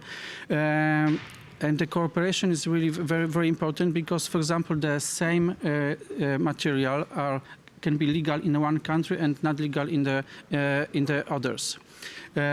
Today we have discussed also, the problem of deepfakes and deep notes, and this kind of materials are not legal in every country and not illegal in every country. So we have to cooperate somehow. So that's why our standards, which we have, they are helping us very much. And if someone thinks, that good standards for one country is enough, I don't think it's true. And so I encourage everyone, to cooperate with us, with our standards. And what is important, we have, the very good examples. But as you know, always the regulation is not enough. So we need the people who will share this regulation, and who will, of course, also, first of all, will respect this standards. But it's very easy. It's just want to be the willingness is only important. So I think that when the focus is really concrete, and the reason why we want to protect, someone, in my case, children, it's enough, to start and be efficient as much. Thank you very much. Thank you. Thank you so much, Maciej. That's a very important call for the bottom-up cooperation that we need to facilitate the multi-stakeholder approach to internet governance, an important role for international law to play within that framework. For our panel, I'm pleased to welcome 4 speakers. We have a good hybrid setup. As you can see, we have some of our speakers joining online and some of them here in the room. The process for this panel shall be for our speakers to take the floor. I will kindly request them to speak for roughly 15 minutes. We have given them specific themes, which I will introduce as we progress. And then we would love to open the floor for your questions and/or comments. We do have online participants. We encourage them to post their questions into the chat, clearly highlighting that that is the content of the question and to whom it might be directed. We will then read those questions out aloud. The remote participants are also encouraged to take the floor. And then we have remote mics available here for the participants in the room. So we would like to keep this session interactive, whereas we would kindly ask you to hold your questions and comments until after the presentations from our panelists. As already said, we have a wonderful setup of speakers representing different areas of where international law is being applied to cyberspace. It is my great pleasure to welcome as our first speaker, Ms. Anna Podgórska-Bupen, who's representing Poland with the European Commission.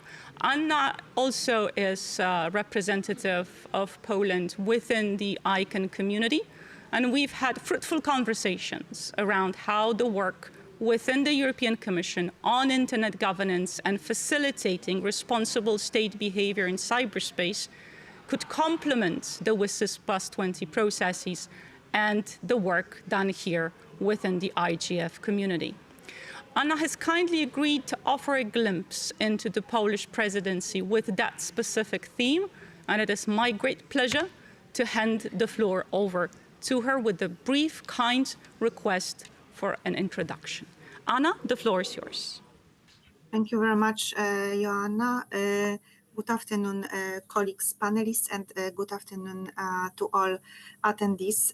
First of all, I would like to kindly apologize because I was supposed to be on site, but due to the general strike here in Brussels, which affected basically all sectors, not only transport, the airports are closed and there are no planes taking off today. So that's why, unfortunately, I had to join online. I am employee of Polish Digital Affairs Ministry, but since many years I've been seconded to Polish permanent representation to the EU as the digital and cyber attaché, dealing mostly with cyber and digital diplomacy. And during Polish presidency to the European Council, I am chairing Telecom Working Party, focusing mostly on external relations. So we thought that it would be a very good occasion to share our perspective on the external policies and multi-stakeholder approaches, including WSIS plus 20 review, since the presidency happens every 13 and a half years. So the next possibility for us would be indeed in so many years.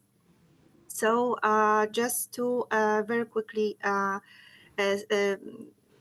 sum up what we have introduced during our presidency, it's to have a clear view on the external relations of the EU. And one of the Polish presidency priorities in the digital sphere was indeed concentration on internet governance and multi-stakeholder processes, which are currently taking place and which are indeed very, very important. So we have worked with within all 27 EU member states, and we worked since the 1st of January, being involved in elaborating different coordination positions. If I may only cite a couple of them. So we have discussed EU and its member states together with the European Commission on the WSIS plus 20 review. We have within the Council elaborated on different priorities, but just to mention a couple of them, these are of course the issue related to strengthening the IGF, which is the cornerstone initiative on the IG, human-centric and human rights-based approach, multi-stakeholder digital governance as the core of the UN system, of course, strengthening WSIS to address the digital device, and of course, defending the open, global, free, interoperable, and secure internet through multi-stakeholder governance, which is the really a key word for the EU, but also for the Polish presidency. We have also provided the input to the ITU questionnaire on WSIS plus 20 review, and we have been also been involved in the consultation of the scientific panel on AI and the global dialogue on AI governance. And just to also flag up that what, of course, going around the WISES and multi-stakeholder approach, we thought that the involvement of many different players, not only member states, would be very, very much important. That's why we have also co-organized with the European Commission in April, two-day global multi-stakeholder high-level conference on governance of Web 4.0, which the main panel was concentrated indeed on the internet governance, and we had many distinguished speakers, also representatives of ICANN, governments outside of Europe, and the discussion was indeed very good. Then also in Poland, under the Polish presidency, we have organized in May the conference on international digital partnerships and projects, which we also discussed and mentioned the importance of internet and internet governance and the multi-stakeholder approach, also always within the view of the WISES Plus 20 review process. Our motto, our presidency was building the bridges, connecting the dots, making the connecting the dots, and avoiding silos. So that's why we thought that it's very good also in the discussion to involve not only the experts, but also diplomats. So that's why under the umbrella of the EAS, European External Action Service, there is the Digital Diplomacy Network present, which gathers 27 EU digital ambassadors. So we organized 2 on-site meetings of this DDN network. One of the themes which were discussed also among the ambassadors, digital ambassadors, was also the WISES Plus 20 review. One meeting took place in Brussels, another back in Poland, in Szczecin, where we had also a good presence from EFTA countries representatives, where we could exchange of the joint approaches and understanding of the ongoing global processes. Last but not least, we have also involved with other stakeholders, very important, which was the ICANN, who kindly provided us with the workshop on internet governance. So we really had a very good turnout from the cyber attaches and telecom attaches. So I'm taking the possibility to thank you also, because I see among the panelists there is Elena, who is a representative of ICANN.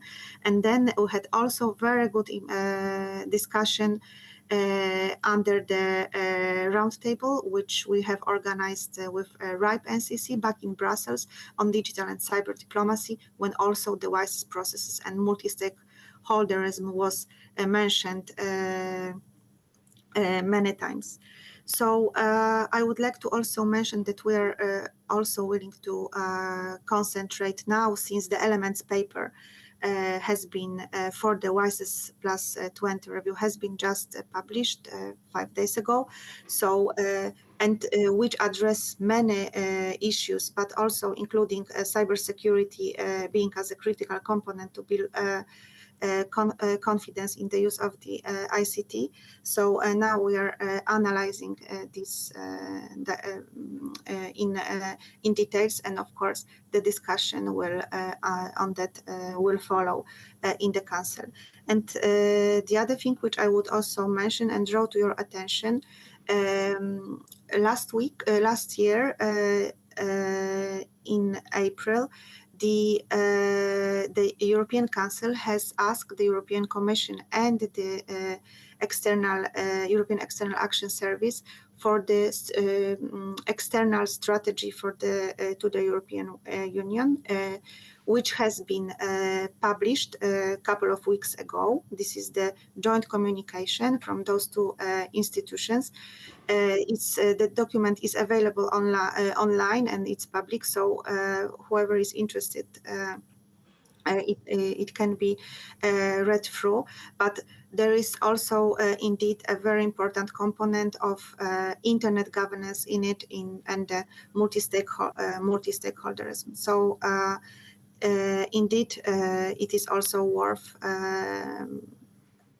making familiar with that, but also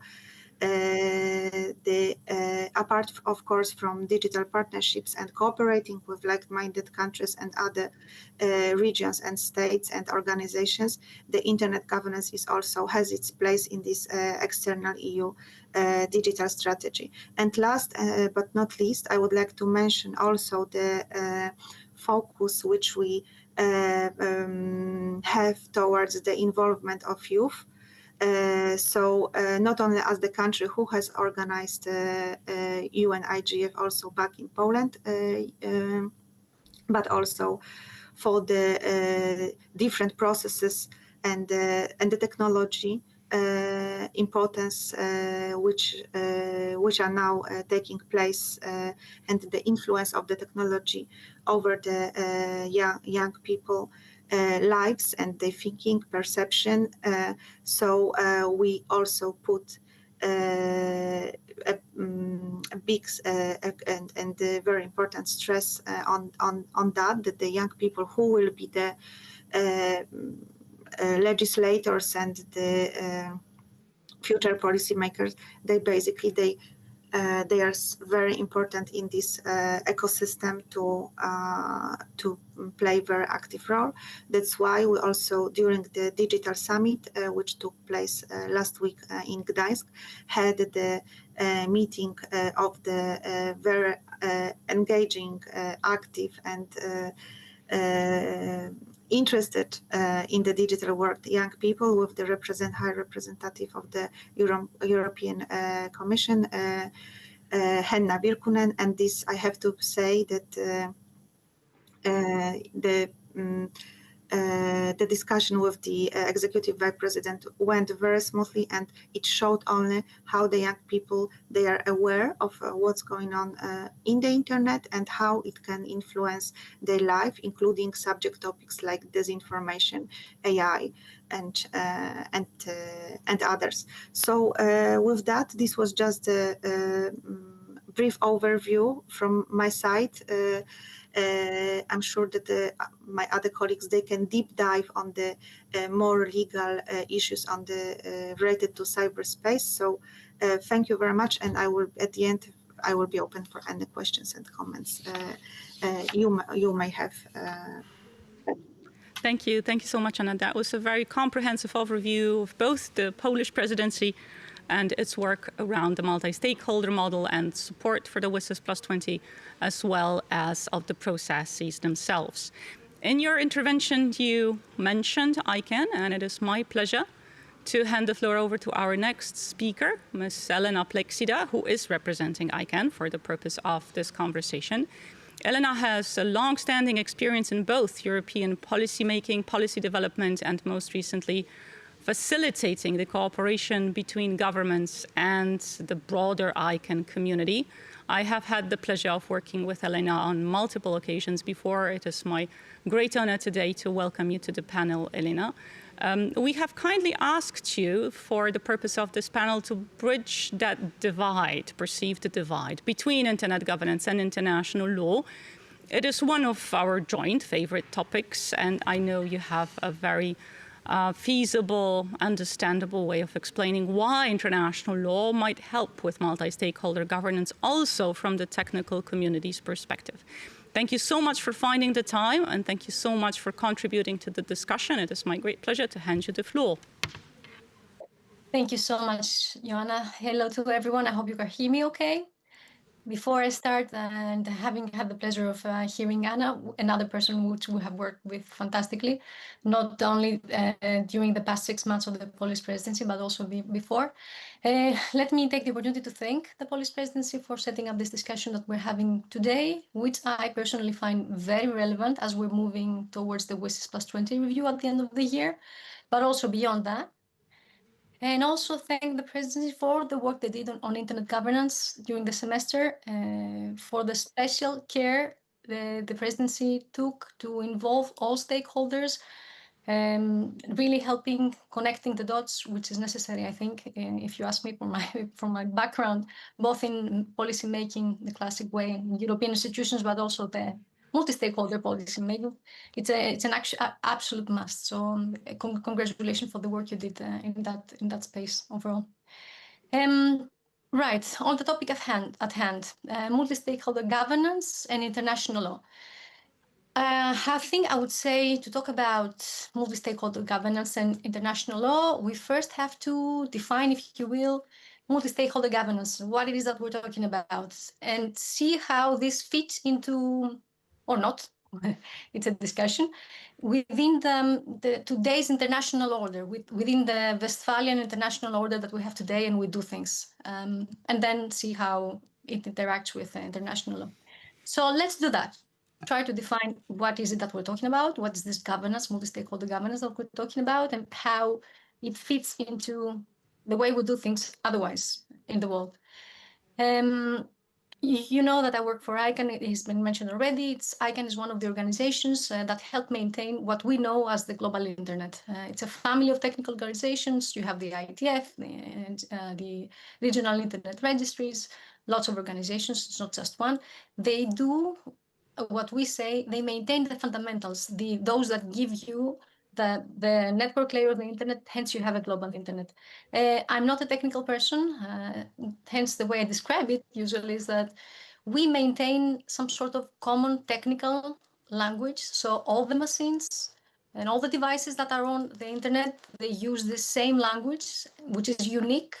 And because there's this uniqueness and this same technical language, they can find each other, and that's the way you have a global internet. Otherwise, we would have different segments of it here, there, left, and right. So this is what we do. Now, how we do it? How we do it goes back to the multi-stakeholder governance. If you think about it, and I stand to be corrected here, internet is really a public resource.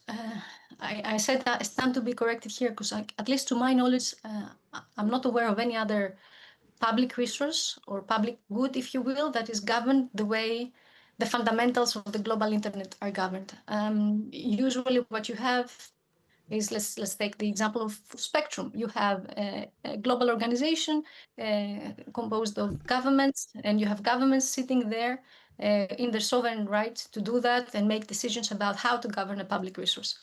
In the case of the global internet, the fundamentals, the identifiers of the internet, that it doesn't work exactly that way. We have government sitting there, but we have everyone else sitting there on an equal footing. So stakeholders such as the engineers, those that know how standards work, civil society, and others, they sit together and they make decisions collectively. The word decisions is quite important in what I'm trying to say. Multi-stakeholder governance in the case of the global internet is decision making. You don't just have stakeholders there who are being consulted. There's actual decision making.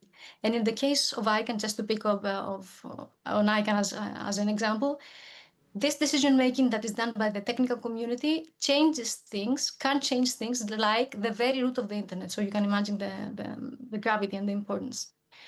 Now, the global internet, the fundamentals of the internet, they know no borders, and they should know no borders. Otherwise, we wouldn't have a global internet. So you can say in one way that the governance that is applied on the global internet is consistent with the system we're trying to govern. Like, it's a global system. So also the governance is, if you will, in a way, it's outside of sovereignty. It by not having governments alone making the decisions, it operates in a very different way. It might be an exaggeration when I say outside sovereignty, but that's the way I perceive it, at least, just by the fact that there is no exercise of sovereign right as such. Another reason, to be honest with you, that I think, and that's my personal take, that we have this special governance, this multi-stakeholder governance model that became the way it is today. I believe it has to do also with the point in time when the internet became what it is today. Like, the internet grew at a point in time when we were moving from nation states to globalization, we liked each other. There was a collaborative atmosphere all over the place. And I think that this is reflected into the internet as an invention and also in its governance, which, as I said before, it's quite special. It's left outside sovereignty in a way. Now, of course, the world is not the same place as it used to be. There are geopolitical tensions, and that in itself is a topic of another panel discussion. So I will leave it here and now continue. I will only suffice to say that the multi-stakeholder governance, when it comes to the global internet, as Maciej said very nicely at the beginning, it's not a nice to have, it's a must have, because it enables and it protects the global internet. Now, going to the question of how multi-stakeholder governance affects or how it interferes, intervenes, and interplays with international law. As I said, we have this multi-stakeholder governance where everyone is sitting around the table. It's bottom-up decision-making. Again, I will say it is decision-making. So everything that has to do with the technical standards that run the internet is done through that one. And this is something we should always keep in mind, particularly if we are to design international law frameworks in the future. We have to remember this particularity of how the internet works and how the governance of the internet needs to work. That doesn't mean that everything is happening in the vacuum and there's nothing that has to do with international law, like it's completely separate. No.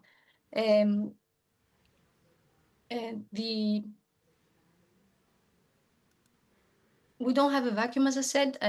Technical communities are there to, yes, create policies around the standards, which keep the internet stable and secure and global, but they're not there to interpret or draft international law. The international law has to be given by the actors that need to be given. It helps the policy making of technical communities. Just to give you an example, there are issues that the technical communities are discussing outside the standards as such, which have to do with registration of IP addresses, registration of domain names, how to uphold privacy when it comes to registrations or other issues, how to enable cybersecurity, how to combat abusive use of domain names, which might be used in phishing, spam, what have you. There, having a legal basis by international law is super important to be able to have sound policy also within the technical organizations. Because imagine a situation where we have, I don't know, one jurisdiction looking into an issue in one way and implementing a law, and on the other hand, another jurisdiction implementing the exact opposite. Then the technical community cannot, it will be a madness. They cannot put in place rules that will help. And the other way around, how the multi-stakeholder governance and policy making would influence, if you will, impact or have some sort of impact on international law. I think I would say here that having international law being incorporated the way it needs to be case by case into technical community policy making means that we sort of have a level setting for the international law. It furthers its application globally. And I will again here quote Maciej, who said at the beginning, and I really like that, that laws are not good enough if they do not work beyond borders. And that I would say is something that the multi-stakeholder governance model with its global reach then furthers international law where it is applied in different policies that might be said. I think I will stop here. I'm looking forward to the discussion. Thank you very much. Thank Back to you. Thank you so much, Alina. That was most insightful and very comprehensive, as per usual. It's the perfect framework for us to dive deeper into what international law actually means in this context. We have looked at policy development processes. We have looked at internet governance per se. And it is my pleasure to hand off the floor to our next two speakers, who will focus on international law indeed. Our first speaker is Ms. Helen Popp, who's the Cyber Policy Officer with the European External Action Service. Helen will focus on a document recently adopted at the end of last year. That is the Declaration of the Application of International Law in Cyberspace adopted by EU member states. Now, this was a significant achievement, particularly because as much as different states have produced their own understandings documents where they would identify how they read the application of international law in cyberspace, such a common understanding remained a challenge. Now, we do have that document, so if you're looking for a one-stop shop for the European perspective on how international law applies in cyberspace, that just might be that document. But I'm thrilled to welcome Helen here because I know there is so much more substance, both to the document and the context in which it was approved, elaborated, and the steps that will follow. I don't mean to spoil the surprise, and I will kindly ask you, Helen, to take the floor and tell us as much as your mandate allows you. Thank you so much for joining us. Thank you very much, Joanna. It's a pleasure to join this workshop, and I regret that I am not, or that I'm unable to be there in person this time around, but there is always next time. Yes, as you said, I currently serve as a cyber policy expert at the European External Action Service. Over the past 4 years, I have primarily focused on UN negotiations, particularly related to the open-ended working group on cyber issues, but I will come back to that a little bit later. So yes, as you mentioned, in November 2024, the European Council approved a declaration by the EU and its member states on a common understanding of the application of international law to cyberspace. The declaration is not legally binding and does not affect the national positions of member states. However, it is the public common political understanding of the EU and the member states on several important legal topics.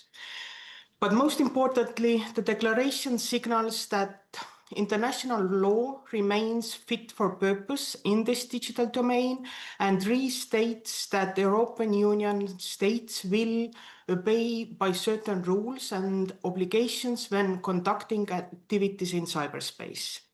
In that sense, the declaration is a political and diplomatic instrument, but carries legal implications. And when it comes to those legal aspects, then EU member states have agreed first that states have a legal obligation, not merely a political commitment, to ensure that their territories are not used for malicious cyber operations that violate the rights of other states. This duty prevents states from knowingly allowing actors to operate from or through their territories and instead requires states to engage in their best efforts to stop such conduct. In law, this is commonly referred to as the due diligence obligation. As well, together we have emphasized the application of international humanitarian law and human rights law. Additionally, we stated that in determining the threshold of use of force, the combined effects of several cyber operations can, when taken together, be comparable to a kinetic use of force. This is especially relevant in the cyber context as cyber operations are mostly part of a campaign. EU states have also recognized that states must bear legal responsibility for their unlawful conduct in cyberspace. Importantly, the EU Common Declaration sets out the various legal bases for attributing cyber operations to states. This is an important milestone as it demonstrates that states cannot escape legal responsibility when they, for example, outsource their unlawful cyber operations to non-state actors. But of course, there are also political aspects. The EU and the member states consider implementation of the UN framework of responsible state behavior in the use of information and communication technologies of utmost importance in ensuring an open, secure, stable, accessible, and peaceful ICT environment. And with the declaration, we reaffirm our commitment to the UN processes on cyberspace and the full applicability of international law to cyberspace. By putting forward this declaration, we wanted to incentivize not only EU member states. By the time we started to work on the declaration, around half of the EU member states had their national positions. Now there are quite a few more that have put forward their national positions, but also encouraged all UN member states to develop and share their understandings of international law and signal that even though states might not agree on all aspects of applicability of international law to cyberspace, it is still possible to agree on a set of key legal principles. To that end, numerous states, individually or collectively, have put forward in the current open-ended working group their views on the relevant applicable rules, as well as how these rules are to be interpreted in the cyber context. In conjunction with the EU 2024 declaration on a common understanding of the application of international law to cyberspace, as well as the African Union common position on the application of international law in cyberspace, over 100 UN member states have now individually or collectively published their position on the application of international law in cyberspace, which makes a significant and encouraging milestone. It's a completely different discussion what the current open-ended working group has produced in past 4 or 5 years, but for me this one really stands out. And as a last point, it's also important to note that for us, this declaration is not the end of the road. The declaration will likely be updated in the coming few years, possibly maybe a little longer, but the next years to come, when we can agree on more points or when interpretations have involved. But I will leave it here at this point. Thank you. Thank you. Thank you so much, Helen. It's important to emphasize that this is the toolbox with which we're trying to facilitate multi-stakeholder governance. So all the norms that you kindly mentioned are there to ensure that the multi-stakeholder model, the WSIS plus 20, and as you highlighted, the further work built on the open-ended working group, zero draft, the plan of action, remain visible, remain valid, and they do support us in building this community and these bottom-up processes further. And this brings me to our last speaker, Professor Łukasz Kułaga, who's representing the Foreign Ministry, but also is a fellow experienced academic with a background in developing an actual national position on the application of international law in cyberspace. The question is quite simple. Why do states do that? And how does that help us keep the multi-stakeholder model safe and secure? Thank you so much for joining us, sir. The floor is yours. Thank you, Joanna, and thank you for the possibility of participating in this panel. Let me also add that I'm speaking in my private capacity here. The question of application of international to cyberspace is intensively debated in the GGE and OWG processes. Indeed, as I speak, the preliminary works on the report from 2021-2025 session of OWG is ongoing. The purpose of my short presentation is, first of all, to advocate, particularly to states that have not yet done so, to prepare their national position on application of international law in cyberspace. And secondly, I would like to also mention other possibilities for developing international law in this area. Thus, my aim is to present possible modest steps that can be made to strengthen cybersecurity, which, as mentioned by Elena, is an important for multi-stakeholder governance. So first of all, on national statements. Poland has prepared its position in 2022 after 2 years of process prolonged due to the COVID epidemic and the aggression against Ukraine. And we have contributed also to the development of the common position of the EU just mentioned. I acknowledge that preparing such a public statement by a state is a challenging task for a different set of reasons. Firstly, the approach presented will affect not only the legal position of a state in a cyberspace, but also, or perhaps mostly, in a kinetic world. Secondly, outside of the courtroom or diplomatic negotiations, states are usually reluctant to present very specific interpretation of fundamental rules of general international law. And thirdly, their interagency process, which usually is required for having agreed national position, can be burdensome. It often requires from Ministry of Foreign Affairs lawyers to explain the potential legal consequence of the use of concrete wording to colleagues from other ministries. All of this is usually time-consuming and result often in a document of rather general than very specific character. Still, having such a position is beneficial for several reasons. They include fostering transparency of the conduct of states in cyberspace. They contribute to interpretation of international law, either treaty, customary, or both. Finally, such a position adopted by a government can have also utility for several national procedures, as it usually concerns general international law applicable to all fields, not only to cyber.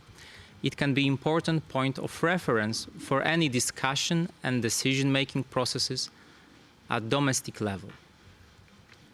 And on the second point, we have to be also aware of the limits of the developing international law through national position, taking into account the collective position of the African Union member states, the European Union member states. We can identify around 100 states that have already presented their position, either individually or collectively.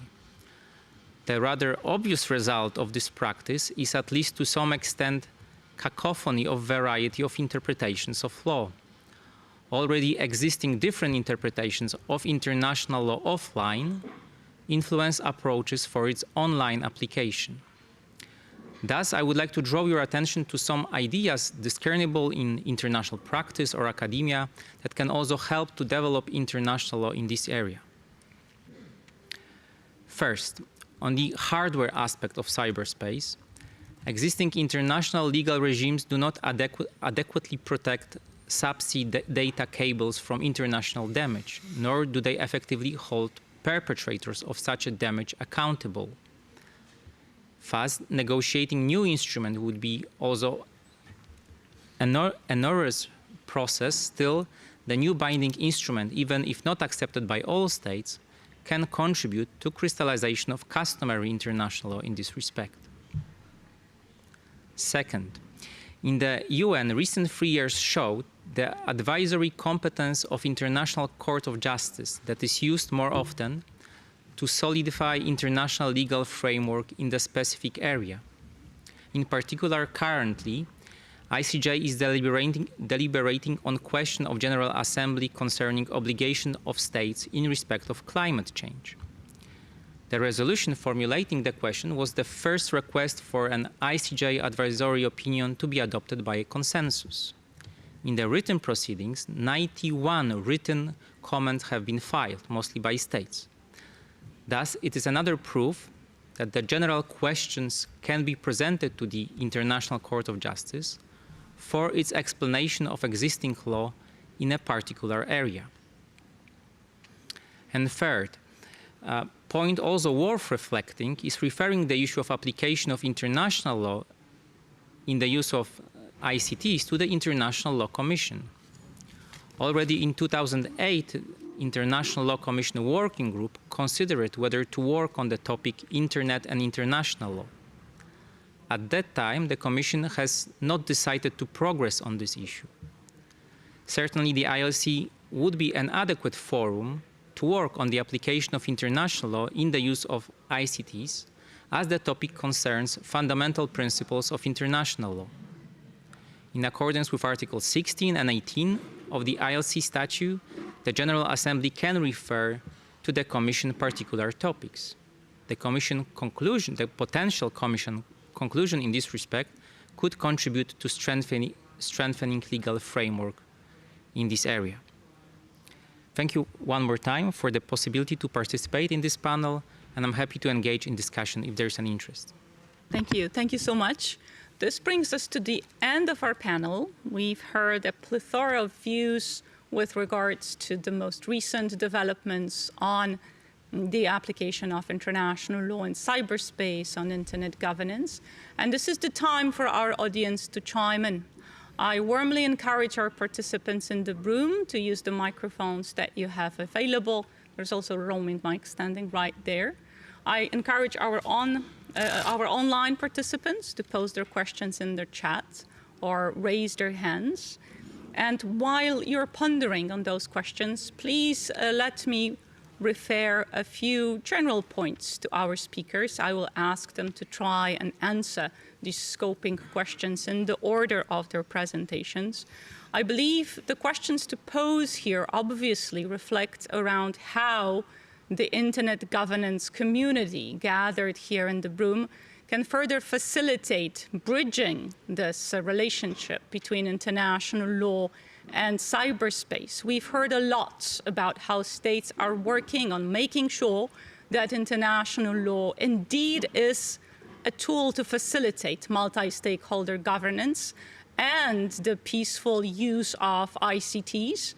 It is therefore for us to try and question how that might be put into practice as we approach WSIS +20, and as Helen highlighted, the work of the open-ended working group comes to a conclusion. I'm going to ask our speakers to think about this question or these issues, but I also see a first question from our floor being addressed. So I'm going to give the floor to our participant to kindly introduce yourself, sir, and specify who you would like to address your question to. Please go ahead. Thank you very much, Joanna. Can you hear me? We can hear you. My name is Wouter Natris, and I represent the Dynamic Coalition on Internet Standards, Security and Safety here within the IGF system. I've heard the lady from ICANN, and ICANN does all sort of decisions on security, but they promote mostly DNS security, so the domain name system. With the registries, they mostly do routing systems, so everybody is working in their own silo. So that's comment one. Then you hear the UN system working on high-level security and international law. But the attacks that happen on the internet usually happen through vulnerabilities that are inside of the devices, inside of services, inside of connections. And what my Dynamic Coalition is working on is how do we make sure that these flaws are being ended by the deployment of existing, sometimes decennia existing new cybersecurity standards that have come into place of the old ones. So the question is, why are we not addressing fundamental options to end flaws in our systems, which can be done by industry, by using these standards, by deploying DNS security, routing security, building secure websites. But you can't do that within your silo. So the question is to maybe all panelists, how do we break the silos and come together to fundamentally rebuild the security of the internet together? Because we have to do this together, and it's not a one silo solution. So that's the question to maybe all of them. How do we get together and make sure that we make sure these flaws are ended? Thank you. Thank you so much about that. It's the perfect question, because that's precisely the purpose of this session. We're trying to figure out how to bridge those very high-level conversations that aim towards ensuring stability and security of the network with those bottom-up processes that ICANN has managed in facilitating so successfully. Yes, I see Elena's hand is up, and it does feel like the question was primarily addressed to you, and I'm happy to give you the floor. But I will give all of our panelists a chance to address that very vital and practical question. Thank you again for posing it. Elena, the floor is yours. Thank you. That is indeed an excellent question, and I do think that I might be able to provide an answer, but that's from a perspective of one of the technical organizations. And as the question really highlighted, it's not one that has to provide an answer. It's all of us, how we're going to get off our silos. So indeed, one issue that you might say we have in this space when we're talking about getting up our silos is our mission. Like if you take ICANN, for example, we have a specific mission, which is in our bylaws, and we cannot go beyond that. So like, for instance, problems on the cyberspace, they mostly have to do with the content level of the internet. You have some that might hit on or target the technical layer of the internet, which is where ICANN and the ITF and all of us are working. But when it comes to content, ICANN by its bylaws cannot get there. So, in answer to the question, I do agree that this is a very good point. How do we get out of our silos? Obviously, we need to find the space to have these discussions. I would like to give you an example that recently came out, not from the ICANN community, because as I said, ICANN has a very specific mission. So the community that gets together in ICANN, they're there to make policies for the DNS, and that's it. But players that are within ICANN, so domain name system operators and IP address operators, they came together in a forum that they created themselves with content providers. And to my knowledge, this is not a dialogue that happens that often. But I'm raising this as an example of what can be done outside or further to think creatively about how to, because it takes all of us, it takes a village. It's not one fix fit all, the fixes all. Like, for example, if just by promoting DNSSEC and fixing DNSSEC everywhere around the world, that doesn't mean that we have solved all the problems that cybersecurity we have to discuss. Thank you, I hope. Thank you. Thank you so much, Elena. This is precisely why we're having this conversation, to make sure that these parallel dialogues are not disjoint. Elena has kindly supported a little series of meetings we've been facilitating as the at-large. I do wear an ICANN at-large hat on regulatory advancements. She has kindly led the work within ICANN, meeting regularly during the face-to-face ICANN sessions, updating us on all the regulation around the globe that might impact the way that the technical community facilitates and operates. And these meetings have the past year been happening monthly. So if you're interested, I'm more than happy to answer questions and provide more details. I'm going to check if any of our other panelists might have an answer for Wout. I feel like he touched directly at the core of our purpose here. How do we bridge the silos? I'm going to check with our on-site, Łukasz, Maciek. Łukasz, please, go right ahead. Thank you. So, how do we get together? I would say that my experience of the discussion is rather of more macro level on the fundamental rules of international law than on standards. But what I try to say is that I see the limits of the dialogue between states, as these dialogues are also very politicized and certainly on fundamental rules of international law, but I would guess that on those detailed technical standards, as you will, they could also be still functional. That is why in my last part of presentation, I tried to indicate that perhaps one way to go forward is to at least to some extent transfer the possible answers to other institutions, such as that I mentioned, for example, International Law Commission or International Court of Justice. Thank you. Wonderful. Thank you very much. Maciej, please go right ahead. If I can add to just a few words, Anna Podgórska-Bompanel has mentioned, about the motto of the Polish presidency: "Let's build the bridges and connect the spots." I think that it's I know this is only the motto, but it's not easy, just for this on a general level to say much more, because the multi-stakeholder model is not about only the inclusiveness, it's about effectiveness, and we cannot find, I don't think that we cannot leave this multi-stakeholder model. It's crucial to be still in this model. Of course, when we are discussing the things which are very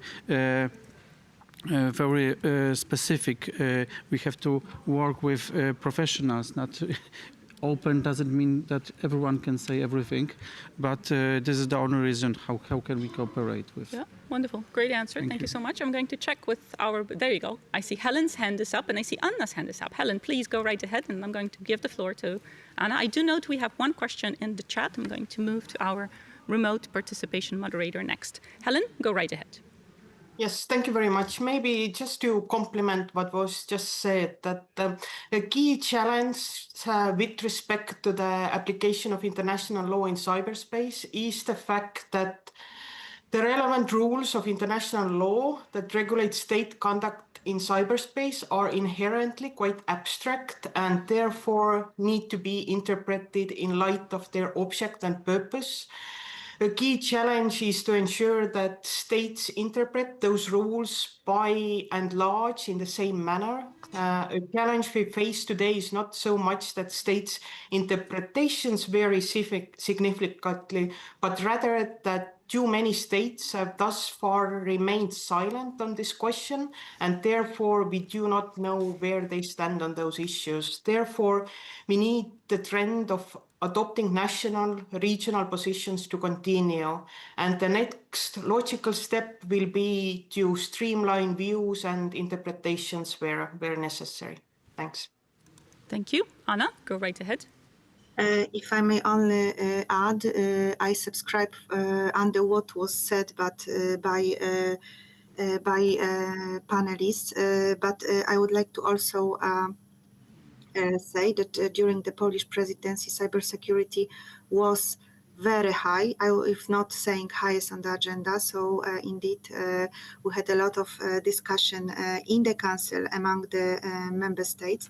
And just to draw your attention to the fact that on the 6th of June, Telecom Council has adopted the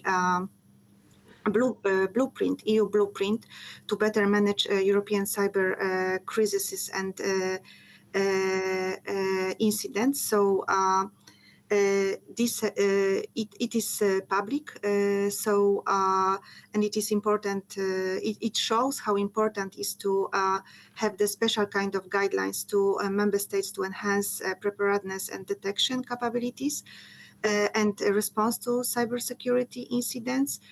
So I encourage everyone to read it through, but also what is also very much important that while speaking about the some kind of the actions, it is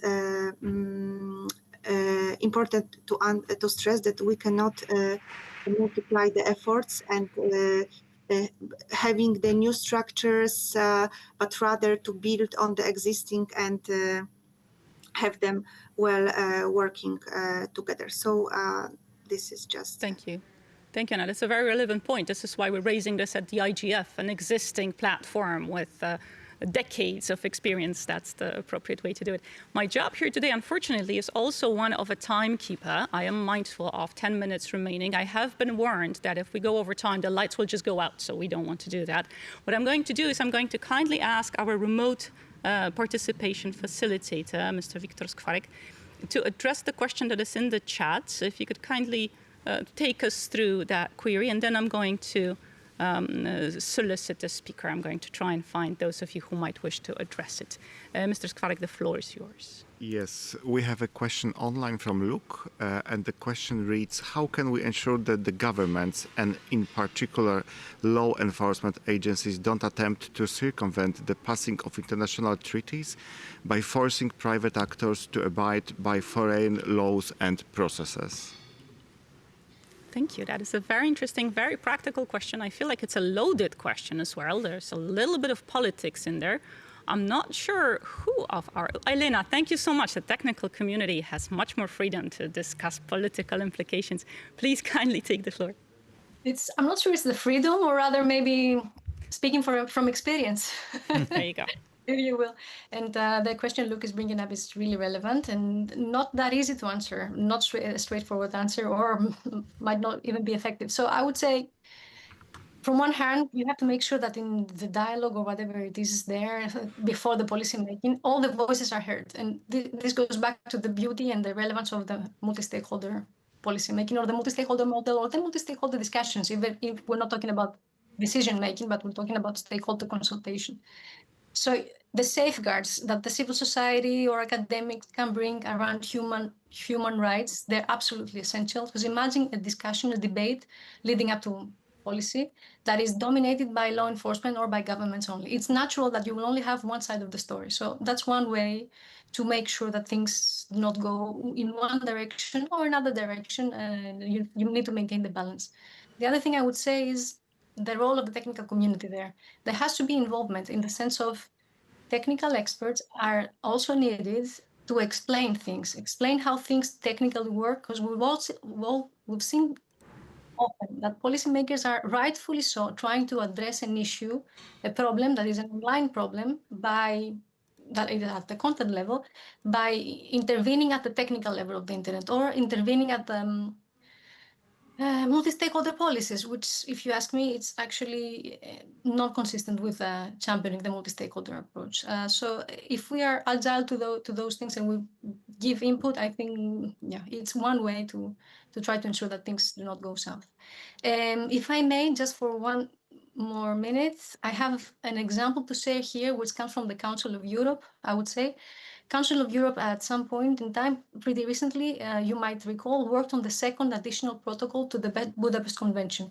And there, and that goes back to what I was saying, that international law is useful for the multi-stakeholder policymaking. The multi-stakeholder policymaking is there to put policies and standards for the technical foundations of the internet. But we need the legal basis for things to happen beyond what is within our remit. The second additional protocol to the Budapest Convention gave a legal basis which had to do with operators, in case of cybersecurity problems, being able from law enforcement agencies in one jurisdiction, being able to ask for information relevant to a search from an operator that is in another jurisdiction. That is helpful. That enables also the ICANN community to do things. But without a legal basis, you can't do that. And why am I raising it as an example? Council of Europe did the whole consultation and the whole drafting of the second additional protocol. Of course, this is just one article that I mentioned is relevant to ICANN, in a way that was just putting in place what was needed to help, i.e. the legal basis, with taking extra care of not intruding the multi-stakeholder policymaking or not circumventing other rights. I mean, for anyone that has the time to look at the memorandum, the explanatory note, it gives the whole thing. But just a shout out, and it can be done. That's, I guess, what I'm trying to say with this example. Thank you. Great, thank you so much. Again, mindful of the time, I was just going to check if anyone wishes to chime in on that politically. Łukasz, please go ahead. So, on the enforcing of domestic law and bypassing treaties, the one issue is that, as Ellen mentioned, with respect to the cyberspace, we have only treaties on criminal cooperation. So we have the Budapest Convention, and we have the just recently negotiated UN Cybercrime Convention. So there are some treaties. Not all of them are in force, but there are treaties on cooperation in these matters. But in general, I would say that the answer is of general nature. So if a state makes an effort to enforce its domestic law, then it is up to the state of the national to protect him against this action of the third state. So here I would come back with the sovereignty. The sovereignty can be, I understand, problematic for some elements of internet governance, but with such a situation, it's also the sovereignty that would protect this national not to be bound by the law of the third state. Thank you. Great, thank you. Wonderful. I think that's the perfect summary to emphasize how the general links with the very specific, right? We do have the norms in place. Our timer has now gone into a red mode, which implies I should be wrapping us up, and I'm happy to do that. Thank you so much for taking the time to join us. Someone once told me that international law is boring. I refuse to believe that, and I hope we've been able to convince you that there's so much potential in those general norms and how they impact the everyday internet usage of everyday internet end users. Thank you for taking the time for being here. All of our speakers, I am certain, are available for you to follow up with. Myself personally, I'm more than happy to answer specific detailed questions. This is what we do both within the ICANN community and beyond. The Polish presidency has gone a long way, making sure that cybersecurity is relevant to European and international policies. We've tried to emphasize that in this session. We are all available for feedback, and what I'm going to do is I would just like to thank, first of all, Viktor Skwarek for putting this together. Thank you so much, sir. It's the Ministry for Digital Affairs of Poland who's hosting us here, and Viktor was wonderful in getting all the speakers together and making sure we stay on agenda and on time. And my sincerest thanks to all of our speakers, Anna, Elena, Helena, Łukasz, and Maciej. Maciej, would you like to say something just to wrap us up on behalf of the ministry, on behalf of our hosts here? I can add that we shouldn't have that we should avoid, the simple solution, because it's impossible, to find, one solution, and it's really not enough. Yeah, absolutely. That's why we're here at the IGF. Thank you so much to our speakers. Please join me in giving them a hand. Thank you, everyone. The session is adjourned. Thank you very much.